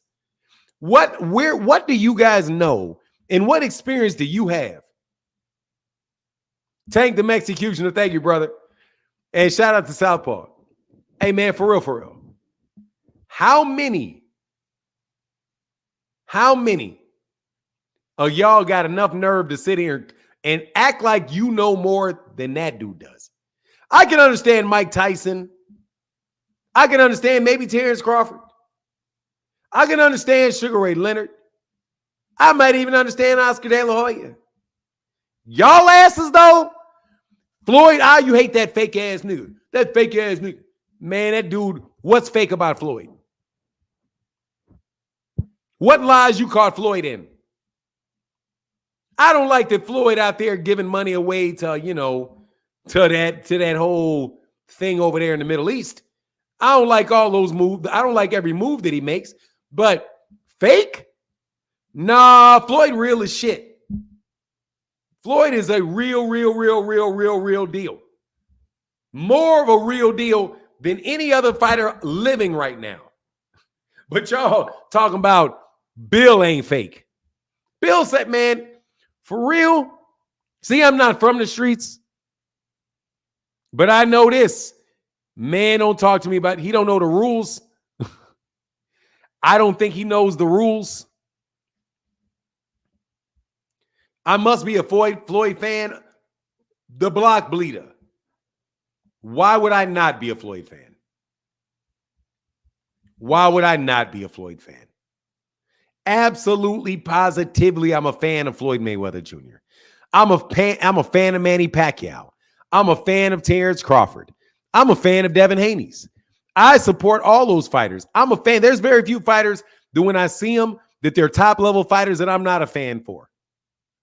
I don't want to see Canelo lose. I like Canelo. I'm a fan of Canelo. I'm a fan of David Benavidez. Boy, but your boy got his ass whooped sitting on that L. What's going on, man? Hey, Fanon, sorry. I was in a bad spot earlier. Oh, no worries, man. No worries. I was just trying to highlight something I didn't really hear anybody speak about on the business side. Yes, sir. If Devin had the drawing power they said he has, and was like next up after Tank as the face of boxing and all that, I find it kind of funny that the promoters that were dealing with him speak real bad about him, like right after he leaves. I could remember Bob Arum shitting on Devin every chance he gets. And then Eddie Hearn's tone changed a lot right after he lost. That interview he did where he mentioned the whole thing about the weight, he doesn't even sound like someone who has intention of doing proper business with Devin going forward. Because I listen to what people, not so much what they say, but I listen to the tone. You know what I mean? And it just sounds a lot different the way that he's operating now. Throwing Devin under the bus with the whole weight thing, even just what he said about, he's like, oh, Devin also always rehydrates to astronomical figures. Like just the choice of words and all that. I just found it really weird if he's Devin's promoter, the way he was talking about him. So I just wanted to highlight that a little bit, because this whole thing about being your own boss and, you know, being the one who's doing better business than Tank, and Tank is not his own boss. Look at the way how Eddie jumped at the opportunity to sign Tank for the one fight deal for the guy, even though Tank was trolling him. Eddie turned around with that contract in less than a week, trying to scrape up Tank from under the PBC. You know what I mean? So just looking at the contrast between the way how they both handled, and even Errol in defeat, the way that PBC is standing by Errol, it just goes to show that they do better business over there. Hey man, look, let me tell. Hey, to comment on that, why would anybody want to do business with them when they don't have a loyal bone in their body?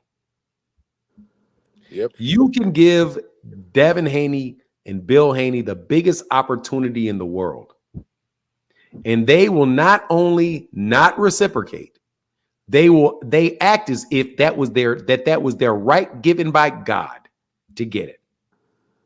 So he in the gym.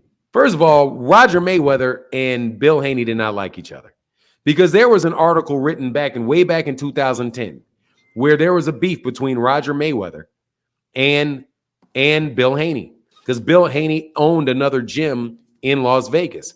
And Roger Mayweather said, "Hey man, if I come up missing or something that happens to me, Bill Haney did it." That was way back in 2010, right? Yeah. Way back in 2010. So as Devin Haney gets older, eventually Roger Mayweather winds up working with Devin. I'm sorry, not Roger Mayweather was the one that said that. It was Jeff Mayweather that said it. Yeah. The youngest Mayweather brother said that. So, but then Devin starts training with the Mayweathers. They train with Roger. They train with Jeff. They train with Floyd Sr. He's in Mayweather's gym early in a pro. Right? And they're all living in Vegas. Devin's growing up in Vegas. Do they sign with Floyd? No. Floyd got him earlier on cards on Showtime. Then they also, I don't know who got him the cards, but he also fought on some early cards. Shout out to Fight Hype and Ben Thompson. I listened to their live stream yesterday and I heard them say this, that Devin also fought on top rank cards early on. So they wanted to sign people. Floyd wanted to sign him. Bob Arum wanted to sign him, but they didn't sign him. So Devin starts getting his name out there. And what do they do? As soon as Eddie Hearn jumps in and says, "Hey, I'm trying to take Al Heyman's fighters from him," who goes to him? Devin. So then Devin gets his start there. And what does Devin do? Devin leaves him and finds a multi-fight contract with Top Rank. Top Rank gives him the opportunity. When that is up, does Devin want to fight, give an opportunity to a Top Rank fighter to fight Shakur? No. What does he do? He hops back over to Eddie. Eddie gives him a shot at one of his champions. What does he do to Eddie? Then he leaves Eddie and goes over and leaves Eddie and takes his belt that Eddie gave him a shot for and takes him over to Oscar. Yep. And so Oscar beats him. But it was before, just so you know, it was before the fight that Eddie Hearn's tone changed. Because Eddie said that he said that after this fight with Ryan, Devin's got to drop that belt because I'm not paying for that Sandor Martin fight. And I know Devin doesn't want to make just a little bit of money. There's something called loyalty, man.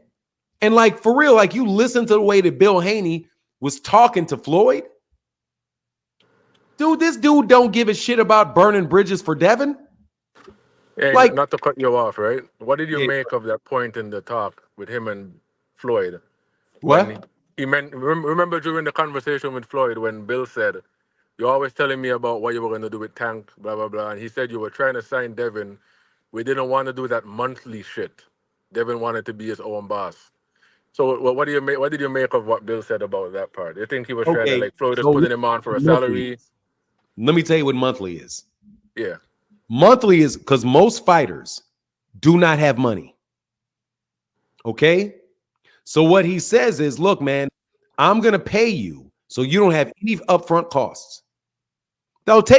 Assume for a second that Devin, daddy ain't got money. Yeah. You got Kermel Moton, and Kermel Moton's father's not wealthy. And he says, look, man, what I'm going to do is give you a monthly stipend to pay for your housing, to pay for your training, to pay for your food. And I'm going to do that for you for a while until your fights start making money. That is investing money in your son. Because Devin's fights aren't going to bring any money right away. Right. So that to me, like, if that is something, think about it. If you don't have any money, think how many fighters would have loved that. Bill doesn't need the money. So Bill's like, man, what do I need you to give my son money for? I can pay for this. I've got the money myself. Right. So that's something that would not work for Devin, but for Shakur, that would work for Shakur. That may work for Jaron Ennis. That would work for Tank. I guarantee you Tank got checks when he first started dealing with them and saying, okay, here, man. And so what if he's going to invest in you, if he's going to invest in your training, he's going to invest in your housing, he's going to get you fights on fight cards where you're not the draw, you're way down in the prelims. He's investing money and then he's going to want money back on his money. That's how business works for everybody. Right. That's what it sounds like to me. Now, if you would have came to me and said you wanted him to sign, all away his likeness and all of that stuff, I mean, still, dude, if you don't have, if a fighter doesn't have the money, if the fighter doesn't have the money, and you don't have and a major promoter too, that's what Bob Arum is doing. Bob Arum is giving these guys advances. He has to. That's why Floyd got paid $650,000, $700,000. He had to buy his way out with $750,000. But yeah, that's my take on it. Yeah, it kind of reminds me of Errol's situation because Errol was faced with options early on. And he said, signing to Al Heyman felt like less money in the beginning, but look what happens now. He turned out to be a big draw. Yeah, and he also didn't. And also, Errol probably also did not need the money as much as maybe another fighter did because his father has his own business. His father is somebody that, that could afford to support his son. Yep. And that, same thing with some other fighters, but not everybody can do it. But at the end of the day, bro, you had an opportunity to sign with Floyd. And if your son could have made it with Floyd, hey man, it seems like Gervonta did okay with that. Yeah. But I mean, don't get me wrong though. There are exploitative boxing promoters out there. And managers too. But guess what? There are exploitive parents out there. Because how many times do you wind up? We may be talking about one right now. We don't know. Yeah, I'm saying you don't know until Devin is like out by himself and is like, man, I looked up to see where my money was, and my money ain't all what thought my money was. There's all kind of parents, showbiz parents, that were spending a lot of their kids' money. They fuck around and get conservatorships over their kids' money and things like that. That girl from iCarly wrote that. Like, yeah, there's exploitative people all over the place. Another thing they keep highlighting is the fact that they don't have any middlemen to pay. Bill basically plays every single role there is to be played. Bill with Devin, the way that I see it, man, dude, I'm going to show you something again. There's a lack of professionalism for sure going on. Okay? And this deal right here, and I know I haven't talked about this in a while,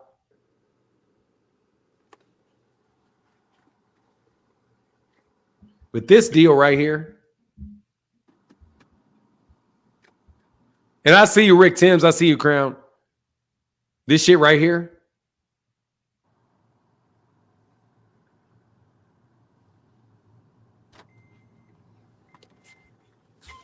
is what you call a slave contract. Oh yeah, I saw you go through that. Yeah, That shit right, this shit right here. yeah. That's not a term sheet. Oh, hell no, it ain't no term sheet. But Man, without getting into the details of it, yeah. it is sloppy. It is sloppy as fuck, is what it is. It's sloppy as hell. It's manipulative as hell. And dog, let me tell you, man, do not, and this is anybody working with family, do not think family will not fuck you. Mm-hmm. Do not think your father will not, when it comes down to that money, do not think your family will not screw you and justify it in their own mind. But hey, man, let's get to the next couple dudes, man. Thank you, Richard Yeah, Paris. yeah, Is yeah. there anything Cool. else, though? No, man, I just wanted to highlight because when they talk about Def being blackballed, they got to look at the entire picture. Yes, You know sir. what I mean? They Appreciate got you, to look at man. the entire picture. Yeah, we'll catch you later. For sure. All right, I'm gonna go. Rick Timms, you were next, but you're not on screen. Crown, what's going on, man? I just got one question. I'm gonna go back, fade back to the back. I just wanted to know what your thoughts on Turkey Al-Sheikh is. Like, do you think he's playing like the mediator between the promotional companies? What is your thoughts on that? And I'm going back to the back. From the outside looking in, it seems to me that he is a financial backer. Seems like he is financially backing and investing in individual fights. So for whatever money is getting paid by Terrence Crawford, I would suspect that Turkey Al-Sheikh is putting his money up. And for the fights that he wants to make, the Turkey Sheik and that the Prince or wherever he gets his money from, are ensuring and providing financial backing for the fight, which neutralizes the conflict between promoters. Because now he takes away the necessity for an in-house fight and creating an opportunity for everybody to for the fight to be profitable for everyone. And for them not to worry so much about the necessity of having their fighter win and having that fighter just match somebody in their own inside their own house. That's what it seems like to me on the from the outside looking in. And what he did with this card, it seems like to me, and again, this is the outside looking in. I'm just looking. I don't have any information anybody else doesn't have, but my opinion is that he worked with the PBC and got advice, and they set that card up with the PBC. And then they have Terrence Crawford as his own independent person, and the main promoter, the name out there is Matchroom, and that Matchroom is working with DAZN as the network.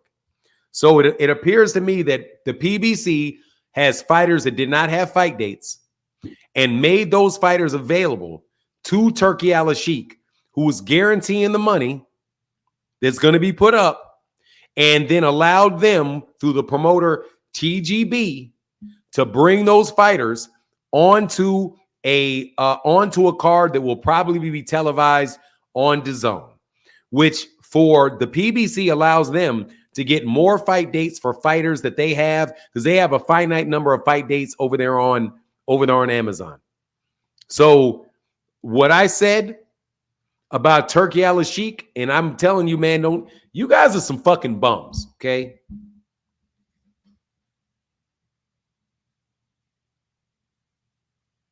Y'all are some bums. And I mean it. Y'all are some intellectual bums. Turkey is a good man for boxing, apparently. And apparently he's highly intelligent. Is what I said about him. Those you do not get, first of all, billionaires ain't gonna hang out with you and allow you to play with their money if they think you're a fucking buffoon. And the Arabs are not stupid. Far from it. They are not doing things with their money that is not going to turn profit for them. It's not going to happen. People ask them for, I'm sure they got people lined up around the globe asking them for their money. So they're going to do something that's intelligent. When you guys were saying they're paying all this money to these guys and They're paying every dime that anybody can ask for any money from them. Dog, I thought you were being racist. I thought because you're thinking that because they're Arab that they got a fucking that they got a genie in a lamp or something. Let me get in my lamp and do whatever you say, boss. What are your wishes? Nah, bro. No. If he buys the whole sport, I told you what the most valuable thing is. If you can buy the whole sport. All right, so here. You remember when there was this article that came out where people said, oh, the Matchroom is worth this much. The PBC is worth that much. I was like, man, how much would all boxing be worth if you can buy the whole thing? You got to buy the whole thing. You got to be able to buy PBC and Top Rank and Matchroom and whatever the fuck and Queensberry. You got to be able to buy them and Golden Boy. And if they won't buy you outright, you got to put yourself in a situation where you're getting paid on everything all of them do.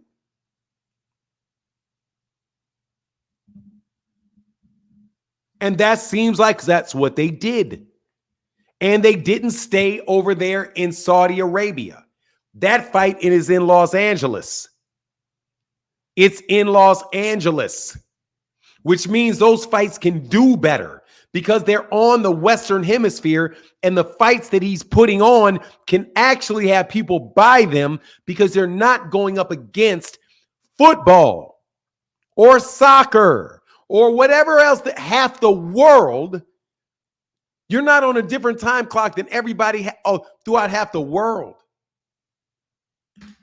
So next time you start talking about guys, figure maybe that they're highly intelligent people. You didn't think they were coming to the United States, and you damn sure didn't think that their card was going to be damn near half PBC fighters.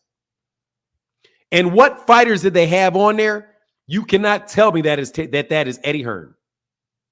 That is not Eddie Hearn.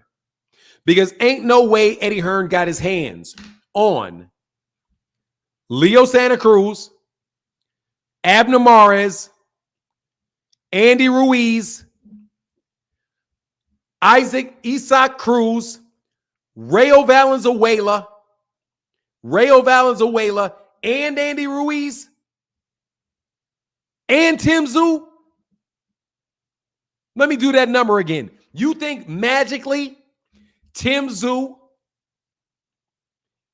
Isaac Cruz, Rayo Valenzuela, Andy Ruiz, and there's somebody else over there too, all jumped on that card like that? Oh, who else did we have? Who else we got? Right after David Morrell, after Turki Al-Sheikh announced that he was doing business with Al Haymon, and 6 Al Haymon fighters wind up on a card that will sell. By the way, a card that will sell. And why do you know that card will sell? Because they got like 5 Mexicans in California. They didn't put that shit in New York. They put that shit in California. Leo Santa Cruz, Abner Mares, Abner Mares, Leo Santa Cruz, Andy Ruiz, Isaac Cruz, all in California. Virgil Ortiz, who's a Golden Boy fighter. How'd you get the Golden Boy fighter on there if that was Matchroom? Hey, dude, if I put up the money, and don't worry about Terrence. I got Terrence's money. I want Terrence to get fights. Cool. He can do it. He got the money. He can do it. Shot out. And again, instead of spending all his time trying to find a way to turn that into Al Haymon is failing. Al Haymon is failing. Nah, bro. Turki Al-Sheikh know he got a brain. And Turki listened to Turki Al-Sheikh is not from the United States. How did Turkey Al-Sheikh know to put that fight in California with all Mexicans?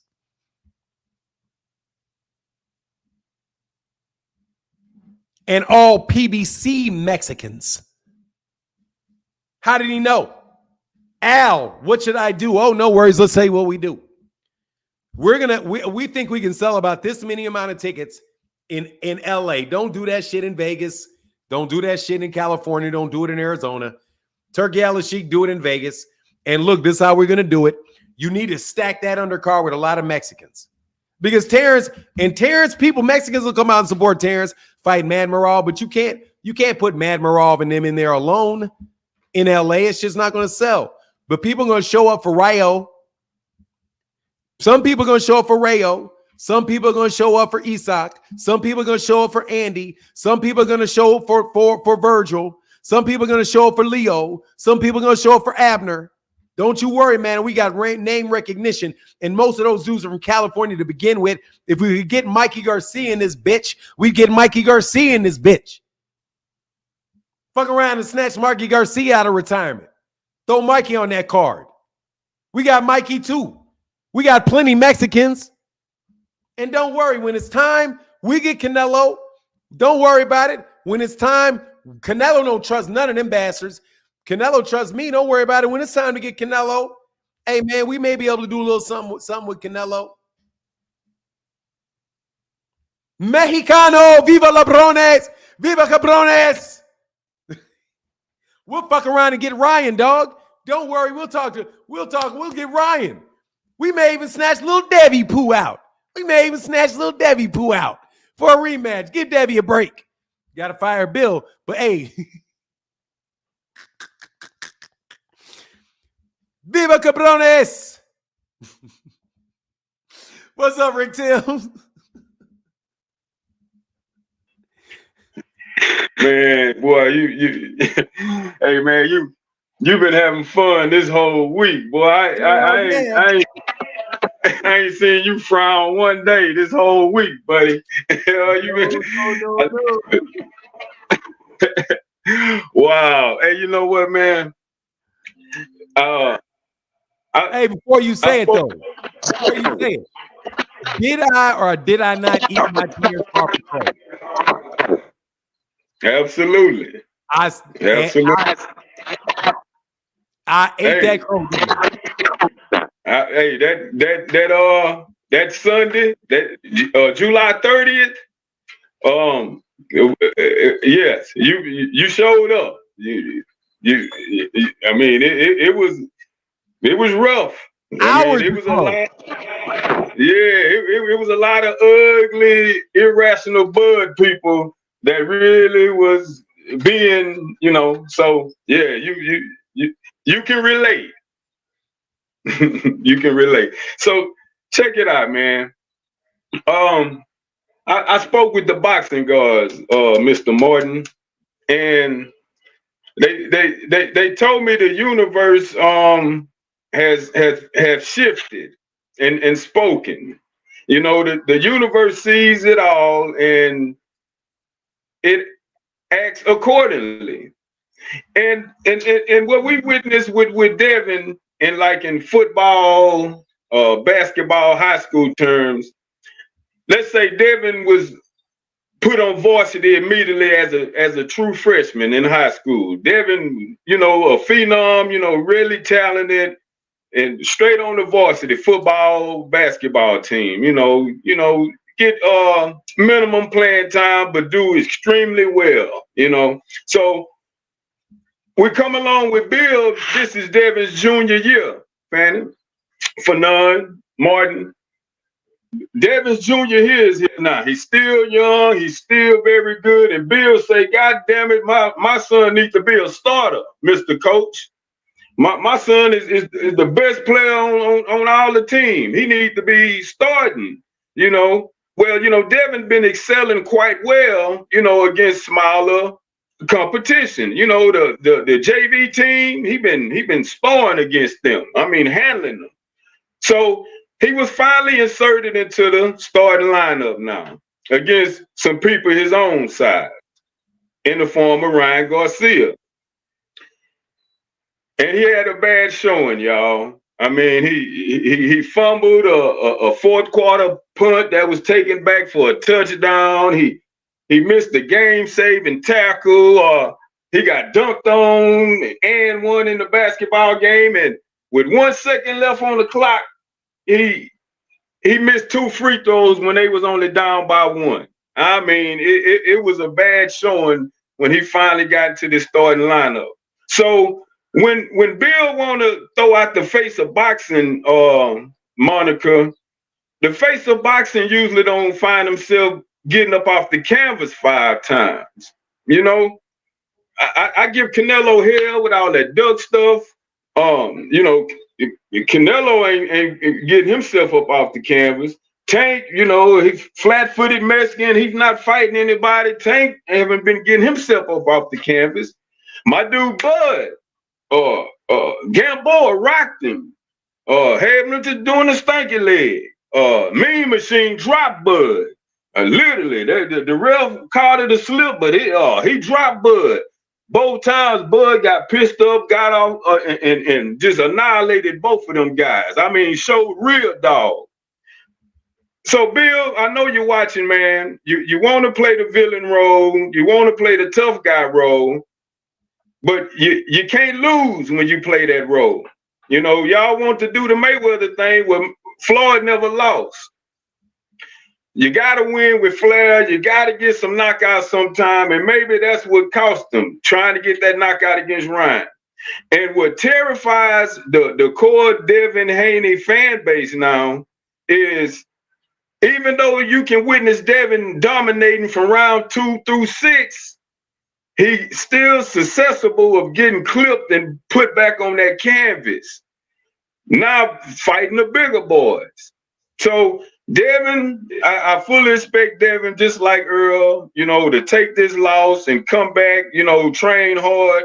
I don't know what he gonna do with Bill and a legitimate, experienced trainer, probably somebody who been really training, or a fighter who fought that's training. But we're gonna find out if Devin really made up what Bill been woofing all this time. Because I've learned to just tune Bill out at this point and see if Devin gonna get the reins of his own ride and say, look, Daddy, hey, I'm 25 now, man. I love you. I keep you on my team, but pump your brakes a little bit on so much of the social media, on so much chatter with all these different channels. You're talking too much. You got this big target on my back now, and now we seeing the result of all that. Because people are giving me, you, our fan base in these YouTube chats the business right now. And a lot of that is because of what Bill have said, and Devin too, you know, joining in on a lot of that unwarranted praise. That's all I really got, Mr. Martin. Hey, can I use your analogy for a second? You know how you was using that football? It brought to my mind, you know, the great Walter Payton. You remember Walter Payton was one of the best. He was Michigan. I'm gonna put you on mute real quick. He was with Jackson State, right, which is an HBCU, and was one of the best. I think they said he was the best running back in the country, but he was still with Jackson State. And what they did to stop him, I see upper echelon, is they watered down the sidelines.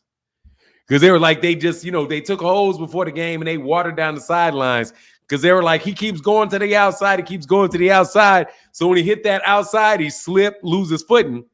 So it didn't matter, though, because what he did is he bust their ass right up the middle, or he would just keep his feet running in the mud and the defenders would slip. And see, that's the thing.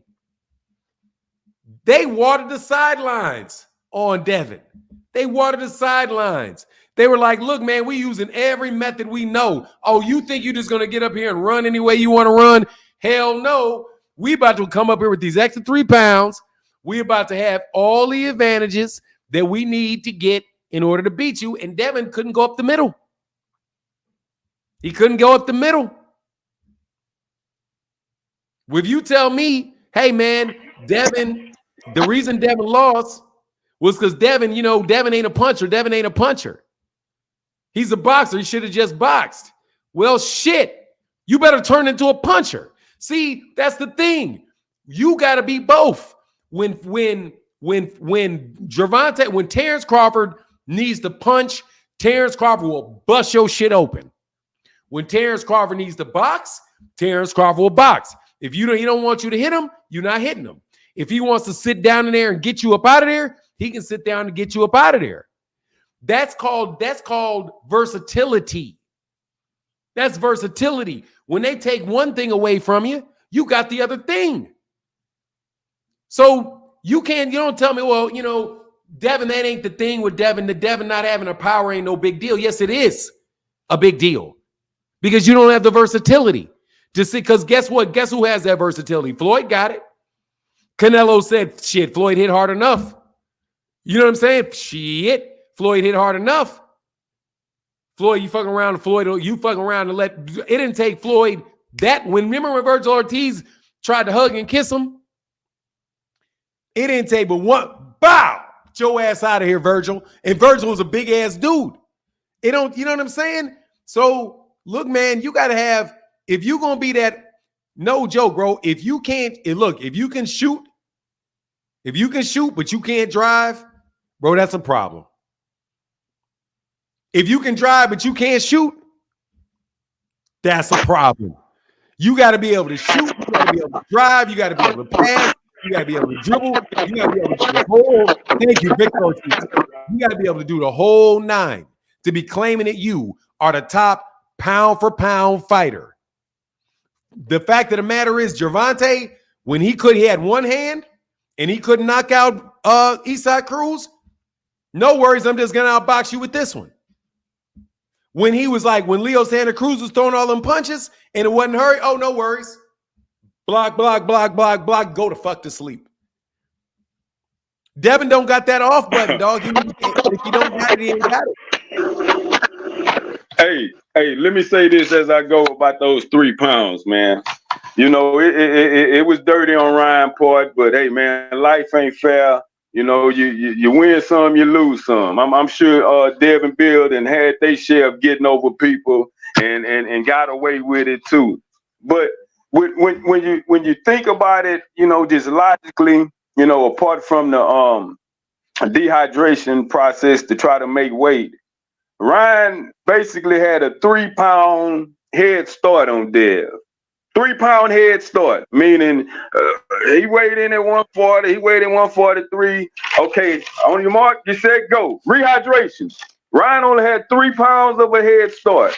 When you a full-fledged dog and when you have a relentless type of energy and desire in you that refuse to be defeated, you gonna find a way to win at all costs, or you damn sure gonna go down swinging hard the way Devin did. It's just that he was overwhelmed and that chin been exposed. What he gonna do about that chin going forward at this heavier weight, we shall see. Let me get out the way so Upper can cook, man. Yes, sir. Hey, Upper, you can click that link again, bro. All right, man, get back. And as you know, I always wait for Upper to get his in and Deems. And then after that, y'all done got punished enough. If y'all would have just sit up there and ate your crow, you don't have to do it for a week. You know what I mean? You got to eat that crow for a week. We going on day a lot. Hey, I'm waiting on you, Upper. There's that link again, man.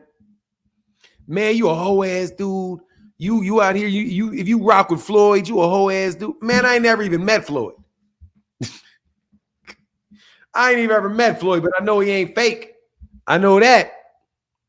Upper Echelon, what's on your mind, brother? How can I help you, man? Oh, not much. I was gonna sit back and watch Rick cook. I had to get my. Oh, he was here for a while. You good? Yeah, I was getting my essential essence together. Hey, well, hey, why you getting the essence together? Oh, Let me already got it together. Give me a second, real quick. Hey, Ricky Smiley said, "Hey, let's talk about last year." What are you talking about? What are you talking about, Ricky Smiley? You talking about when they want to get on that Errol Spence? They want to rub Errol in somebody's face? Alton Jones said, "For the Haney's future, GoFundMe." That's fucked up, man. Hey, Jones, you are such a consistent supporter, brother. Thank you, man. Go ahead, man. I'm with you. Oh, but yeah, to piggyback off what y'all saying is like I've been saying, Devin's just one dimensional. You got to be a multifaceted boxer. You have to have all facets of the game to be considered the best. And yeah, everybody kept talking about grown man strength, grown man strength. Some people just can't punch. Like Corey Spinks couldn't punch. Like Paulie Malignaggi just couldn't punch. Like, and that's why I tell people you can't teach power and you can't teach speed. A lot of people think if you lift weights that'll give you power. It's not gonna give you power in the ring. It's different. It's different. Power is God given right there. And if you ain't got it, you ain't got it. But it's funny how Bill was like, forget that 50-0. But that's the main thing they was hollering, talking about breaking Floyd record. Now they don't care about it no more. Now it's, oh, we don't care nothing about no 50-0. But hey, you do it like this, man. You know, I say this to everybody. The same people you see on your way up will be the same people you pass on the way down. They still standing right there. It's just your trajectory. And I feel like Devin can still go in there and do something. First, he got to start sitting down on his shots. He tried to sit down. He threw. Matter of fact, I did see him catch Ryan with a haymaker. And it looked like it didn't even hit Ryan hard. It looked like it didn't even buzz him. But you know, you got to know what you're good at. And Floyd said it best. Sometimes you can't box everybody. Sometimes you got to sit down and fight. And we seen Devin just didn't have the tools to sit there and go fire to fire, toe to toe. But you also got to know who you're going up against, though. If you're going up against a big puncher, you don't do that. You're not just going to sit there and start slugging it out with David Tua or Mike Tyson. You got to set traps, set it up. You got to use your intellect. And that's what people don't give Gervonta enough credit for, because Gervonta Davis, I told you, has one of the highest IQs in boxing. He knows when it's time to throw shots. He knows when it's time to defer the shots. He knows when it sets it up. And that's why it's going to be a great card, him versus Frank Martin. But what I want to talk to you about, Martin, they trying to set the stage for Terrence Crawford to sell pretty big right now. And if Terrence Crawford don't get at least 300,000 on this pay-per-view, this a flop. It's a flop. He got Virgil Ortiz, who has his own fan base.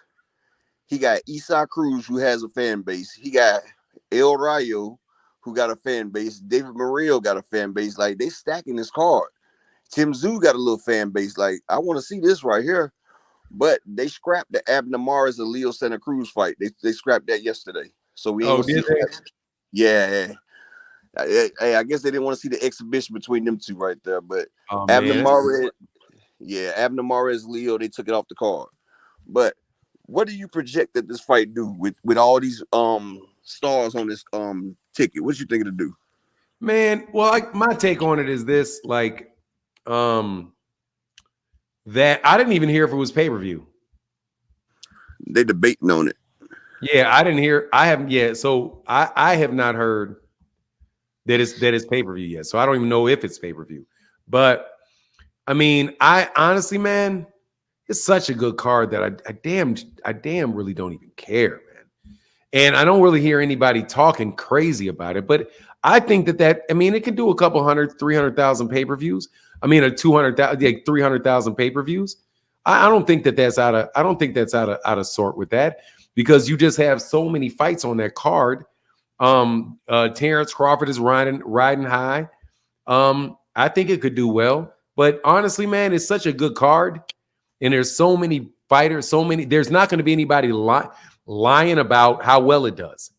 That's one of the things that for sure that Turkey Al-Sheikh and that organization did by having all of the promoters on that card. All of those promoters are going to promote that. So you got the PBC is going to promote it, Matchroom's going to promote it, Golden Boy is going to promote it. Everybody's going to promote that card. So you're in a situation where all of those, where pretty much it works for all of boxing that card does well, which is a very unique situation, because we almost always hearing, whenever there's a pay-per-view card coming up, you hear at very least Eddie Hearn and Matchroom shitting all over it, and Matchroom and Golden Boy by way of their employees shitting on it. So it's going to be interesting because you don't have any of the negativity surrounding it. You don't even really hear anybody talking bad about it on Twitter, just because, again, you have everybody, all of the parties that definitely have access to their media people. And I would be very, very surprised if any of the media people, the regular haters of the PBC or haters of individual, that they got anything to say about it.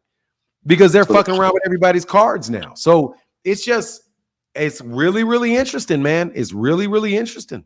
So you think they set the stage to give Terrence Crawford a little boost to try to help his popularity or something? I ain't seen a card stacked like this in a while. It's a very, very stacked card.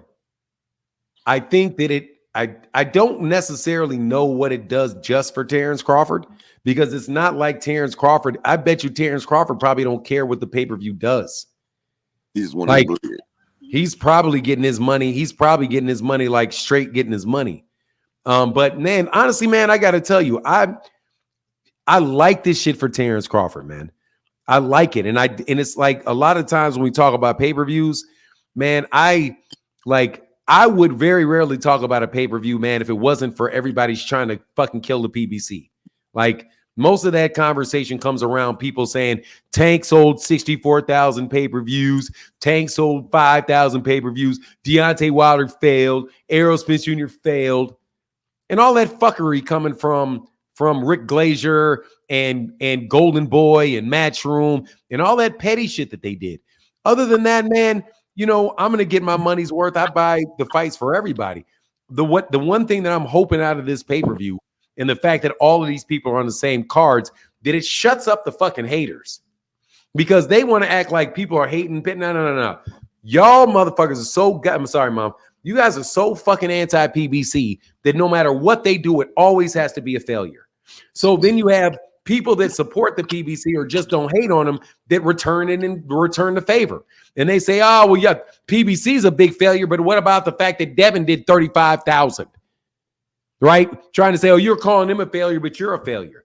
But if these guys shut up, and let me put some names on it, as far as mainstream media people.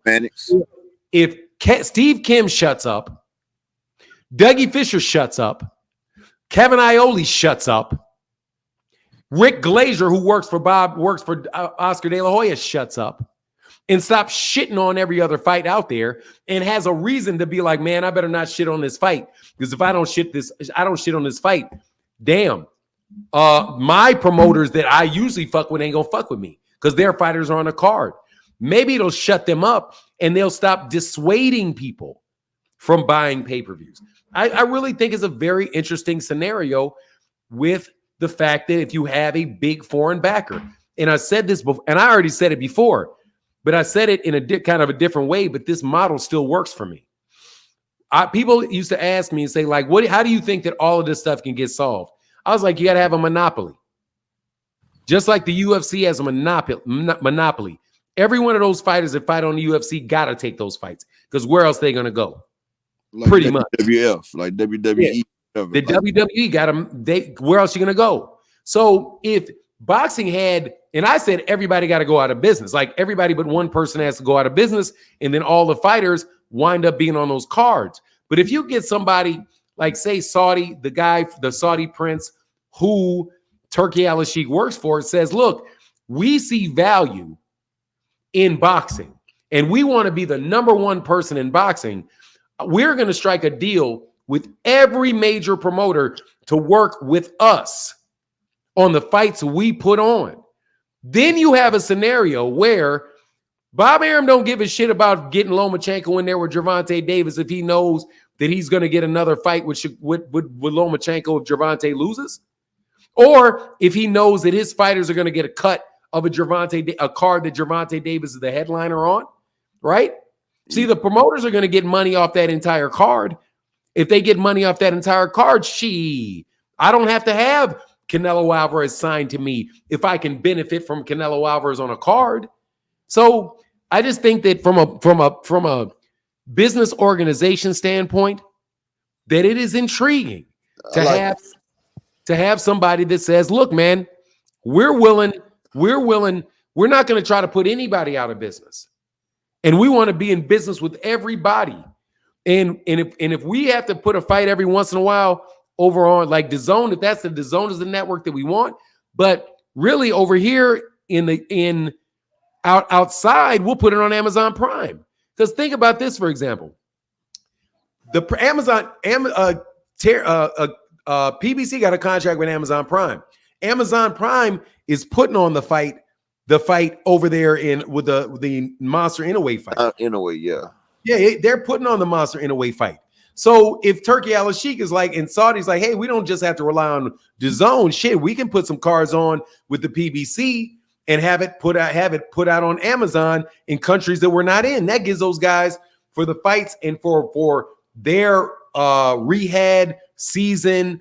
It gives those guys a real global reach with a niche sport that has a lot of name recognition over the course of several centuries. And see, that's what to me, it's almost like the pay-per-view. They may be able to get to the point where the pay-per-view doesn't matter.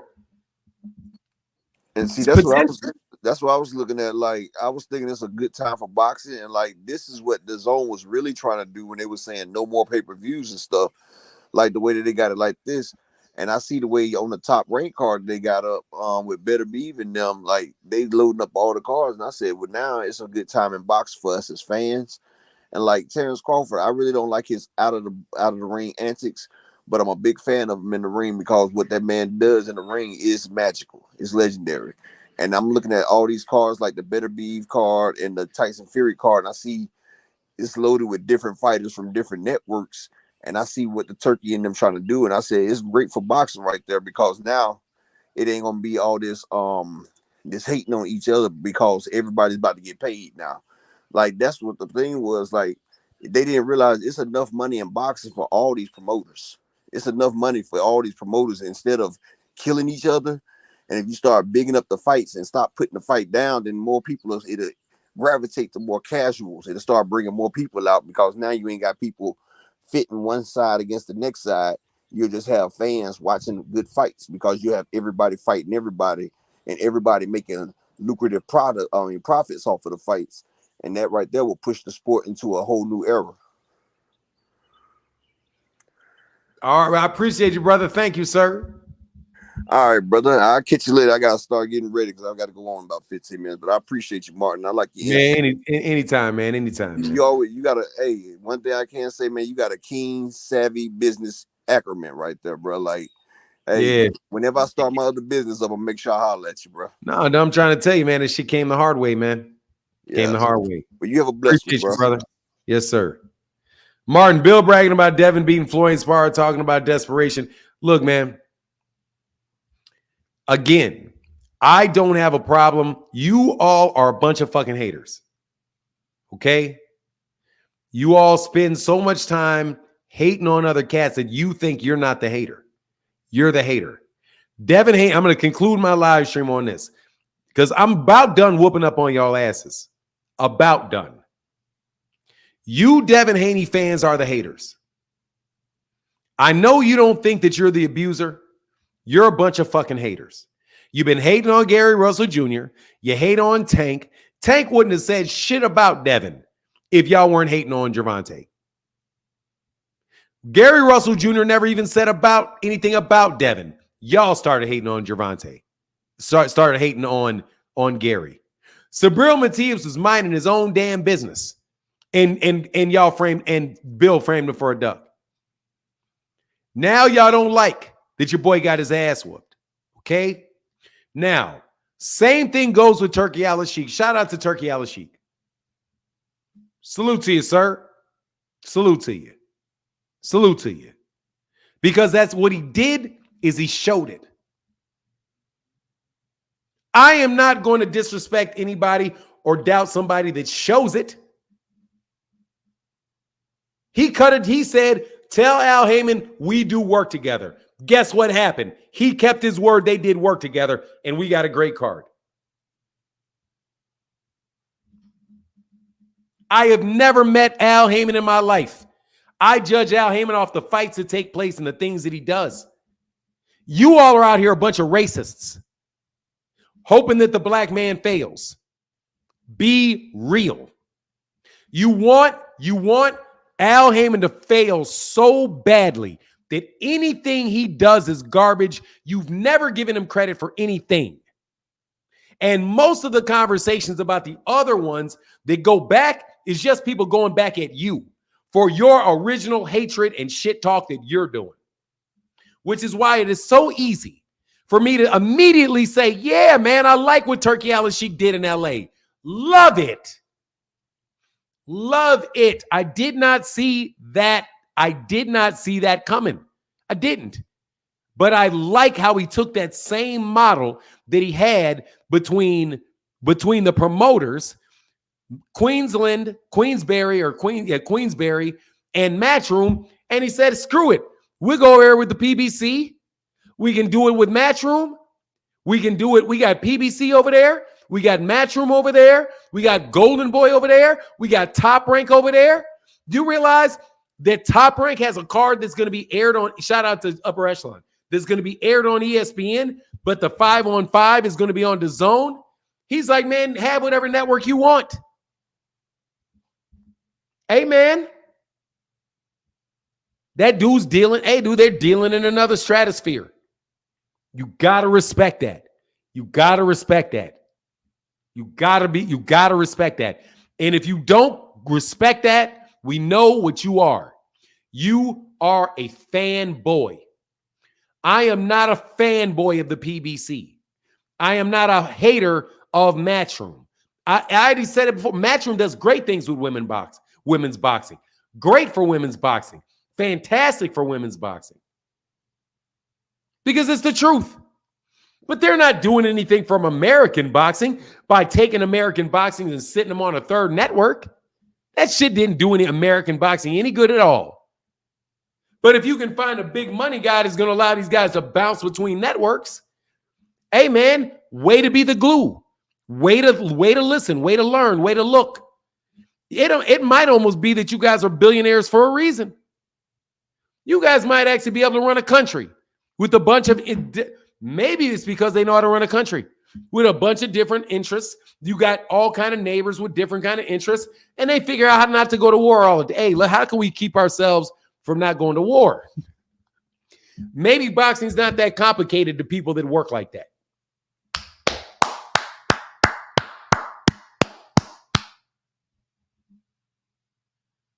Turkey and Dwad money is what boxing fans definitely need right now to get the fights. AB, as long as it's in the United States and I get to see and the fighters get exposure in the United States and we don't lose our sport and we don't lose our American sport, because all you guys have been talking about American boxing's dead. American boxing's dead. American boxing's dead. Americans, it's the UK boxing. It's UK boxing. It's Saudi boxing. It's German. Man, dog, I don't want American boxing to die. Y'all want American boxing to die. And when somebody comes over and does something that makes it work better, you got to respect that. And I not only respect it, I applaud it. I love that card. Terrence Crawford, congratulations. I hope you get a ton of money, because Terrence Crawford is one of the best fighters I've ever seen fight. And hey, man, it's wonderful that he's in a position where he can get it right like that. No hate on him whatsoever. Man, I just want to see good fights, a lot of good fights, man, on a regular basis. Not months and months and months and months, months and months and months and months of waiting around, bro. And this year looks packed. And before, it was dang near the PBC was the only one doing it. Anyway, that's my take on the matter. Y'all have a wonderful day. And with that, I'll check y'all out. Thank you to everybody that supported in the super chat and the cash apps. Jay Mills, thank you, brother. He said, hey, peace and blessings. I'm late, a lot behind on the grind, yet still paying dues. Thank you, brother. And DB, thank you, brother. Thank y'all for y'all support. And with that, I'm out. Y'all have a wonderful day. Peace.